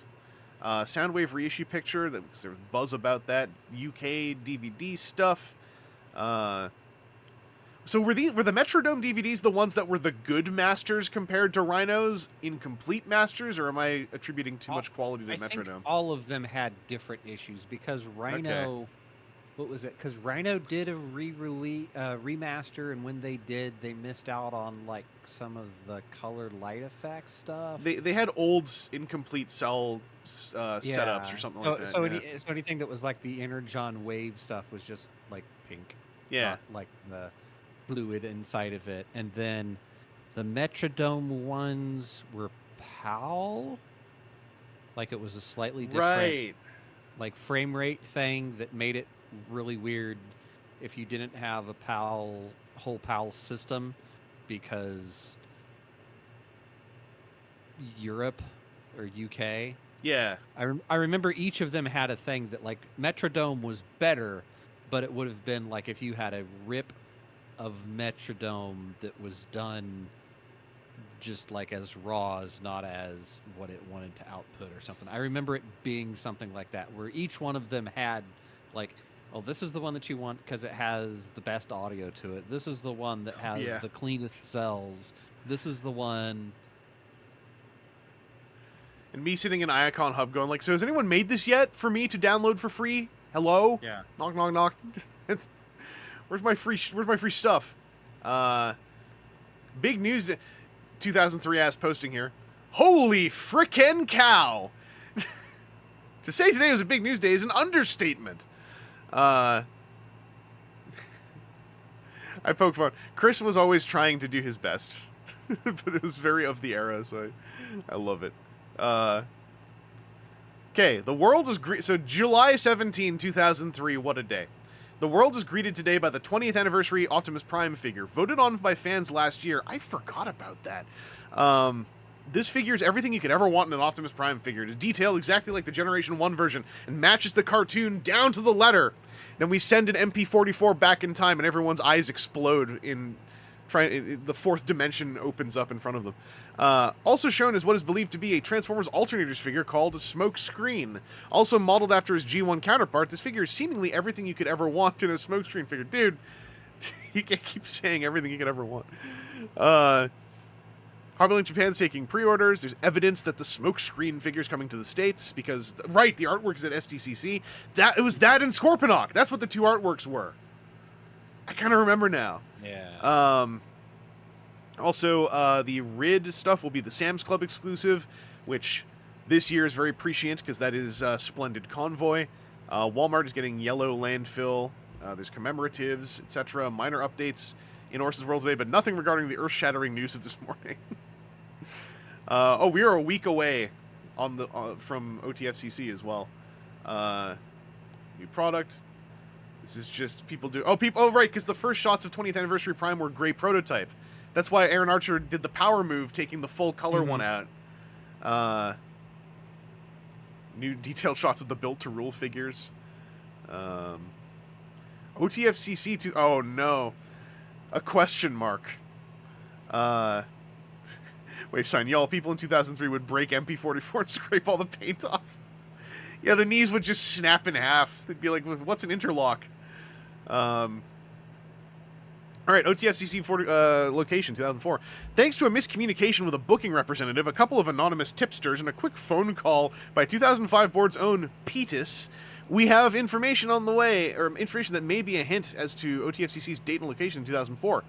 In a conversation with a staffer at the Hyatt Regency in Rosemont, Illinois, the official hotel for OTFCC 2003, we found out that there will be a Transformers group block of hotel rooms available in this period from 2004. The price on the rooms is currently $131, same as the current block. The other half of coincidence lies in that time frame. The only convention set to run would be OTFCC 2004. No word if it is official or if the convention is set to run for a longer time, but hopefully we will find out next week.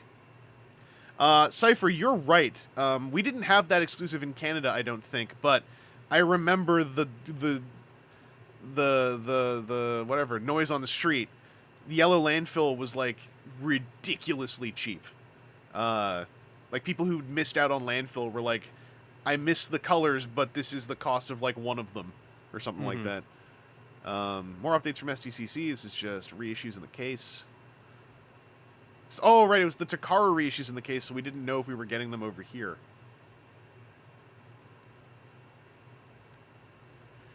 Armada is scheduled for August 2nd. Marcon Legend, over at the Super Robot Magazine having that manga. This is the 3rd chapter of the Battle of Stargate manga. Oh, we finally have a name, Battle of Stargate. Okay. That's a link that's probably dead. For reference, I didn't mention it this stream. In 2005, I believe, or shortly beforehand or after, that's when the Energon wave happened, and there was a massive TFW database loss.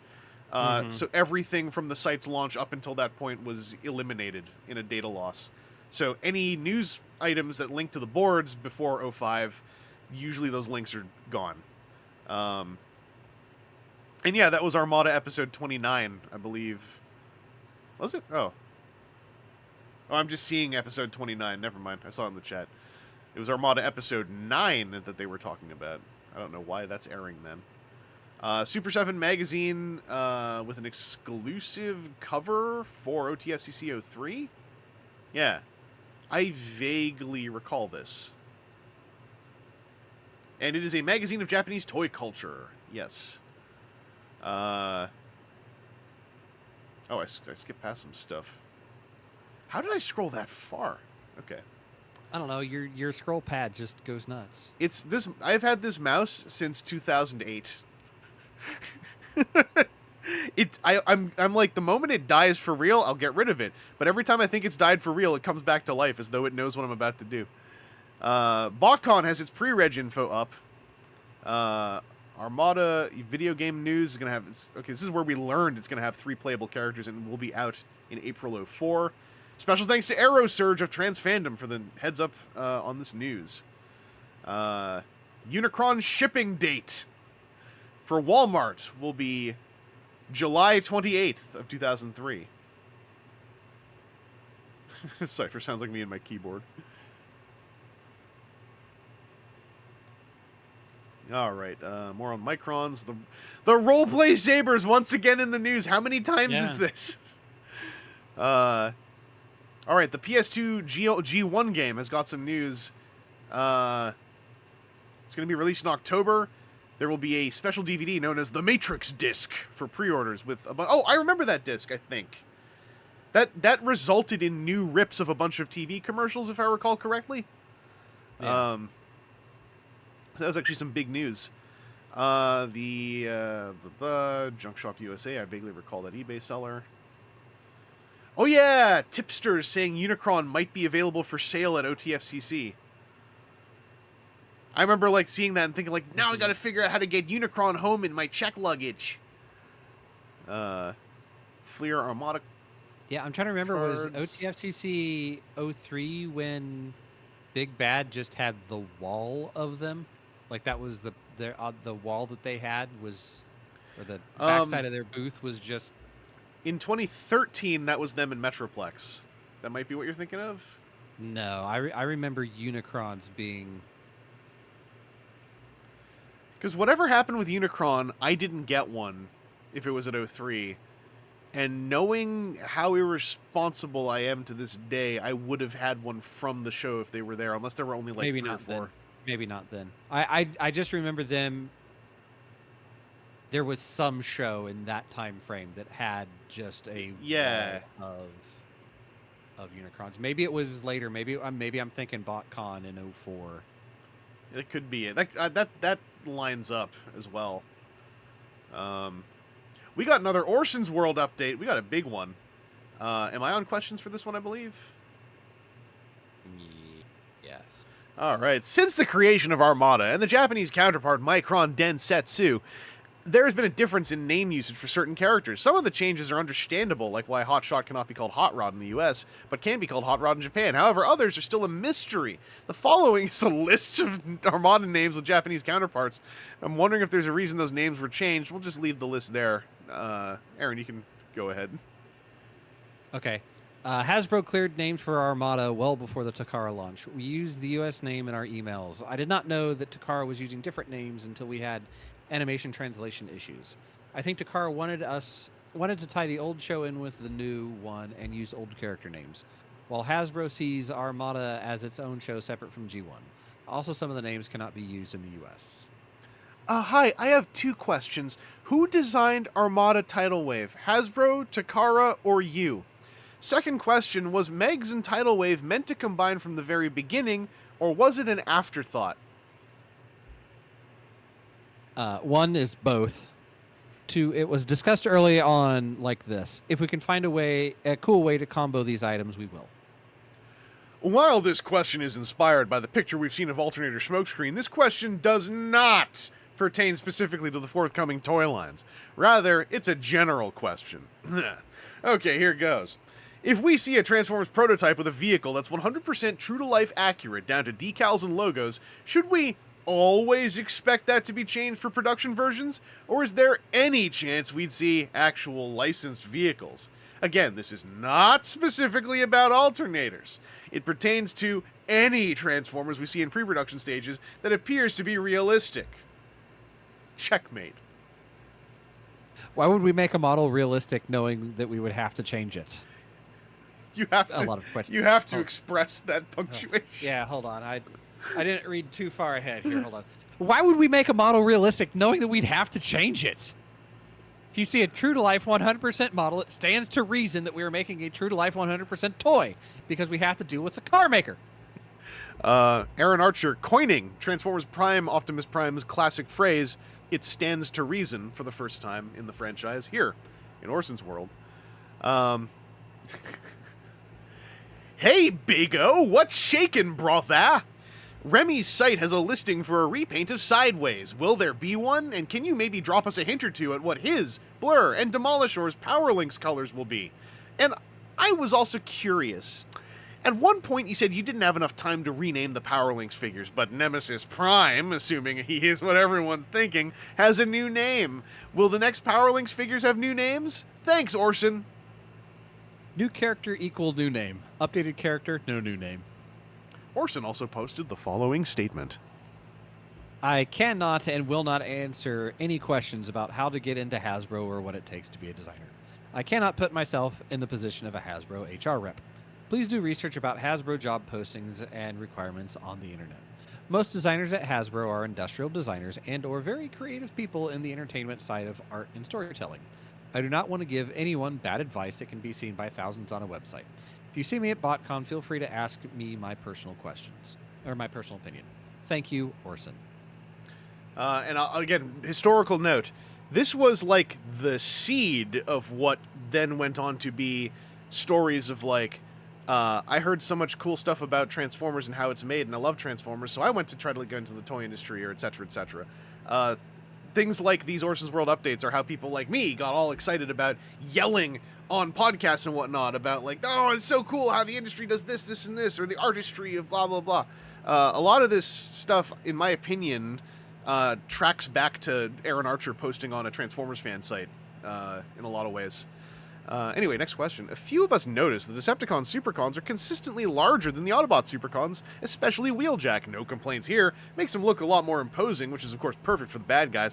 Was this a happy coincidence, or was this intentional? Either way, it's a pretty cool occurrence. Real reason, it just worked out that way. By the way, the Autobot hoist is also taller. Oh wait, that was in the same wave as Wheeljack too, wasn't it? Mm-hmm. I've noticed virtually all the Armada Decepticons tend to have parts sculpted that have pieces of machinery exposed.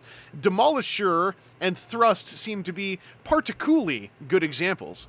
Demolisher's legs and Thrust's chest draw my attention the most. By comparison, most of the Autobots have a more finished and polished look. It seems to give the Decepticons a more rugged and mean look. Was this difference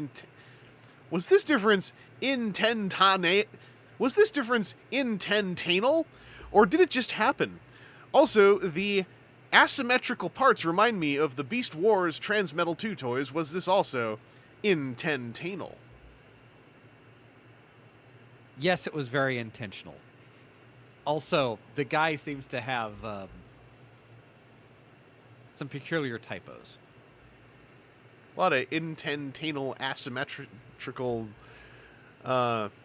I was wondering what the differences to Ultra Magnus were for his Universe release. That is an exclusive. I don't know. Orson, With the upcoming release of Unicron, a lot of people are worried about production numbers.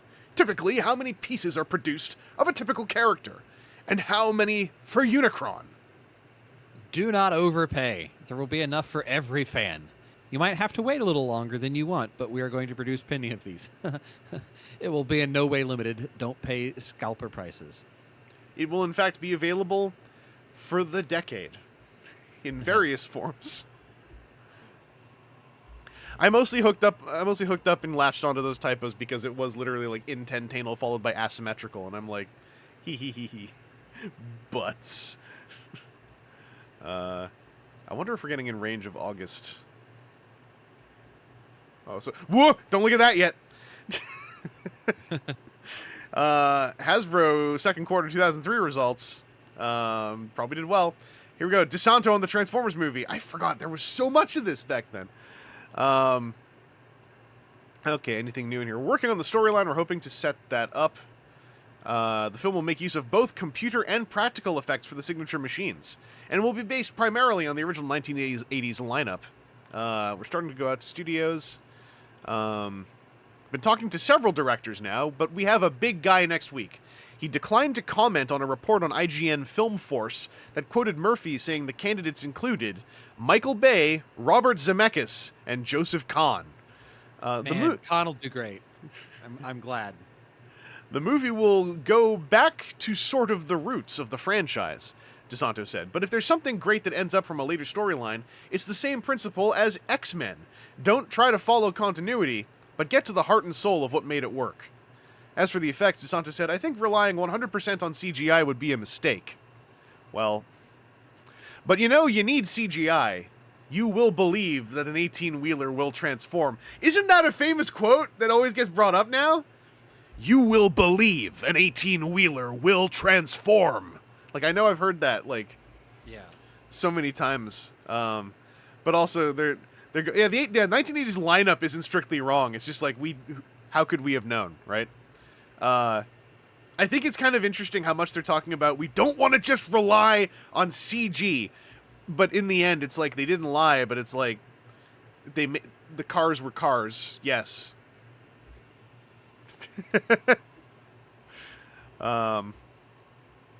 Anyway. Oh! Okay. Transgeneration 2003 party at OTFCC. We've talked about this last stream, and it's come up this stream a whole lot. Welcome to the 2000s era of the Transformers fandom. Just plugging the prefix trans on everything. Without realizing, for the most part. There were folks, but, like, for the most part, not realizing. OTFCC attendees, are you ready to party? The Allspark... Oh, I remember this! Mm-hmm. Okay. The Allspark, in association with TFW 2005, Trans Fandom, and T-Formers, is proud to announce the first ever Transgeneration 2003 party to be held at this year's official Transformers brand collectors convention in Chicago, Illinois. Join the fun on Saturday night at the Hyatt Regency O'Hare Diplomat Viscount Room. The party is scheduled to last until about midnight that night. There will be music, dancing, and a bar for the older trans fans. Glenn Hallett will be there in person to help kick off the festivities. To help make this party something worth remembering, every site has managed to donate various Transformers merchandise to be given away as free prizes or as part of the special raffle that will be held throughout the night. Admission is free and the party is open to all ages. Check out the party and meet fellow trans fans, meet your favorite Transformers website staff members, and have one heck of an awesome time.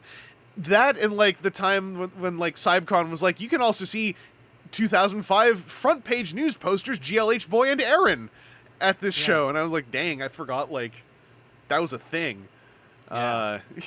Again, this is in that era of, were you with Allspark? Were you with TFW? Were you with T-Formers?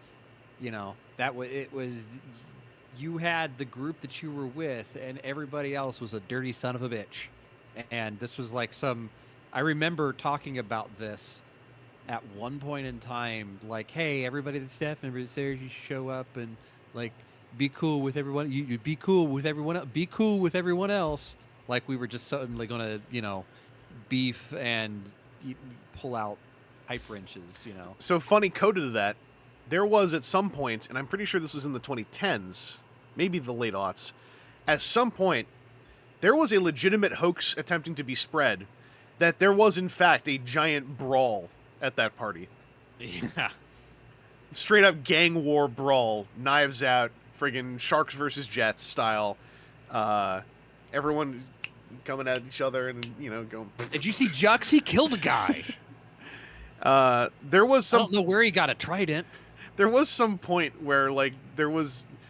I'm going to say hoax is the easiest way to put it. I think different words could be used for that. But there was this spreading of this idea that, did you know back in the day these guys all had a fist fight at a BotCon? I do remember, quote, TFW 2005, we win at yelling, end quote. Yes. Because we did. PT with the trans gang warfare.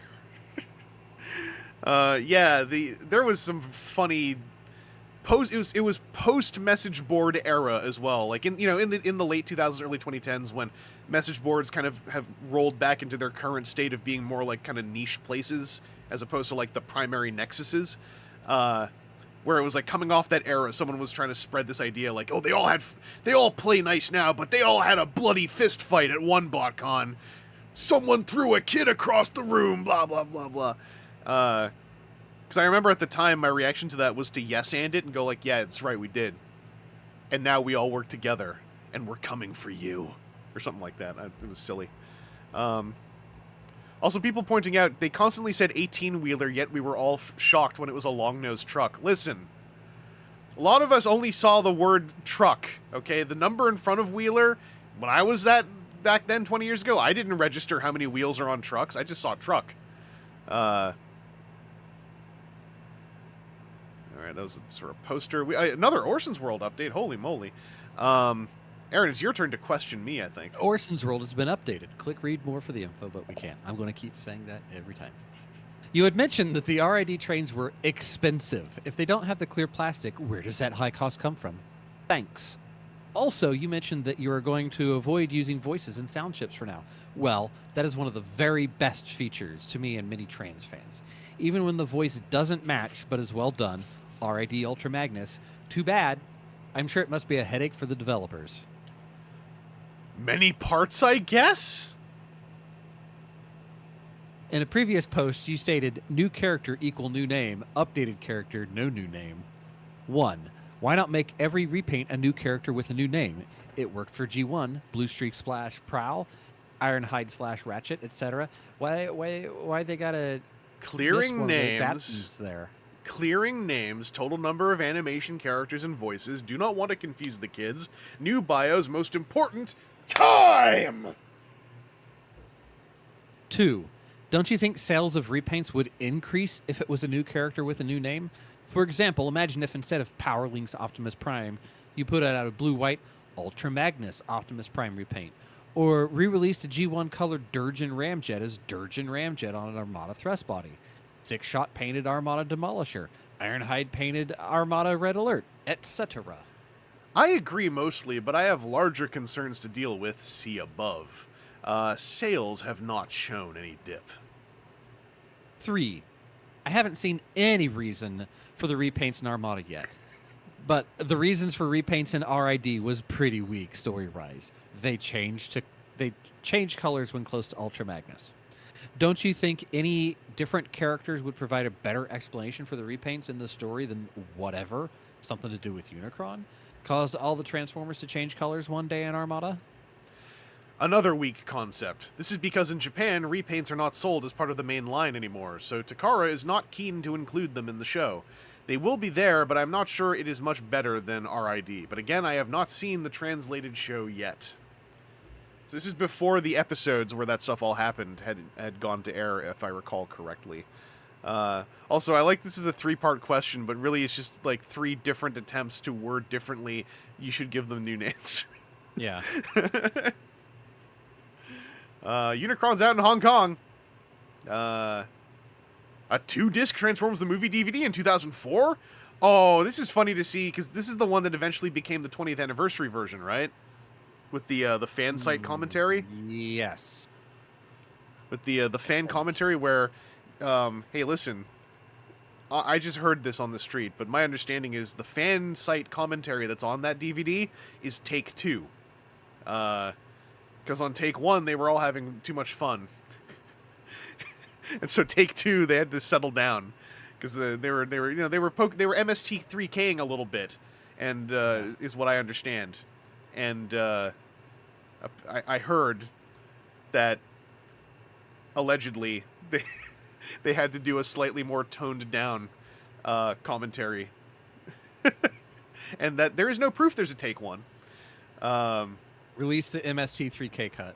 But if you ever listen to that old commentary track with the fan sites commentary, and you consider that perhaps they're doing a second take where they've been told, hey, stop making fun of the movie, a lot about that commentary track makes a lot more sense tonally.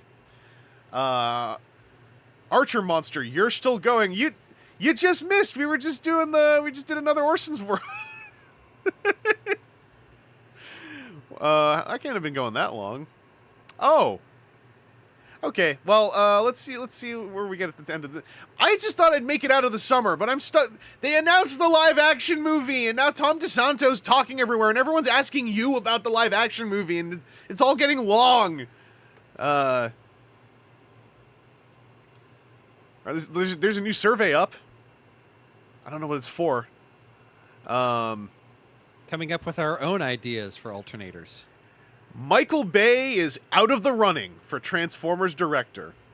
On July 22nd, 2003. Thank goodness. With the live-action feature film version of the Transformers now in active development, one of the next steps will be hiring of a director. It was reported recently that the front-runners to helm the pick were Robert Zemeckis, Michael Bay, and Joseph Kahn. IGN Film Force can now reveal that at least one of those three is no longer under consideration. According to those in the know, Bad Boys 2 director Michael Bay is no longer viable to helm the Transformers for producers Tom DeSanto and Don Murphy. This means that Bay has other projects on his plate right now, possibly Superman, and the can't Nick Cage Superman, and can't do the picture. As DeSanto, right? Oh God, I forgot that's this era. As DeSanto himself revealed at last weekend's SDCC, the producers will meet soon with a big-name contender for the job. IGN Film Force hopes to bring you the news of who lands the Transformers directing gig when that information comes our way. I forgot this is when the Nick Cage Superman was ostensibly kind of maybe happening. Or the Kevin Smith Superman... Oh. Is that the same one? I always forget. No. The Nick Cage Superman's the Tim Burton one. The Kevin Smith one might have had Nick Cage. The Kevin Smith one was the Spiders one, I thought. It was with the guy who was like, I want giant spiders. Release the Nick Cage pachinko cut. Unfortunately, now when you type Nick Cage Superman, it's all, oh my God, Flash. Yeah, they had to. Why would you do this? They had to showing up in Google. They had to ruin our ability to read up on this news story. Okay, as for that timeline, as of July 22nd, 2003, Unicron is out in the States. So Cypher was mentioning that he thinks he might have gotten Unicron on the way to OTFCC. That seems to corroborate the Kabaya bottle cap figures. I remember these, but they're kind of just tchotchkes at this point, I think. Rid Destructicons and Canada Wal-Mart. Another Orson's World? No. San Diego Comic-Con write-up. Series, Armada the video game, Universe toy line, Energon comic book. I took pictures. It's a lot of... Okay, Armada video game. This is some of the first times we got these bullet points. The rest of the Autobots will make cameos.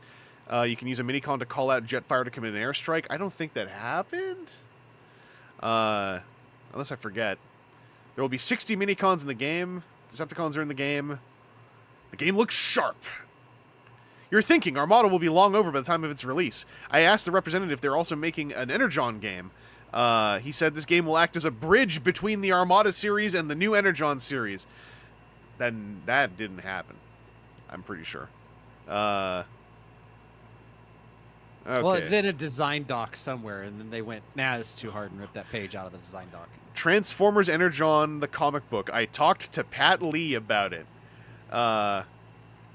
He said Energon's a continuation of Armada. If it was a better toy line, he said it was different. I joked, saying different's another word for sucks. He said no, but he did think it was different. I was hoping for some more juicy Pat Lee gab in there. They're also showing clips of the new G.I. Joe CGI movie. I vaguely recall this from that era. Alright, a lot of this was otherwise just like, I took photos and they don't exist anymore. Wave Sign, yes, the Armada game in the PS2 is pretty darn fun for the era. Yeah. July 22nd, World's Smallest Transformers released!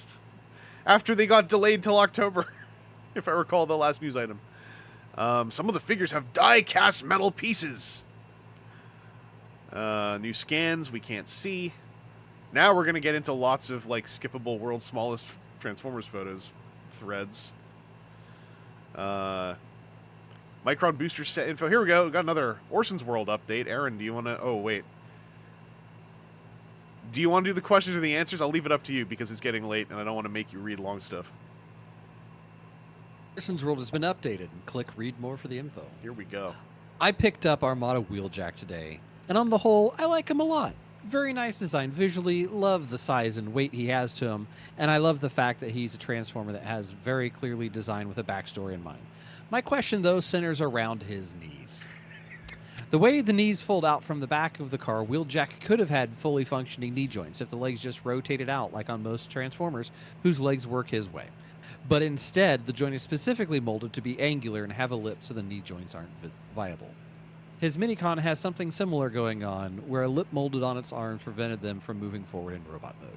Neither piece seems to add to the toy, and both subtract from what seems like it would have been an easily attained posability. I'm curious as to the true reason for them, if you know.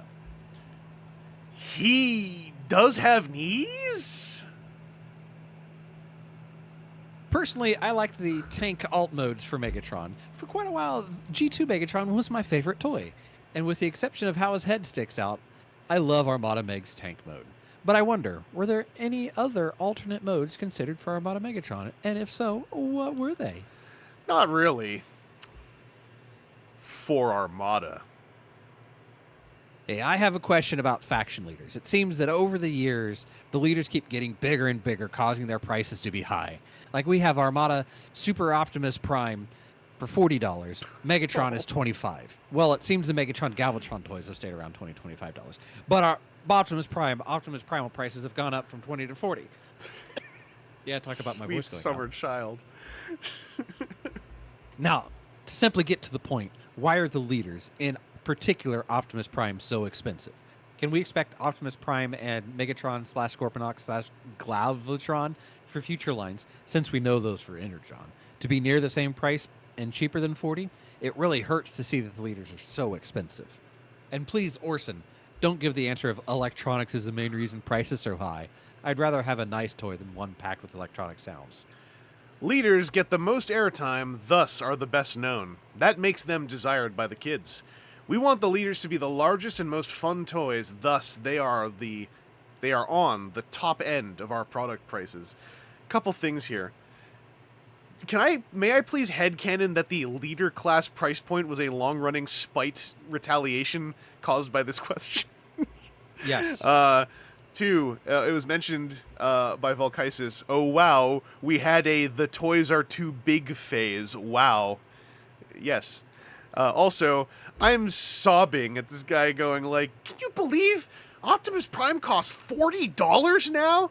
While I'm sitting here staring into space at the fact that, like, the Armada Optimus Prime cost, like, 120 something in Canada last year.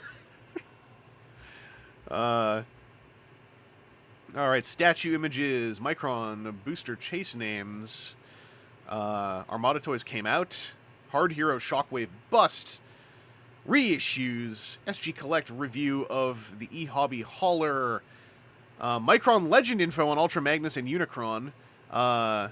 Cosmo Emperor, I forgot about that. The chest cannon's called the Chaos Bringer.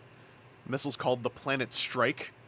Dead End is now called Bug Video. I remember that stuck for a while. I think this is where we also got the names Magna Convoy and Magna Jet Convoy. Yeah, Chris Carnage with $750 AUD Omega Prime.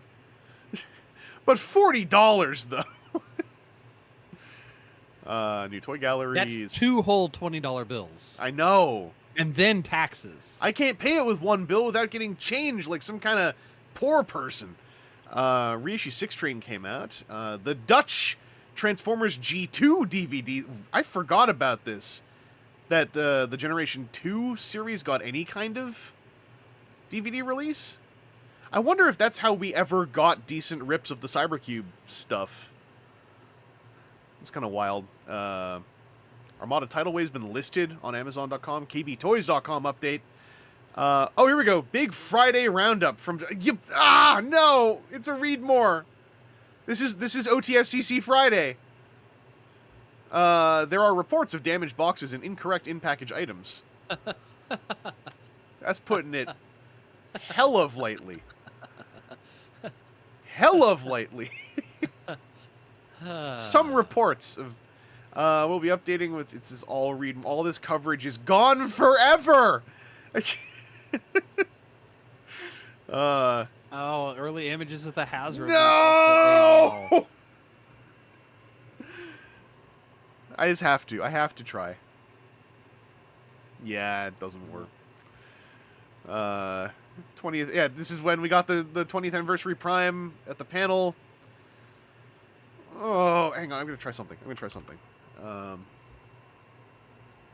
Wake up, keyboard.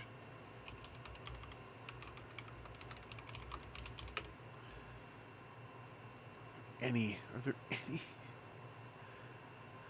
Wait, okay, hold on. Hello? Okay. I might have gotten us a little something so we're not just left completely blue ballsed by this. Transformers, the year ahead on TFU.info. The future looks very bright if you're a Transformers fan. The next year will bring not just one line as we're used to, but several lines. There's going to be more than one Transformers line? How do they make those toys? Transformers Armada is going to continue with things like Cheetor and Predacon. Oh, the grunge! Oh, yeah. You can chew on this photo. Oh, yeah. 2.5 megapixels, baby. Assorted minicons. I have a photo of this somewhere that I took with a film camera. I got to get those photos scanned because I think I remember taking close-up photos of the minicons.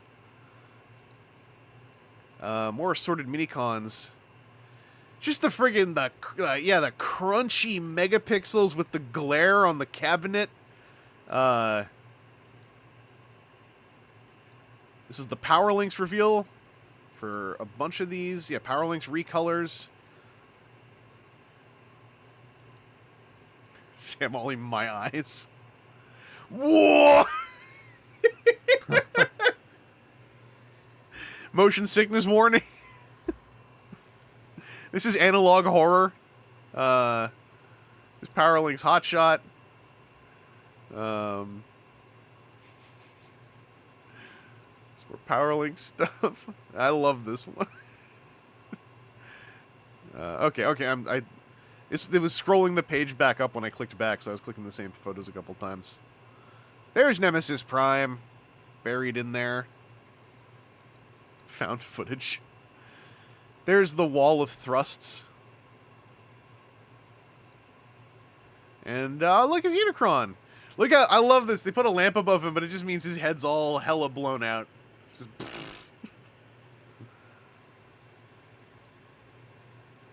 Transformers Energon. Yeah, here's the Energon reveals. Oh yeah. 03. This is when we saw the Evanescence music video. Does anyone know if there's still footage of that out there? Because that AMV set to Bring Me to Life was like, it was a bunch of the Gatai footage set to Bring Me to Life. It basically, a Hasbro person made the kind of AMV that I wanted to make in 2003 of Speedlines footage set to like goth rock. If that exists anywhere, I so desperately want that thing. Because also I just recall everything looking better somehow in that than like when you got to see it like properly. But it was Omnicon's like summoning Energon weapons, but then it ended on like, it was like, bring me to life, and like da-da-da-da-da, and it was like Grand Convoy combining, and because it was on a projector with a pillar in the way, it looked like he had a second faceplate that closed over his real faceplate, and I spent 6 months absolutely certain the toy would do that. Yeah, that song was out in 03. And it was an official announcement. It was a lady who worked for Hasbro was like, I put this video together. And I was like, it didn't occur to me till years later. I was like, was she like one of us on the inside? Like, not Transformers fan necessarily, but like an AMV creator type? But yeah, it appears to have lots of promise. Takes place 10 years after Armada. It's got multi-force combination. There's an RC figure being planned. So we got the group shot. This is our first look. I remember we were trying to piece together how the combinations are gonna function on some of these. Did we get a... Yeah, in the back. The Hotshot Inferno combination. The yellow one and the red one that was mentioned before. Yeah. We got Ironhide. I remember, like, we were all staring at his groin, going, like, the big ones can do it, too? And then we were all looking at Hotshot. I remember we were all staring at his double-jointed elbows, but then no one was looking at his hips. This isn't Hotshot. And Sky Blast. I remember thinking that was the hottest looking thing I'd ever seen, because he had a big-ass lance. And we've got group photos.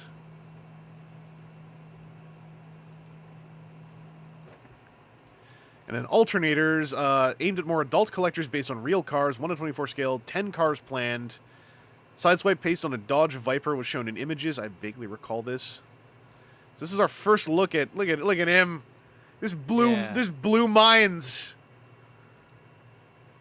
I remember this was what was it? These photos, right? These were on car enthusiast forums where they were all like googly eye at this, and they were like, you're going to have to take that whole car apart to make it look like that robot. There's no way the head can... How does the head remotely come out of the hood without the hood breaking apart? I remember that was like the big gotcha the car nuts had. They were like, it's physically impossible for that head to come out of that hood, was their whole talking point.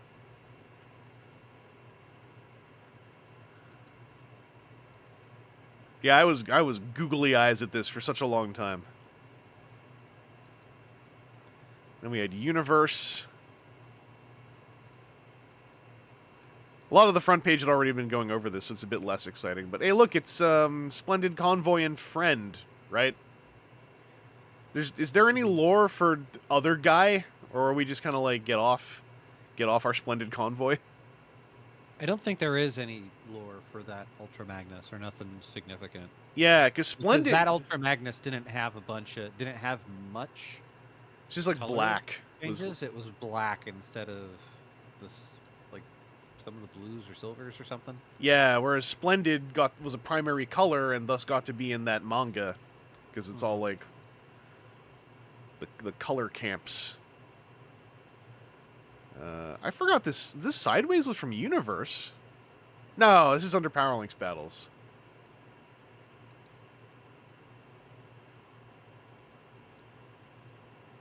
That's Energon. That's the one toy I saw in Germany at all in 2006. That was the one Transformer I saw at every single store, was just this guy. Built to Rule. This is the big Built to Rule reveal. I remember this got a little bit cold after this point. Mm-hmm. Look at Jetfire. He's trying. Store exclusives. Did that Megabolt ever make it out? Yes. Huh. So I remember the G-Axis, and this was the debut of Orange G-Axis, right? Yeah. Yeah. That is such a good mold, that Jetfire mold. Oh, it's top tier. Good times. I think I have the 3 main US colorways of it. I liked Megabolt a lot. I think I have the red version, the purple one. Yeah, the red version's the purple one. That one was... Well, I think that one came out with G-Axis in a case. Mm-hmm. And was just like the same thing and not terribly great. And that there's was the Wal-Mart? Yeah, the Wal-Mart landfill, which became the I still have joke. one of those sealed. Well, that's the one that was like $20, right? Yeah. Like, it was so inexpensive, people just started to like hoard it up. And yeah, this is where the thrilling 30 G-Axis colors may have originated from. Also includes 2 collector stickers. Oh, Cypher, you still don't have Energon Starscream from Built to Rule? Cypher is like nearly complete on Built to Rule. Because someone's got to do it. Anyway, I'm glad I was able to close the loop on that, because that would have driven me nuts. I was going to see what this page brings us. New product in stores is the stuff we saw. Hey, the Armada board game! Confirmed in a store. Yeah. I'm noticing is it just me, or has the formatting changed slightly on these front page items? Yeah, I mean, again, it's click here, click here, click here, click Yeah. here. Even It the looks like a bunch of Joe italicization. Moore, a bunch of Joe Moore pushing things to the... Yeah. Oh yeah, I forgot they revealed at 03 that Mega Zarak was the 04 exclusive. Mm-hmm. Was that the one that got storied, or was that not the one that got... Because Mega Zarak is the one that they had. It was the Overload Right. Lord. it was Overload and the plates are the ones I Yeah. always remember. That are the ones that the toys Hasbro had to like try and track down a list of who had paid for it, and then they did it themselves as a make good, was my understanding. Yeah. Also, yeah, Mega Zarak colors on like the new Armada Megatron is the second repaint I'd like to see. After that live stream, I really want McDonald's Happy Meal colors on that Megatron mold. Like just after the photoshops people did up, like the explosive purple. Okay, Dreamwave comic news. Don Figueroa and the legendary Brad Mick working on the ongoing series. Some of this is kind of funny to read, like knowing how Dreamwave ended. That like there's all these plans. Mm-hmm. They were all excited about the Worlds Collide storyline for Armada. Brad, this is so weird referring to a man named Brad Mick. So this was from a Dreamwave panel. Oh, right. So one of them came out as Brad Mick to be the face, I guess. Because Brad just read issue 14 and was blown away. Will the Armada comics continue? Certain firms said the comic will transform. Good old Brad. Oh, man. Vince DiCola interested in score for live-action Transformers movie. In 2003, Vince DiCola is actively seeking the job as composer for the live-action Transformers movie. Had a one-on-one conversation, mentioned the movie, he said he knows about it, then he's actively seeking to compose the musical score. At least it would come around eventually for good old Vince on the Unicron track. Wallpapers Bonanza.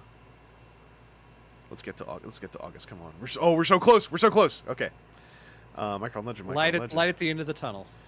The official Built to Rule website has opened. What was it called?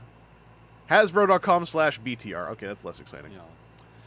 Armada Unicron voice actor confirmed as Mark Atchison. I don't remember if that's what ended up being true. Reissues in Armada on Toys R Us. Binar Tech 01, number 7 and 8. HLJ.com states in their pre-order for TransTech Smokescreen that there will be 2 different releases for the figure. The markings for the rally cars are the only difference. One is going to be Peter Solberg, number 7, while the other will be Tommy Mackinnon, number 8. And then they came up with a whole fiction around having 4 of them, and I still like that fiction. I love the Yeah, Binaltech because in the fiction. next year they were like what, number 1 and 2 or something? Yeah. Because they're what is it? In that it was like whatever your ranking the year prior was the number that you got for the next year's rally or something like that. Yeah, because it's like your So- placement on the starting line, right? Yeah, yeah. So then when they changed, it was like, oh well, now we have this license that we still hold the license for. Let's do another release. Yeah. I am generally just a fan of the Binaltech fiction. I think it's beautiful. There's a lot of fictions that try to be wild and don't pull it off. Binaltech, however, I think pulled it off. But let's hear what Orson had to say about this. Which ones are... Oh, they switched up the bolding now. Timformus! Okay, will there be more unique mold toys that are specific to the Energon series in the deluxe and oversized price points than in Armada? 94% plus of the items in Energon are new. There are only about 5 recolors in Energon, and only 1 is part of the show. Little did he know. In Yeah. fact, 3 of them at least would be... Is there anything you can tell us about the Megatron gun that comes with the 20th anniversary Prime? It looks great, seems to be very detailed. Who came up with the idea to give Prime a Megatron accessory? It did. The Megatron gun is able to disassemble like the real one. You can take off the scope, stock, and silencer parts, leaving just the pistol. Creating a pattern that would proceed from a long... I thought this guy asking the question was going to lead into, like, obviously that Megatron transformed. He did not. I see August up there, so let's make this our final page for the stream. The G1 video game is now on pre-order, but we got another Orson's World update. Aaron, would you like to ask me, Aaron Archer, some questions? Okay, so which way are we back to? We're back to bold being the question. Okay. Another day, another load of updates from Orson's World. Click here, but you can't. What did Orson have to say about the 20th anniversary Optimus Prime figure, OTFCC Europe, Energon Optimus Prime, and random bits of Armadas? Well, my friend, simply read more and find out. In response to Orson's comment of Nemesis Prime's grille not being able to be painted silver, the question was posed along the lines of, how can that be true if it is in silver in a Takara catalog? The name was Scourge was also used in the question found here. Editorial. It has been revealed today that the all caps use in these answers is for emphasis and importance, not volume. So some artistic decisions are being made in the rendering of these in real time. Back to being in character. No! It is not silver! In the U.S. They are using a different color plastic for those parts. The U.S. is not. It is not Scourge in the cartoon. I read at tformers.com that the 20th Prime will have detachable hands, but then you said that they did not detach. What's the real deal? Do they just push into his forearm Soundwave style? They are in the forearms. Question. I was just wondering if King Atlas in the TF Universe line is supposed to be Die Atlas from the Japanese-only Transformers Zone series, seeing that he shares the colors of the characters. If it is, I think it's a nice nod to the Japanese fans that collect American items. Die Atlas was our color theme for this item, yes. And a question about Energon Prime. What can you tell us about the vehicles that attach to Energon Prime? They don't transform except to combine with Prime, right? Do they store inside the trailer and interact with it in the trailer's base mode? Do they become the trailer? Yes, yes, and yes. They have vehicle features, too. Will you attend OTFCC Europe? We have a great Halloween party on October 31st that I would not miss. Sorry. And thus ends another Orson's World update. Got a question for Orson? Ask it where you can't anymore. And we've got Hobby Expo 2003 showing Micron Legends Scourge with sweeps. USA Edition Armada Skywarp. I remember that was a whole thing for a second. New Micron Legend theme song CD. Palisades Toys have got their Transformers statue section up. BotCon.com with pre-reg and dealer info. If you pre-register, you will get a limited autograph print by Peter Cullen, the voice of G1 Prime. Also on December 31st, the price of pre-registration increases. There's an early bird thing. Now bear in mind, in the year 2003, preparing for a convention in 2004, Peter Cullen's autograph is a bonus that you get with your pre-reg. That's all. There's no Peter Cullen, package. There's no Peter Cullen line, like we have to get a special arm brace for it or anything. I am forever thankful I made it to BotCon 2004 because I got to have FaceTime with Peter Cullen before the live-action movies entered his life. So I got to witness 2004 Peter Cullen. And it's why I've always felt like completely fine, like letting other people get into those Peter Cullen packages, all those lines and everything ever since then. Because like I got real lucky and I got to see Peter Cullen literally crying, because he came out to do a panel in 2004 and had a room cheering for him. And it moved him incredibly because he just was like, I didn't really think that many people really cared that much. And it's so cool because, like, less than 5 years later, he is now a protected asset with a powerhouse agent and costs a lot of money. I remember helping to shepherd the signature line. And he he apologized because he had to take a couple of breaks through it and went, like, over the time by a double or triple amount. To the point that, like, we had to rotate out people shepherding the line for food and drink and bathroom purposes. Yeah, it was very cool. It was a good show. BotCon 2004 was a fun show. Also, the Optimus Prime statue. This is what I mean. Hard Hero also did a full statue. Mm-hmm. Like yeah, that scene stuff I think is what you were thinking was the difference. Okay, some Micron versions of Hoist and Sideswipe and Hyper Hobby scans we can't look at as we enter August 2003. Jesus Christ, that's going to be a third stream.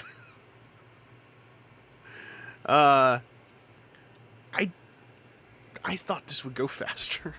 Yeah. Aaron, now that you've been literally a part of it, isn't it fascinating how it doesn't go faster? Yeah, we hit so many, like, member berries along the way, and so many other things that are pertinent. Like, if nothing else, now we're documenting for the children of the future. I forgot Michael Bay was announced, and then was announced like the first one to not be directing it is specifically Michael Bay of Bad Boys 2. Screw that guy. He's out. Joseph Kahn or Robert Zemeckis. Let's go. Oh, man. And even then, it was such, like, double speculation because it didn't say why he was out. It was just one of them is out, and everybody went, "Oh, it's probably Michael Bay because he's clearly going to be doing the Superman thing." You want to know what's really funny? You know how when we got to that page and that was at the top of the page, and I went like, "Oh, gotta scroll past that." I thought I didn't read it. I just saw Michael Bay. I thought that said Michael Bay announced as director. So when we got up there and it said announced as not the director, I freaking mental double-taked. Because I was like, when the hell did this happen? I don't remember this. Yeah, Bay played his reverse Uno card. Valkai says, how did you not take a break at all? I'm built different. I had a peanut butter sandwich before I started. Yeah. Anyway. I had to tell Alfie to have her take care of her own dog. Aaron, I'm impressed. You hung for the whole thing once I called you in here. I thought at some point you were going to crash out, but no. This is very fun. I got to stay on the screen actually for a bit because the front page is a liquid asset. I discovered as far as its URLs. I need to remember August 1st, latest Hyper Hobby scans is where we ended because it won't be at the top of the page at the start of the next stream. I can guarantee you that, unless precisely a page of news comes out between now and then. Genuinely, how different would things be if it was Zemeckis? I think everything people didn't like at first about Bumblebee would have been the whole movie, but maybe it would have just been the Bumblebee movie without the Decepticons in it. But would the movie have happened if that was the case? Because Hasbro might have said, hey, we can't do this without any Decepticons. We want to sell a toy.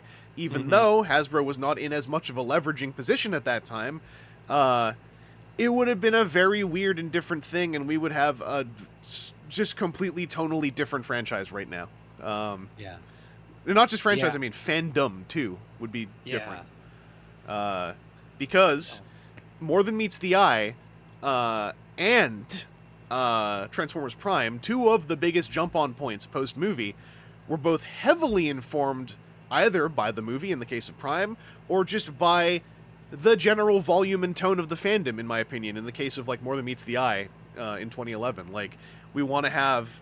I feel there was a motivation, even subconsciously, that we want to have something that is smarter and kinder and more interesting to read, given that we're making billions of dollars in this franchise out of the biggest, dumbest, right?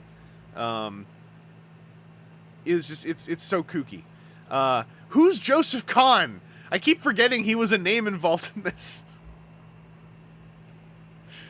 And I keep forgetting this is before we all fell in love with Guillermo del Toro as well, because Guillermo del Toro is the name that took over the conversations after Hellboy, if I recall correctly. Yeah. Well, he, as memory serves, he was at BotCon 2004.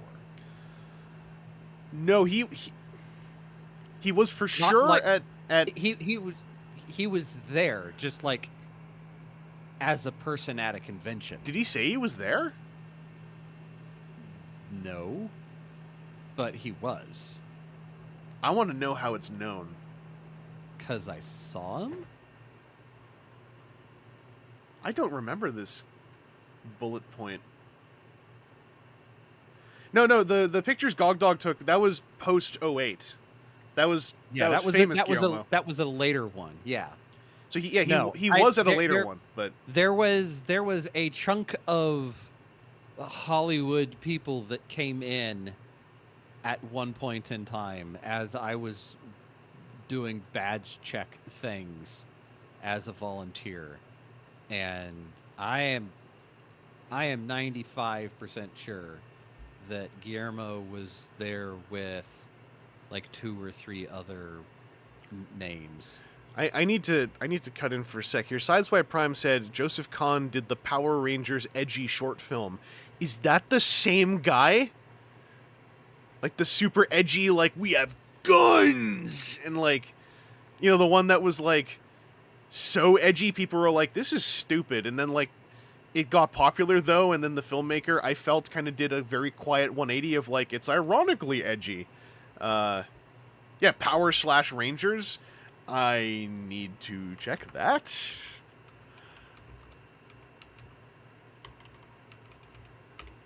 He was a music video director listed as. He's the right age.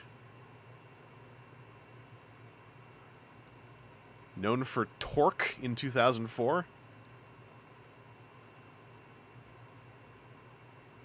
He did Power/Rangers? That's so wild.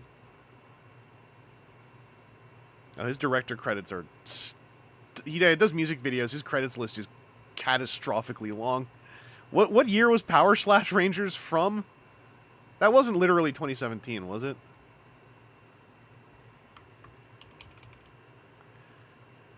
It was 2015? What? I thought it was post 2017. Oh, jeez. Okay, well. You know, he's the one I would want to know about. Zemeckis' Transformers is predictable. Michael Bay's Transformers, we live in that timeline. There's no unbiased way to talk about it anymore. I want to know what his version is. I think that could have been interesting. I like music video directors doing cinema, so I want to know what his was. I mean, that was Michael Bay's start, wasn't it? Music videos? If I recall correctly. Yeah. I mean, my Michael Bay knowledge is so friggin' deranged now because of him doing the Transformers films. It's bled in everywhere. Fascinating. Okay. His start was a milk commercial. Because my favorite movie ever, Survive Style 5 Plus, which has been re-uploaded to YouTube recently, is a commercials director in Japan, which is kind of a similar space. And obviously Everything Everywhere All at Once coming from music video direction as well. Yeah, Aaron, I'll let you go first. Thanks for joining me for this. I'll let you know the next time I do one. Yeah, I enjoy this. Don't feel obligated like you have to, because as you can tell, I am when I get going, I tunnel hard and suddenly 5 hours pass by. Yeah. So no, the time passed rapidly for me as well. When Archermonster came back around, he's like, "You're still doing this?" I'm like, "Yeah, we're at the 2.5, 4 hour mark." Okay, yeah, all right. Yeah, I'll poke you next time I do it. But we're like, either way, I'm gonna figure out maybe a weekly time to do these. Although I don't want to do that yet because I'm going on a little trip next month. And so like I don't want to start a weekly thing and immediately not do it for a week. Yeah. But we like, swear it'll be every week. After, I'm going to probably try to do at least 1 or 2 more in the next couple of weeks. Next several of weeks. But I'm going to prioritize trying to fit one of these in here and there, because these are really fun for me too. Anyway, yeah, Aaron, thanks for joining me, and I will poke you for another one of these. You are probably one of the best folks I could be wingmanning on for one of these, because like, we were in proximity to each other at that point, so I feel like it's easier for me to co-memory, you know? Yeah. We've got a lot of gray matter overlap. Yeah. After how many years of podcastery plus this? What are we at for years of podcastery? Oh, we're entering 16 years. Too many years of podcast. Our podcast could drive a car. I know this because after I missed the 10th anniversary of me being a YouTube creator, I thought, well, I'll certainly hit the 15th anniversary of me being a YouTube creator. That was at the tail end of lockdowns, and I just forgot. So, first episode released July 29th, 2008. Yep, and I had started on YouTube in March of 2008. So, next month is my 16th anniversary of making videos on the internet. Low-key, I do have a goal this year that would be kind of cool, to hit 50,000 subscribers, so I could say if they made a bronze play button, they would owe me one. They don't, but it'd be cool. Anyway, now I have a 500 Windows open. Here it is. So Aaron, I will talk to you later. I'll kill our call for us. No. Have a good night.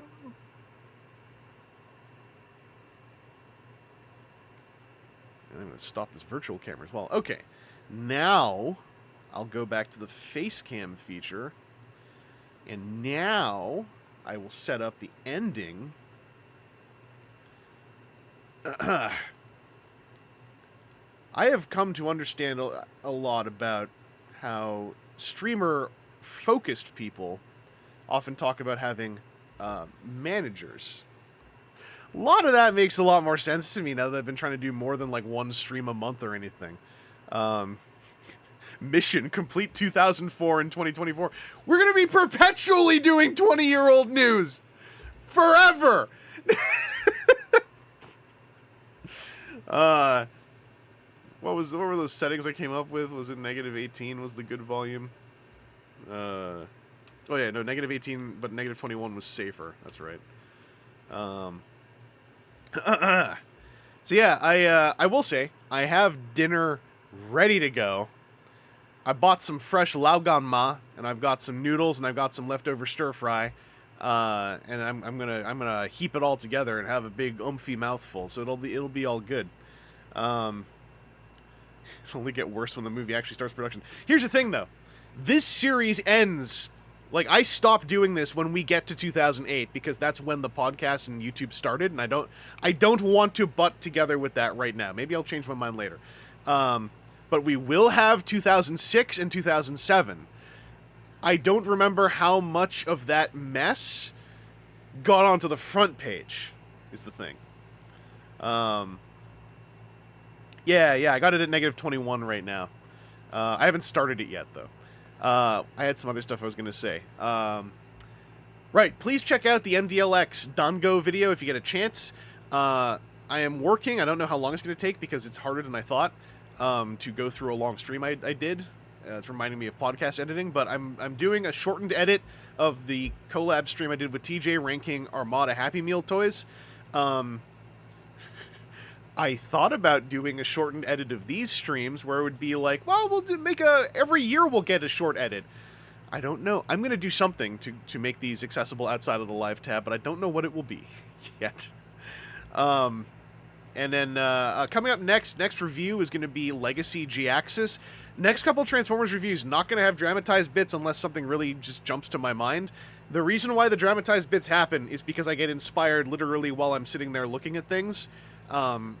I've gone past that point with G-Axis and Tarn, which are the next two Transformers reviews I'm doing. So they might get to be in a dramatized scene eventually, but their reviews are just going to be toy reviews, because, that happens sometimes.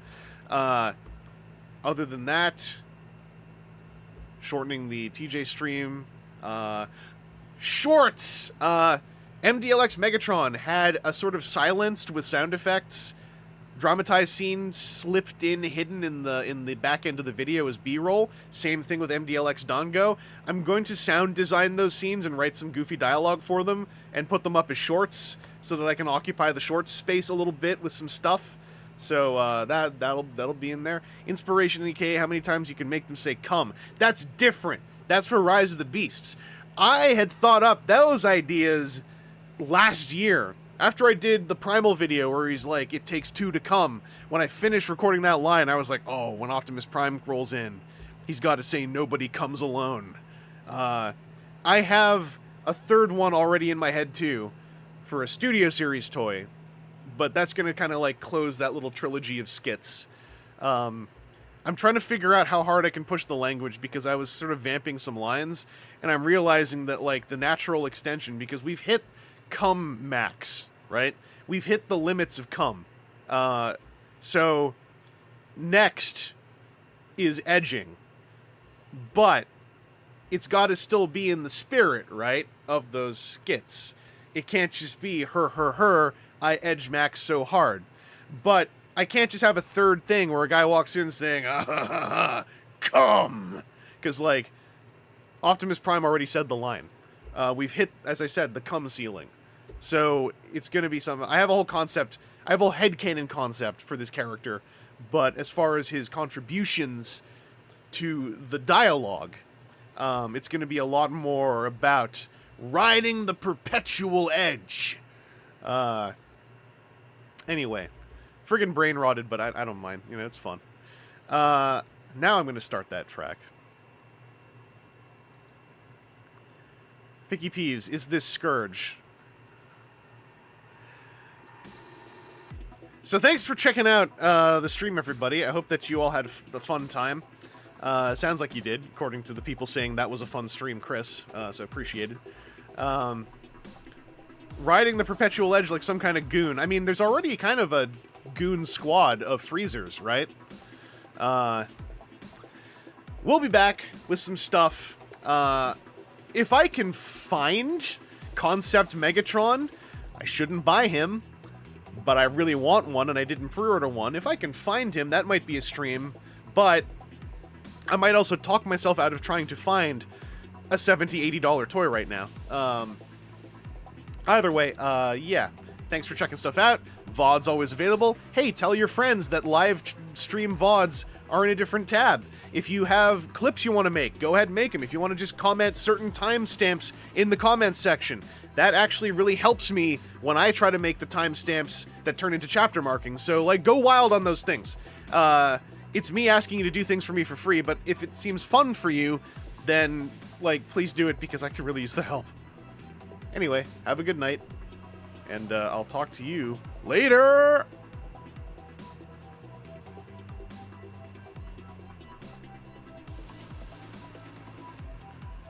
Contribute. Mix your input. Put it all in one steaming bucket.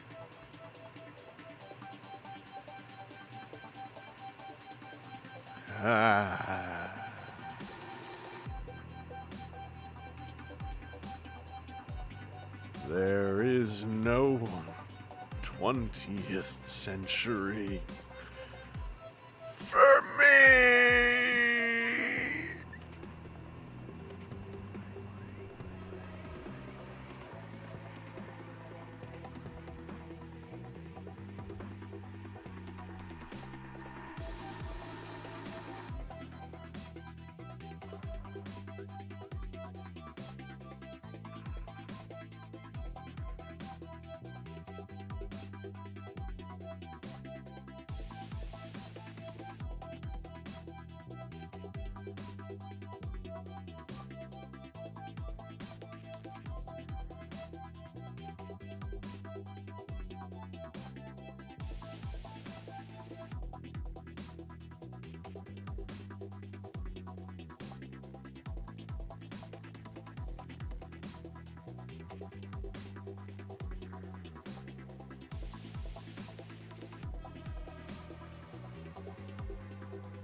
Let them come.